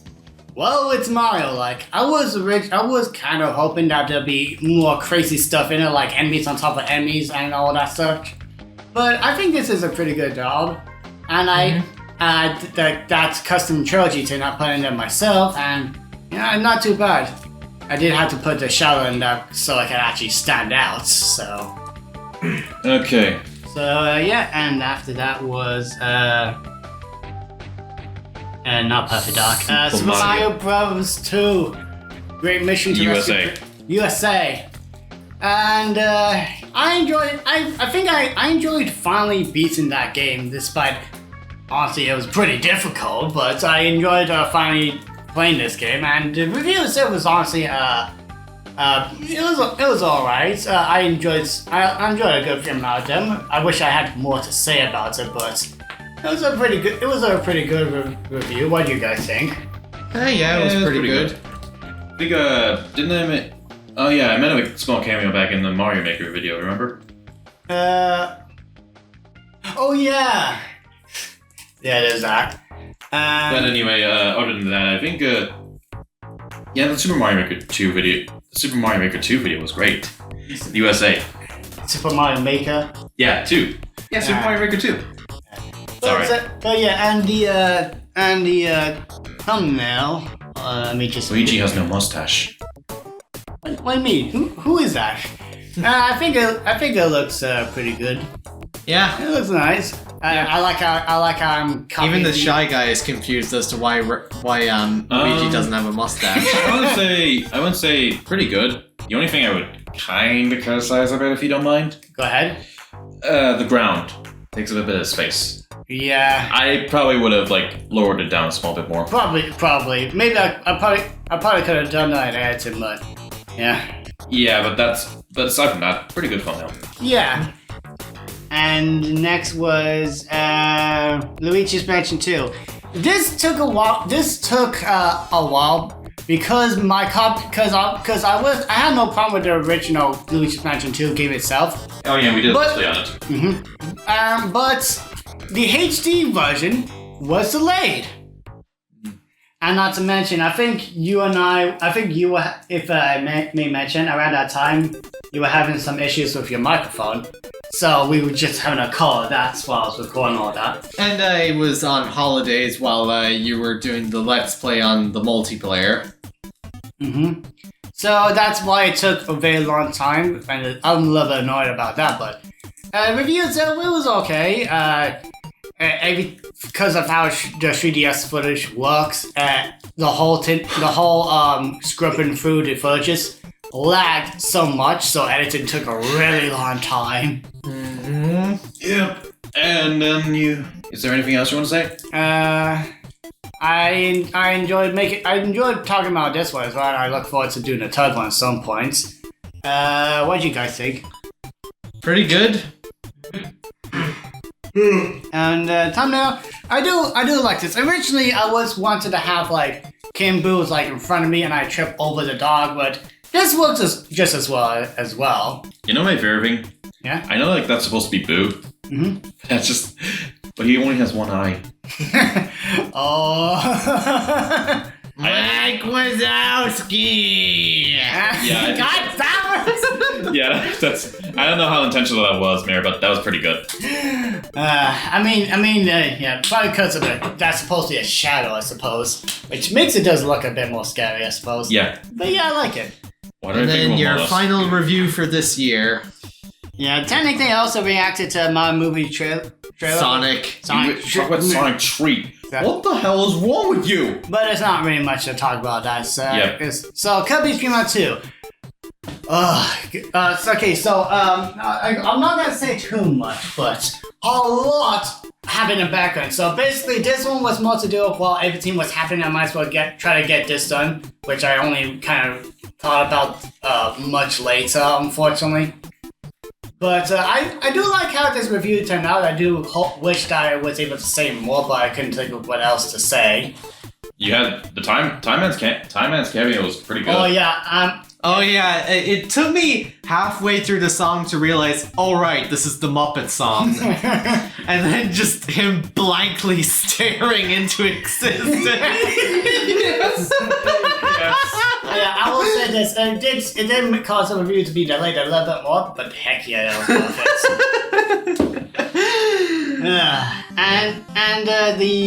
The thumbnail. I think good. I would say it was pretty good. Retro's chibi. I would say it was pretty good. I was struggling for it to happen in thumbnails, so So this was mostly a surprise kind of thing. I just for me. noticed you still have the Twitter logo on your taskbar. Heck yeah, I do. You didn't update it, did you? Yeah, well, it's not bookmark, so. Ah. Yeah, the app goes into history, so it made no difference. But yeah, I do like how this looks. The crop tint here actually kind of works in hand a little bit well, I think, in some way. I think it looks pretty good. Yeah. All right, I call shotgun for my reviews to go next. Might as well. Since I also do reviews. I would like to comment on I would like to just mention, of course, the work in process on some of the just two particular videos I did. And I can talk about all of them. So just to get the smaller projects out of the way, the edits, Breaking Bad, but it's Rainbow Road on Mario Kart 8 Deluxe. It's got 156 views, so I guess it's a success. Didn't it start off like piss earlier this year for you? I don't want to talk about that. I know, but sorry.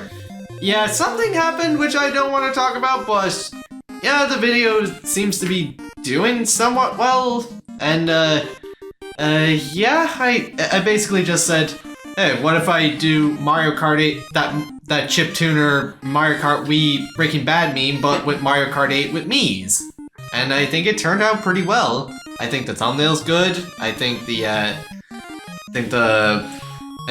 video, the way it played out, was pretty good. So yeah. And then, what if Kiryu was like Batman? Was literally just me playing Yakuza Kiwami 2, and there's, as you could probably see from the scene, Kiryu literally interrogates a guy, and there's literally a mechanic, one of the heat actions, where you can just throw someone into the river, and I just put that clip after, so, because there's an interrogation tactic in Batman where he pushes a thug over a ledge and then he holds them with one hand, and once they give him what he wants, he's like, thank you, and then he drops him, so that's where the idea came for Kiryu interrogating like Batman. Yeah. Breaking Bad Infinite Wealth. This was me helping you out in this one, actually. Oh yeah, you gave me the idea to put in the Walter White, aka Heisenberg in the end, but yeah, at that point I'd already seen the cutscene from Infinite Wealth where Kiryu puts on his suit for one last time, which that'll also be coming up later, but yeah, I basically decided to do that, but with Walter White. The moment where he shaves his hair and then just Kiryu's Dragon of Dojima theme plays, and then he walks up to the desert and he's like, I'm Heisenberg, you goddamn right. Yeah, and I think the music worked pretty well for that scene, and again, Shimoda gave me the finishing touch idea. And yeah, hopefully this will get some more attention in the future, which I feel is a theme for a lot of my videos. Why can't I get more views? But I'm really proud of the thumbnail as well. I literally just did the Yakuza Infinite Wealth logo, but with Walter and Jesse. And funny enough, I don't know if you guys know this, but the Infinite Wealth logo is also meant to represent an 8. Because in Japan, the game is called Like a Dragon 8. Huh. So yeah. And next up is Bully Maguire being fresh out of honey. Again, the concept is pretty self-explanatory. I was playing through Spider-Man 2 New Game Plus with the Sam Raimi symbiote suit, and I was like, yeah, I'll just post the clip, and as a finishing touch, I inserted Tobey Maguire screaming at the end. Yeah, that was pretty good. And for my April Fool's joke this year, it's not much to it. I was just playing Persona 4 Golden and I died instantly, and I was like, come on! And I just inserted the clip of Kratos throwing a freaking PC into the trash, which I believe was actually animated by Sony Santa Monica themselves. But yeah, but honestly, I died in one turn. Like, I didn't even get to have my first turn and I die instantly. Like, what the fuck? Like, how is that supposed to be fair? I just keep falling forever. Might as well. I also have a big idea for my next April Fool's joke, but you'll see in due time if I get to make mind it. if I collab on this one, technically speaking, because the next topic is something we both did. Yeah. Velma is dead. Yeah, and this was the first video that was a success this year on my end. And it got a few comments. Yeah. So yeah, Velma dying from Scrappy Doo. Yep. That was definitely a good idea to hop on that trend, because that. I mean, the fact that you used the God of War tree, that was just perfect. Yeah, literally just Kratos killing Poseidon, one of his most brutal kills, just to emphasize the hate for Velma. Yep, I think it was a pretty good idea to do that. I was originally thinking about doing like The Last of Us 2, where your one kills Joel with a golf club, but then I thought, nah, this works better. To be completely honest, that one just has Ellie, he'd be sad about it, so that wouldn't make any sense because no one likes Velma. Yeah. Alright, okay, for me, I did my own version, and instead I use for Ragnarok and have Scrappy Doo as the savior. Funny. I hate the fact that this is my most viewed video. Yeah, like, why do people like the smaller and less effort videos more than our bigger ones? And even when I put out some smaller effort videos, they still don't get views. Like, what do you want from me, YouTube viewers? To be if I need to continue. Sorry. Like, the thing is, why is my one getting more views? Like, honestly, my one is like, took like only an hour at best to finish up. Like, I'm pretty sure yours took a little longer, right? Maybe? I can't remember. I don't know, I even linked it. I even made sure to make sure that your one would get attention, but like, my one has like 54k views. Like, I don't really like this video, honestly. I don't really like the fact that this is my most viewed video. Yeah. At all. I guess it's easier to digest smaller videos, but again, even when I do make some smaller videos, nobody watches them. I guess one thing for certain, in both of your videos, I just made a 40k reference by bringing up Space Marines. we didn't. No, I meant in the comments. Oh, okay. Yeah, sorry. Anyways, my next edit this year, small edit this year, or shitpost, I guess, is Shadow being an Arkham player. Yet another trend I guess I hopped onto. Yep. The Shadow kicking Knuckles' ass meme. And my twist on it was Shadow is literally an Arkham player. He just counters like Batman and kicks his ass. I'm so proud of Milo edits. Oh yeah. And then I did my one, where I just basically took audio from Lex vs. Doom, my least favorite Death Battle episode out there, well, at least in Season 8, and I just thought, do the funny meme where Duke Nukem voice actor screams. Yeah, anyway. And then Kiryu's first and last time putting on his iconic gray suit. Considering he's had that suit since 1989, I guess it was a pretty significant moment in Infinite Wealth with him putting on his signature suit one last time, especially since Infinite Wealth is his last game. Yeah. I think if he's ever watched it. He probably has. Funny enough, in Yakuza 5, it looks so creased. So he probably hasn't. Maybe he has watched it a few times, but probably during that. He never watched it. Yeah, let's just go with that. He's never watched it since 1989. Since 1907. No one brought up the fact that it smells. Like the So- Shazam Benson, which according to the live action movie is kind of. In the show, he just has multiple of the same shirts. And I'm pretty proud of the way I made the thumbnail. Again, I made it myself, and I think I like the way I made both 21-year-old Kiryu line up with 55-year-old Kiryu. It's a good tribute. Thanks. Yeah, and then you did one more shit post. Yes, and that was from audio of us playing Kirby Tilt and Tumble. Or as I like to call it, Kirby Tilt and Fuck! Fuck this game! And literally the audio, the punching sound effects, is literally just me punching the couch. And it worked so well. Yeah. I didn't even realize that. Yeah, that was all just raw audio minus the end begins music. Yeah. So, as for the big projects, the Why reviews... don't we just check down again, just in case? There wasn't No. any. You sure?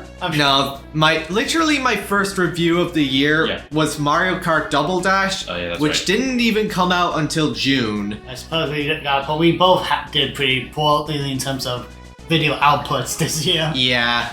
I mean, In my case, college was just getting in the way too much and demotivating me. So, but I'm pretty happy with the Mario Kart Double Dash video the way it turned out. And as the title implies, this is the first really, really good Mario Kart game, in my opinion at least. Again, Retro and I had differing opinions on it, but yeah, it was pretty fun going into this one and doing the multiplayer sessions, and this one is just one of the most chaotic Mario Kart games. This one is without a doubt one of my favorites. I agree that the controls are so slippery, dear God. But other than that, other than the controls, this is a near perfect Mario Kart game, and I think I'm still pretty happy with the review. And I'm gonna be honest, when it comes to doing retrospectives on my reviews, my memory might be a little bit hazy, but what did I do in that review, by the way? I kind of forgot. Which one? Double Dash. Wait. I think I. You were in the hospital, and I Yeah. basically Oh, blows yeah. the bastard up. oh yeah, now I remember it. Lucario X blew up a guy, and I used Yakuza Kiwami 2 footage. And you switched up the Gundams, which me totally saying in the comments, and switched up because I needed a bigger gun. But in reality, it's because it was animated by a guy who doesn't give a shit about Gundam. Okay, so I didn't get this. We Anyway, and then there's me. It's just like Mario Kart, but Anyway, and then two people in the team yeah, I remember that too. sorry. And then someone was suggesting me to play Mortal Kombat 12. It's ironic now that because I actually think Mortal Kombat 12 is not that bad. it's It's still a so funny ironic, joke. but I still think the joke is funny. time. It's still a funny joke though. I still think the Yeah. joke's funny though. Yeah, I should have used the Switch version. Oh yeah, that probably would have been funnier. But anyway, moving on. And I like how I basically just tied in the joke of Lucario X stepping on my DeLorean and then I'm fixing it up, and I used the Back to the Future 3 version where it has all the shit on the hood and the 50s tires. And I just drew the shit for fixing cars box. Anyway, But yeah, I think this one turned out pretty well. I'm pretty happy with it, despite me and Retro's differing opinions on the game. What about you, Retro? What's your thoughts? I like how this review went. I wish I was able to edit some footage that was I was talking about.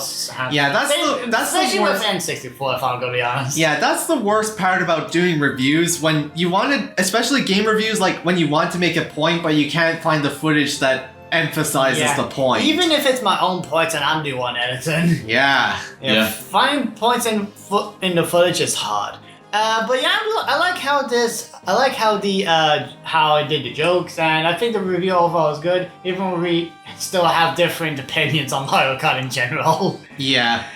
God of War. And it had a good track selection. Yeah. So, as for God of War, I think this review turned out pretty well. I apologize if most of my responses will be that, because again, my memory might be a little bit hazy on what I did, but from what I can remember, yeah, I think the God of War video turned out pretty well. Thankfully, I don't think there was as much of the screen tearing issues as there are with the other two, but I'm pretty happy with the way this one turned out. I had a fun time going back to this one. Sorry, but I had a fun time going back to this one and going through the story and the gameplay. I did the mega mushroom joke. I think other people have done the joke. Yeah, he gets big. The power the power to kill a god. Get big.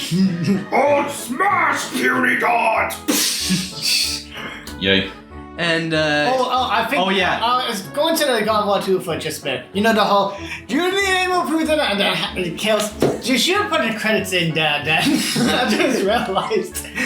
Anyway. Well, the laugh track worked. I mean, well. it works as well. I just picked up the idea now. Yeah. And in the first one, there's the I did the release the blue tattoo cut joke. Yeah. Yep. Yeah. Whoever recorded the original footage of that mod,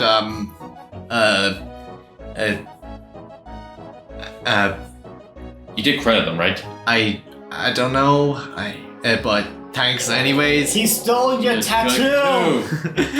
It was for a good cause. We need the blue tattoo cut. But yeah, it was just footage anyways, I guess. But so anyway, what about God of War 2? I wasn't done. Oh, I thought you were done. But Jeez, it sounded like you were done though. I'll decide when I decide when I'm done. So anyways, yeah, I had fun going back to this one and going through the voice acting and the story and yeah, overall an interesting game to go back to and I guess the music was cool. So as for God of War 2, funny enough, I recorded both God of War 1 and 2 before June, I think, or July, but the God of War 2 review ended up coming out in October. I initially recorded both games before I went on a holiday, just to get them both out of the way.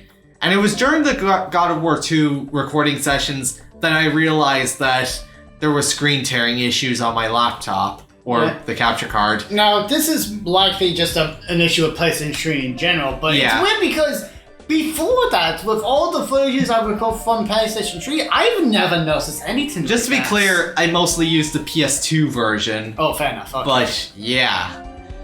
Other than that, I still stand by my opinion that God of War 2 is better than its predecessor. It has more fun weapons and the magic. Again, as I said, Poseidon's Rage was cooler than Kronos' Rage, but I guess Kronos' Rage still got the job done. And it was kind of fun going into this one and this being the last first party PS2 game. Really? You sure about that? I mean, I mean from Sony themselves. I mean, the last PS2 game was Persona 4, right? Retro? It was the last exclusive. It was that FIFA game. Yeah, go on. Gohan? Oh yeah, and I'm just Retro saying. and I recorded that part together, and that me screaming "woo," that kind of was me getting excited, and I just couldn't resist. It wasn't supposed to be in there, but it was. I just said, "Yeah, you know, screw it. I'm just keeping it in there." Yeah, and then me and Retro added more comedy to the mix, right? Mm-hmm. But this was a fun time to go back to, and I think this was a really impressive looking game for its time, and and especially being the last first-party PS2 game. Yes, it is the last first-party PS2 game, and Persona 4 is the last exclusive for the PS2. Good. And yeah, I think Oh yeah, and I never talked about the thumbnails. I forgot to talk about the thumbnails. I mean, I suppose there's not too much to talk about. Yeah, with Mario Kart Double Dash, it's all the characters together, and I use the Avengers font because I think it works very well. And yeah, God of War. It's actually an image from God of War 2 because if you look at Kratos' tattoo, it's the God of War 2 version, the one that doesn't. So this is clickbait. I guess, but the thumbnail worked. I needed an image. It was the best image I could find. And then the God of War 2 one, it's a screenshot with the logo and the retrospective on the bottom. I think it looks pretty good, especially where it's positioned. And the part where I was brought up the Sisters of Fate's plan, you could probably tell that, yeah, this was very inspired by Mal's World, which I did reference. Yeah, man. Yeah, of course, because let's be real, he did bring that up. Yeah. Wow, you guys are fucking idiots. Yeah. And I literally just said, couldn't have said it better myself. So, yeah. Thumbnail looks good on the God of War 2 thing. Yeah. But not quite as good as the third one, which I'll get to in a minute. But for the video itself, this was unlike God of War 1 and 2, going into Chains of Olympus and Ghost of Sparta, for me personally, it was the most interesting. It was the most interesting video to make out of the bunch, because out of all the God of War games, these were the two that I have never beaten before, so this was pretty much my first rodeo with these games. Okay. I had played Chains of Olympus in the past, but only about an hour in, and this video again was my first time actually playing the games all the way through, and Chains of Olympus was a good enough game, an impressive showcase for what the PSP could do and how it could run a God of War game that was not quite up there with console games, but kind of there. And then going into Ghost of Sparta, not only was it a better game gameplay-wise, but story-wise, it was also much better. And they're trying to be stylish here. Sorry. Hey, just having some fun here. But yeah, I have to say, I thought Chains of Olympus was alright, and Ghost of Sparta is definitely up there as one of my favorite God of War games. Despite the story having issues with the pacing and I guess Deimos immediately forgiving Kratos. Other than that, I still feel it's a significant chapter in the God of War saga, and that's how you make a good spin-off. And what? Portable sex. I knew I forgot something. Sweet portal sex! And I'm just playing Mario 3D Land in the background, which just Exactly. makes it funnier. Portable sex! Yeah, anyway. So yeah, I quite enjoyed playing these two games, especially Ghost of Sparta, and it's so good when a prequel actually adds subtext to the other stories. Like Ghost of Sparta helps us make more sense why Kratos was pushed to his mental breaking point, especially since the dude was forced to kill his own mother and he failed to save his brother after briefly reuniting with him. So it's no wonder how he just went on a complete rampage in 2. Yeah, actually, I think I remember I think it was like a cousin. So I remember very long time ago watching over someone playing Ghost of Sparta. And that scene with Sparta never backs down or something in a flashback. I just wanted to bring it up. and I'm pretty sure in that flashback when Kratos and Deimos are training, I'm pretty sure, I could be wrong, but I think Kratos called him boy.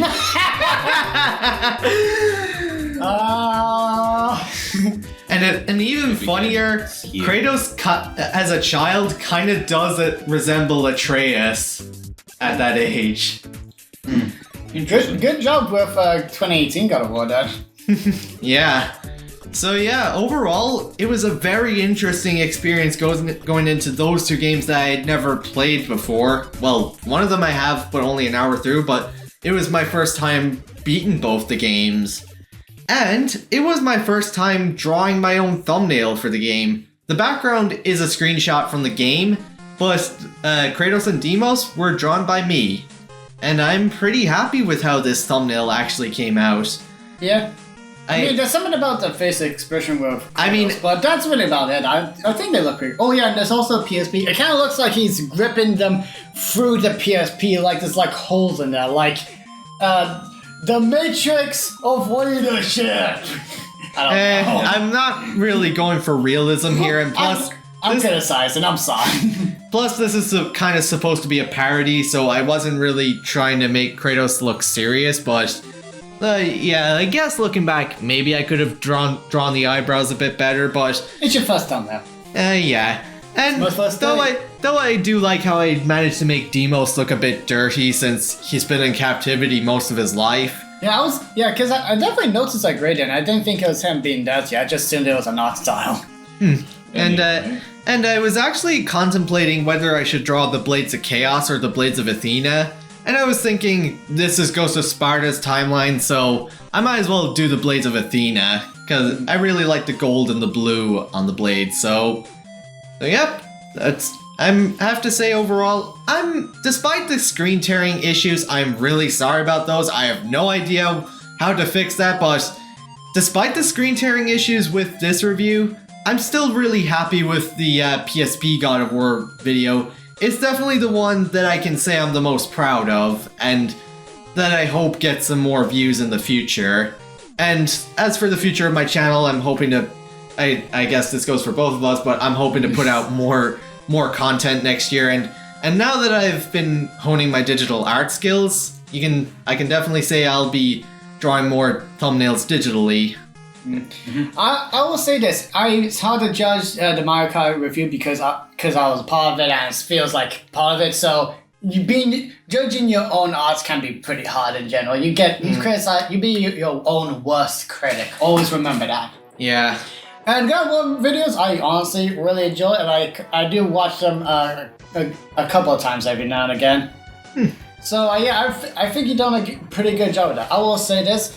The title of the PSP one doesn't exactly tell you that it's a review, I suppose. It just says PSP God of War games. Maybe if you added the retrospective, it might add more. I mean, to be fair with that one, it's not a retrospective if he hasn't played it before. And plus, since the thumbnail was drawn digitally, I felt it gave a better impression that, yes, this is a review. Yeah, but it could be any kind of video. This is just something I'm noticing just now, but... yeah. Maybe I'll add retrospective into the title. Yeah, or just a review. Yeah. Yeah. But I'm just... Sorry. And, also for next year, I'm hoping... I'm eventually gonna get around to doing a new avatar for my channel. Basically a new channel icon. I'm gonna draw one digitally. Yeah, it's still gonna be silver. I've been contemplating over whether I should keep silver as my avatar or change it to Chad Murakami from Persona 4, but I decided I'm gonna do the best of both worlds and do a design of both. Okay. Yeah. Yeah, good job. Despite low reviews, good job. Thanks. Allow me to go next, even though I don't have too much to talk about. Alright, I'll just go up to your channel. When it comes to the Blood Production channel itself, I'm not going through all those Let's Play videos just to find one. Trust me, I don't really want to go through it, but I do have to talk about one specific part. Alright. One thing's for certain, though, we did do a lot of Live Alive videos this year. Yeah. Didn't we also do Armor Core and God of War 2? Yeah, but those weren't on Switch. Yeah, I know. Alright, so this was overdue.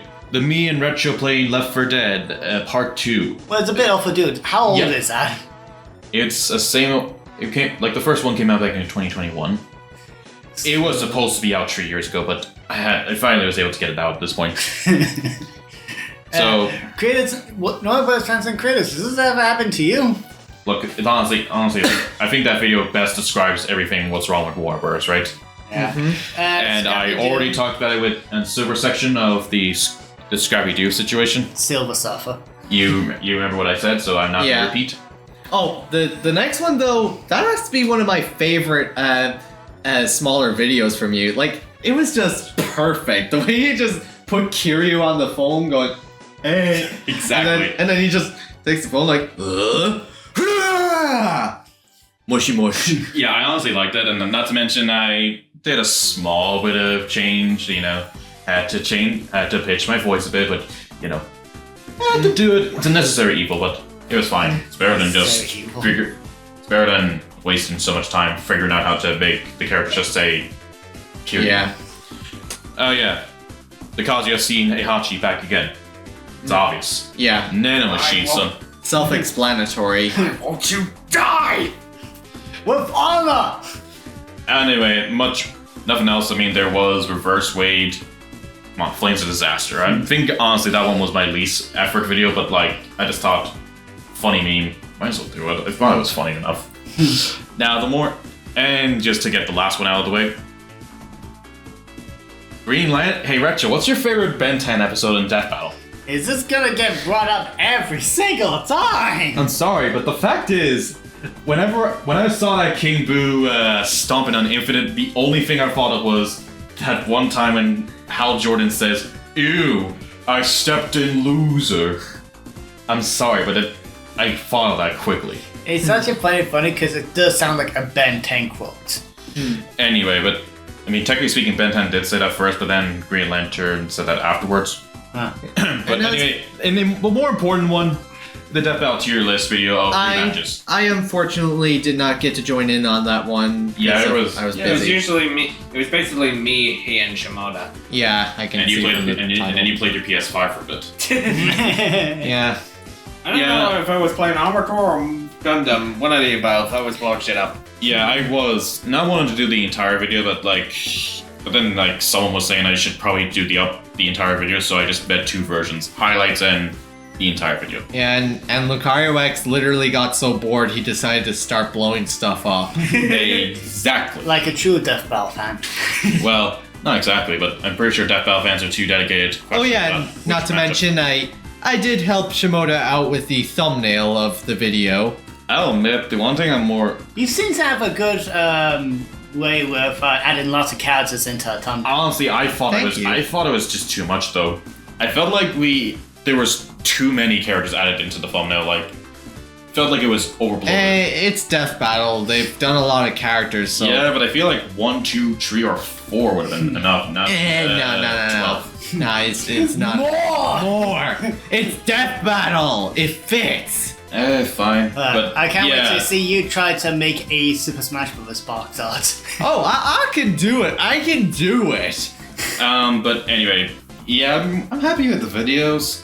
But I was working on a bigger video this year, but the fucking gods had to smite me for a bit for going 6 months on a project I was working on. Yeah. 6 months I was working on a video project and everything was taken away. But there was also that thumbnail I made for Among Us vs Fall Guys. You did quite a good job with that. Again, both me and Shimoda are getting good at our digital drawing. And not to mention Retro helped out with the text and all that. Description, title, etc. Is there anything else we need to talk about, or Lucario X's videos? To be honest though, I mean, July I started making my own videos, and usually they're just characters talking. Can we still talk about them anyways? Sure. You don't have to talk about all of them. Maybe ones that stand out to you. Okay, what's that stand out to me? I also want to say There this. was that Willie from Simpsons. Oh yeah, the I'm one gonna where before we talk, yeah. I want to make this clear. I'm going to be honest. I want to make a big suggestion. After talking about your videos, Sure. I'm gonna be honest. I think we should end this. Yeah. I mean, look, we can Yeah. talk about what we're excited for next year, but I think that Yeah, I think at this point, this video has. I'll just quickly summarize stuff that I'm excited for. I won't talk about everything, but Yeah. yeah. I don't think we need. there are I don't think we I- need a list. I just think we. Yeah, I'll just talk about the stuff that I'm most excited for. Yeah. Yeah, I don't think there's much to say in terms of upcoming. I think we already said that. I guess maybe give a summary of what you do with your videos. Well, basically, they're just usually characters talking about stuff, usually with me voicing them. And sometimes I'll do stuff like similar to other things, like each one of them was like, what are you doing in a Met? What are you doing at a Met? Being at a Met store, which is basically like what the hell are you doing buying clothes from a soup store? F you! And yeah, I'm basically trying to explain the whole world that this is in right now. Yeah, and also... Oh yeah, and I guess if you go up a bit, the first one, this was after we gave you the suggestion to do the solid JJ style of videos without all the text. Yeah, I guess it was. Or maybe it was this one. It was around that time at least. Oh yeah, didn't you do a Willy video that Retro helped out? Yeah, it's down there. Willie and Merrick. Yep. Yeah, basically, he was voicing, a Simpsons play, but done about House Merrick. I'm sorry to bring this up. Something amusing about having Squidward in a mech for some reason. Why is it something amusing about Squidward in a mech? Yeah, I have him also as a sniper unit. Why not? I mean, it does feel weird and out of character for him to do it though. Yeah, Like, funny. wouldn't he be not wanting to do it though? We have him as paperwork. Have him do the paperwork usually. But yeah, So, it's alright. Yeah, I think you're going quite good so far. It's only made more videos than me, I can say that much. Yeah. Well, yeah, just starting about doing adventures on the Metal Squadron and whatnot. The Adventures of Sonic the Hedgehog. Sorry. Yeah. As well as that, but I have been doing a couple of vids with the whole Metroid with the Prime Hunters from Metroid Hunters as well, you know.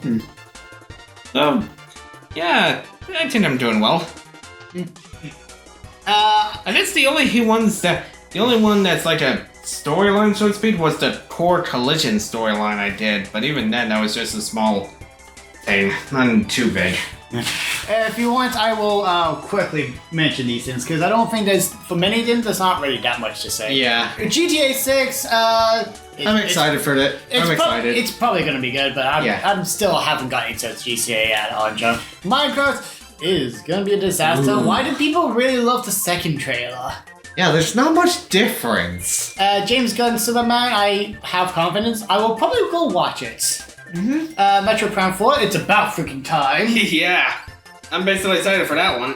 There's a Smurfs animated movie by Paramount. Yeah. I don't know, I just found out about that.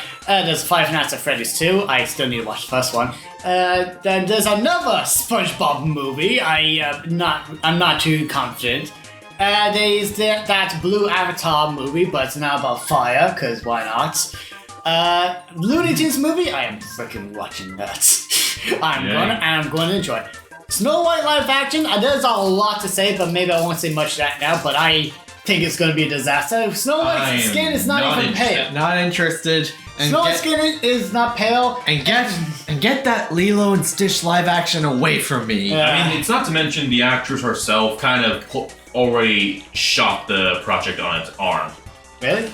No, like before things changed. I just Like noticed. the Snow White project, like the actress who's playing Snow White, she was like bad mouth in the original version of the movie. Oh my god, jeez. I mean, the original hasn't aged to best, but dear god, that's not something you want to say for a remake. And that's not even mentioning the fact that the dwarf community was really complaining about how one guy just basically took away 6 more opportunities for dwarfs. This feels weird to say, but Yeah. but both Toothless and Stitch have in their live action counterparts. They look like their animated counterparts, but somehow I don't know. Stitch just looks uglier for some reason. I guess he's. To be fair, what he's supposed to be uglier. Yeah, And then yeah. he disguised himself as a dog. So Yeah. And people even the original thought him cute. Yeah. So that was kind of. I don't think he's ugly, but I wish he looked a little bit uglier. Yeah. Maybe he will do before he turns into. But a either dog. way, not interested in the live action remakes. Just stop. Yeah, that's our Alien movie. I'm gonna be honest. I don't have too much interest, but I have always underestimated Pixar movies, so I'll probably go watch that. I'm not gonna watch it Yeah, because fair. I don't really care with Pixar anymore. Yeah, I've already mentioned How to Train Your Dragon, and I still think it's a waste of time. Bad Guys 2, I look forward to that. Mortal Kombat 2. We'll have Johnny Cage in that movie. I'm looking forward to. I'd say I'm somewhat looking forward to Bad Guys 2 and Zootopia 2. I enjoyed the first ones, so I'm a little bit optimistic. As a movie coming from Warner Brothers, and now from studio, I'm willing to give Mortal Kombat 2 a shot because the first one was not that bad. That's me with Zootopia 2. Despite it being from Disney, I guess I'm willing to give it a shot. Yeah. Again, I enjoyed the first one. It's a feel-good movie. I wouldn't say it changed my life or anything, but it is a good feel-good movie. Yeah, Zootopia 1, Zootopia 1. I don't know, man. Was a really pretty good movie, especially for anthropomorphic animals and the whole thing. And second one, well, from what I've seen from the clip that wasn't technically supposed to be full public, it's looking pretty good so far. I don't have any doubts about it. The Crack remake, I am so looking forward to that. There's Donkey Kong Country Returns HD, which looks good. I suppose I'll probably buy that at some point. Yeah, I suppose we can trust Nintendo. Yeah, but I do hear that compared to the 3DS, it has a lot of downgrades, or even the Wii. Wait. So is the remake is the Donkey Kong Country? It's all visual stuff, like minus stuff that you had to. Is it going to include the 3DS content or? I think it is. Okay, that's good, at least. I don't know, but I do know about visually. It's weird how there's some downgrades. It's not nothing. If you're an average consumer, it doesn't really matter. But it's a bit weird. Oh, and before we move on, the two topics you already mentioned that. Well, I'm definitely looking forward to Captain Majima in Hawaii, because again, it's Goro Majima. His character is gold, and it is going to be wild to see him as a fucking pirate. And it's so. Wait. Do you see someone? I didn't see anyone, but I was just checking. But anyways. To be fair, I don't know. But anyways, it's pretty wild how the Yakuza team are able to put out games on a yearly basis, and they're still up to standards with quality standards compared to other AAA studios.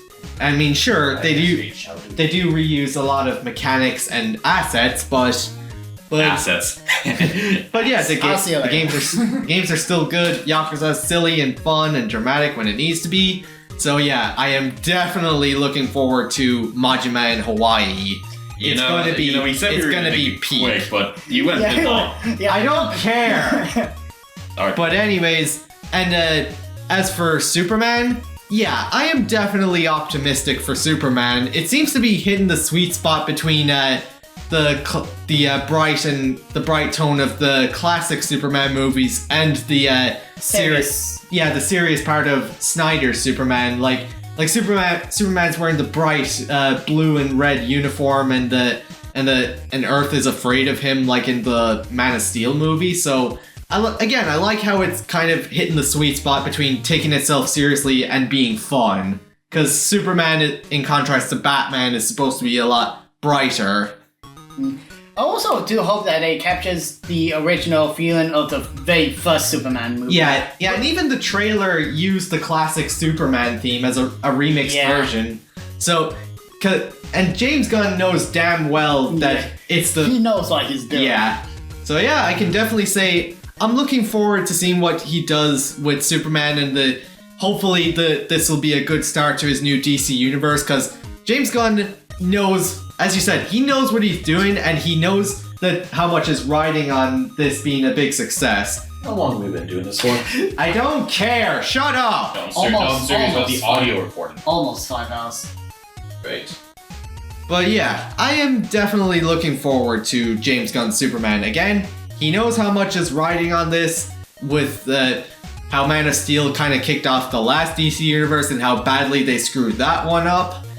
James Gunn knows how much how much is riding on this new Superman movie, and I'm just hoping that they keep the focus on Superman because they've already shown in the trailer that they put in Green Lantern and Hawkgirl, so it looks like they're already sprinkling in elements of the larger DC universe. So I'm just hoping that, I'm just hoping it's a good movie, and it's looking promising so far. There, that's my thoughts. So to quickly continue, Deltarune's chapter. To be honest, though, he pretty much hyped for Metroid Prime 4, and that's it. Heck yeah! Metroid Prime 4 sounds good. So Deltarune 3 and 4. I didn't know about the next two ones coming out, and I haven't really played that much of the first chapter, but it's nice that it's still going because it's been like the first two chapters for a pretty long time. So, Dragon Quest 1 and 2 HD 2D remake. Just say 2D 3D. Yeah, 2D 3D. I do look forward to playing the first one because I do feel like the first one could definitely do with a good remake. And bundling with the second one's probably a good idea. The third one did come out this year, didn't it? Yeah, it did, but I want to go on older. Shut up. Even though the third game is actually first in timeline. I did not know that. Yeah, apparently it is. Pokemon Legends ZA is probably going to be good, depending on how much time they take. At least it's. Why are they starting at Z and then ending at A? I have no idea what's Because going on. funny. I think it's to do with the that's the cat again. I think it's to do with Pokemon X and Y or something like that, or the Mega Evolutions. I don't know, but I think at least with this, I have confidence. Pokemon Legends Arceus was the one good Pokemon Switch game. There's that Pixar series on Disney Plus, Win or Lose, which I assume is going to be good, but I have heard that they cut out a the whole gender scene that probably would have been good. That probably would have been good from the storyboard I've seen. And God damn you, Disney. China, huh? Probably. There's another steelbook case for the 2023 Mario movie. Is it better than the mushroom one? It's a question mark block. That's it? That's all they did? Did you ever hear about movies that give you two steelbook cases? There was Deadpool and Wolverine. There was a Deadpool variant and a Wolverine variant. Fair enough. But a movie getting a steelbook case a year after release? Now that's new. Yeah, I will say it does look a little bit better than Mushroom, but at least hopefully I'll get the Blu-ray version as well this time rather than just the 4K. And the Simpsons tapped out mobile game shuts down in January, which I had a lot of memories with that game when I had my first iPad. And after recently playing again, it brings back a lot of memories, and it still glitches the heck out, and I love it. We all talked about. Oh yeah, there's that James Gunn Batman. Okay, so basically, since James Gunn is resetting the whole DC universe and creating There's gonna be two Batmans. yeah, so it's gonna start with Superman, and then James Gunn is eventually gonna introduce his own Batman to the DC universe. And here's my take on this: I am happy that James Gunn is letting Matt Reeves continue his Batman universe, because the new Batman movie was one of the better Batman movies we've gotten in a long time, minus Lego Batman, but in terms of like serious Batman movies, it was definitely one of the best ones, and it definitely did Batman's character justice and him learning how to be a hero and that anger and vengeance isn't the answer. But it seems that filmmakers are too obsessed with keeping Batman in a grounded and realistic world, and like it kind of limits your options to bring in the more obscure Batman villains and the ones that are more out there, like Clayface or Solomon Grundy. Or Callum. Yeah, if James Gunn is gonna make another Batman while we're still getting Matt Reeves as Batman, I want his Batman to be as fantastical and maybe as fun as possible. Like, the Matt Reeves Batman movies can be the dark and serious ones, while the James Gunn ones can be dark and serious, but also not be afraid to be fun. Kind of like Batman Forever in a way. Yeah. And maybe introduce the white eyes like Wolverine's mask in Deadpool and Wolverine. I wonder how that works. Yeah. While I will say that both movies are pretty good, releasing them probably, I'm gonna assume close enough, is probably gonna hurt the franchise or one of the movies in some way. Audience are gonna be confused. Yeah. We're gonna enjoy them, I'm pretty sure, but Yeah. it's gonna hurt the series. Yeah. Mario. I look forward to that. Please Cool. be an actual sequel, but if it's a spin-off, I would like that too. Live action Street Fighter, I will probably watch that, even though I mean, it had good potential, but with the people who originally were doing it, but I'm not sure about it now. How come? Like the people who worked on it before did work on Street Fighter like stuff before, not like games, but you know, videos on movie? them. Yeah, Okay, this movie. so you So like the people who originally were going to do it, but then they were not going to do it, you know? Oh, so we don't know who's doing it? Yeah. Ice Age 06. Apparently it doesn't Ice Age 6. Who cares? I'm not very confident, but I suppose. Shrek 5, please Please be good. Please be good. Yeah, Toy Story- the last We already wish. mentioned Toy Story 5. Yeah, the last wish gave us a lot of promise that was then not fulfilled with Kung Fu Panda 4. What So- about the other movie that and- came out that year? That came out in 2023. The other DreamWorks movie. What other? What was it again? It's the one. It was like the Milo Mermaid. Like the. Oh My yeah, Little the Mermaid version. Kraken. that was Yeah. it's Yeah, It's okay, but I don't know. Yeah. The movie was nothing really but yeah, special. It the could've done all- last Puss in Boots: The Last Wish gave us a lot of hope for the future of DreamWorks, but after Kung Fu Panda 4 and the other stuff and the Megamind show, please let Shrek 5 be good. Please. Yeah. It's over with. Please don't focus too much on me. Based on the count, I'm scared of that.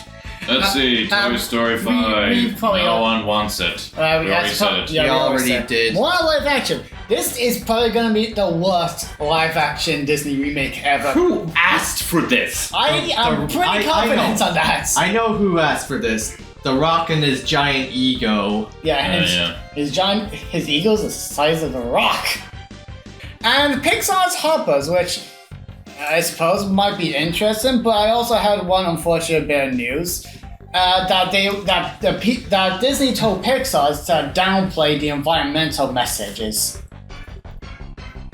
I'm not sure if they will actually do that or not, but yeah, Disney needs to leave Pixar alone. And that's May I it. say something quickly? Sure. Before we close up. Disney, do you like scary movies? I got something fun for you. So come on, let's finish up our thoughts. Let's see, what's our plans for next year? Well, I hope. Jesus Christ, this video Okay, is too... I think me and Retro have the same plans for next year. Yeah. Put out more videos, more quality, and I guess in my case, try and develop my digital art skills further so I can draw some more thumbnails and maybe for some blood production projects. But yeah, I'm hoping to do more digital art next year and put out some more videos, and I currently have a project in the works and I'm hoping to get it out by early January, but I have a feeling it'll probably take longer, but we'll see how that goes. But I'm hard at work on that, but yeah, hopefully I can get my views and channel track record back on my output and views back on track. Yeah. Sainton, I apologize for all this, and I'm really do hoping that I don't have as much issues in 2025. Don't say hope. Because you don't know. The world could screw you over. We'll see. And I hope you look forward to the movie reviews as well that I plan to do. I don't think that's going to be any secrets. Same here. I hope that people look forward to my upcoming content and that I can get views back on my channel. Yeah. And for the people who I have promised to collaborate for some reviews, they're still happening, but I will probably not ask for more collabs after that, because that was some of the reasons why some of them have been delayed, especially when I was doing a lot of Sonic reviews. There, freaking god. And I had something else I want to say, but I forgot. So, Shall I let go? yeah. Sorry. That's enough. as I said before, I had a bit of a big project that I had planned this year, but little issue was, as I said, the project got taken back to, would you say ground zero or ground one? He lost a lot of data. Yeah, let's go with that word.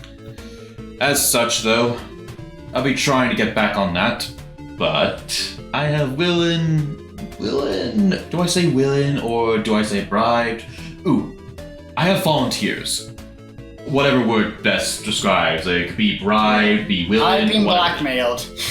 Yeah, blackmail. I will. No, this is me being selfish. I know I will probably try to focus more on my reviews. Yeah, But whenever I can, I'll probably help out. But I I'm do the same. apologize about the Yeah. whole thing. Yeah, I think both of us agreed we would help you out when we get our spare time, but we're probably gonna focus more on our own projects. But we promise you we'll help you when we can and get your little project back on track. Yeah. Oh yeah, and for people who's wondering when my season 5 or 6, the last season's Loopers. reviews compilations, where that is. Long story short, trying to figure stuff out behind the scenes with the thumbnail.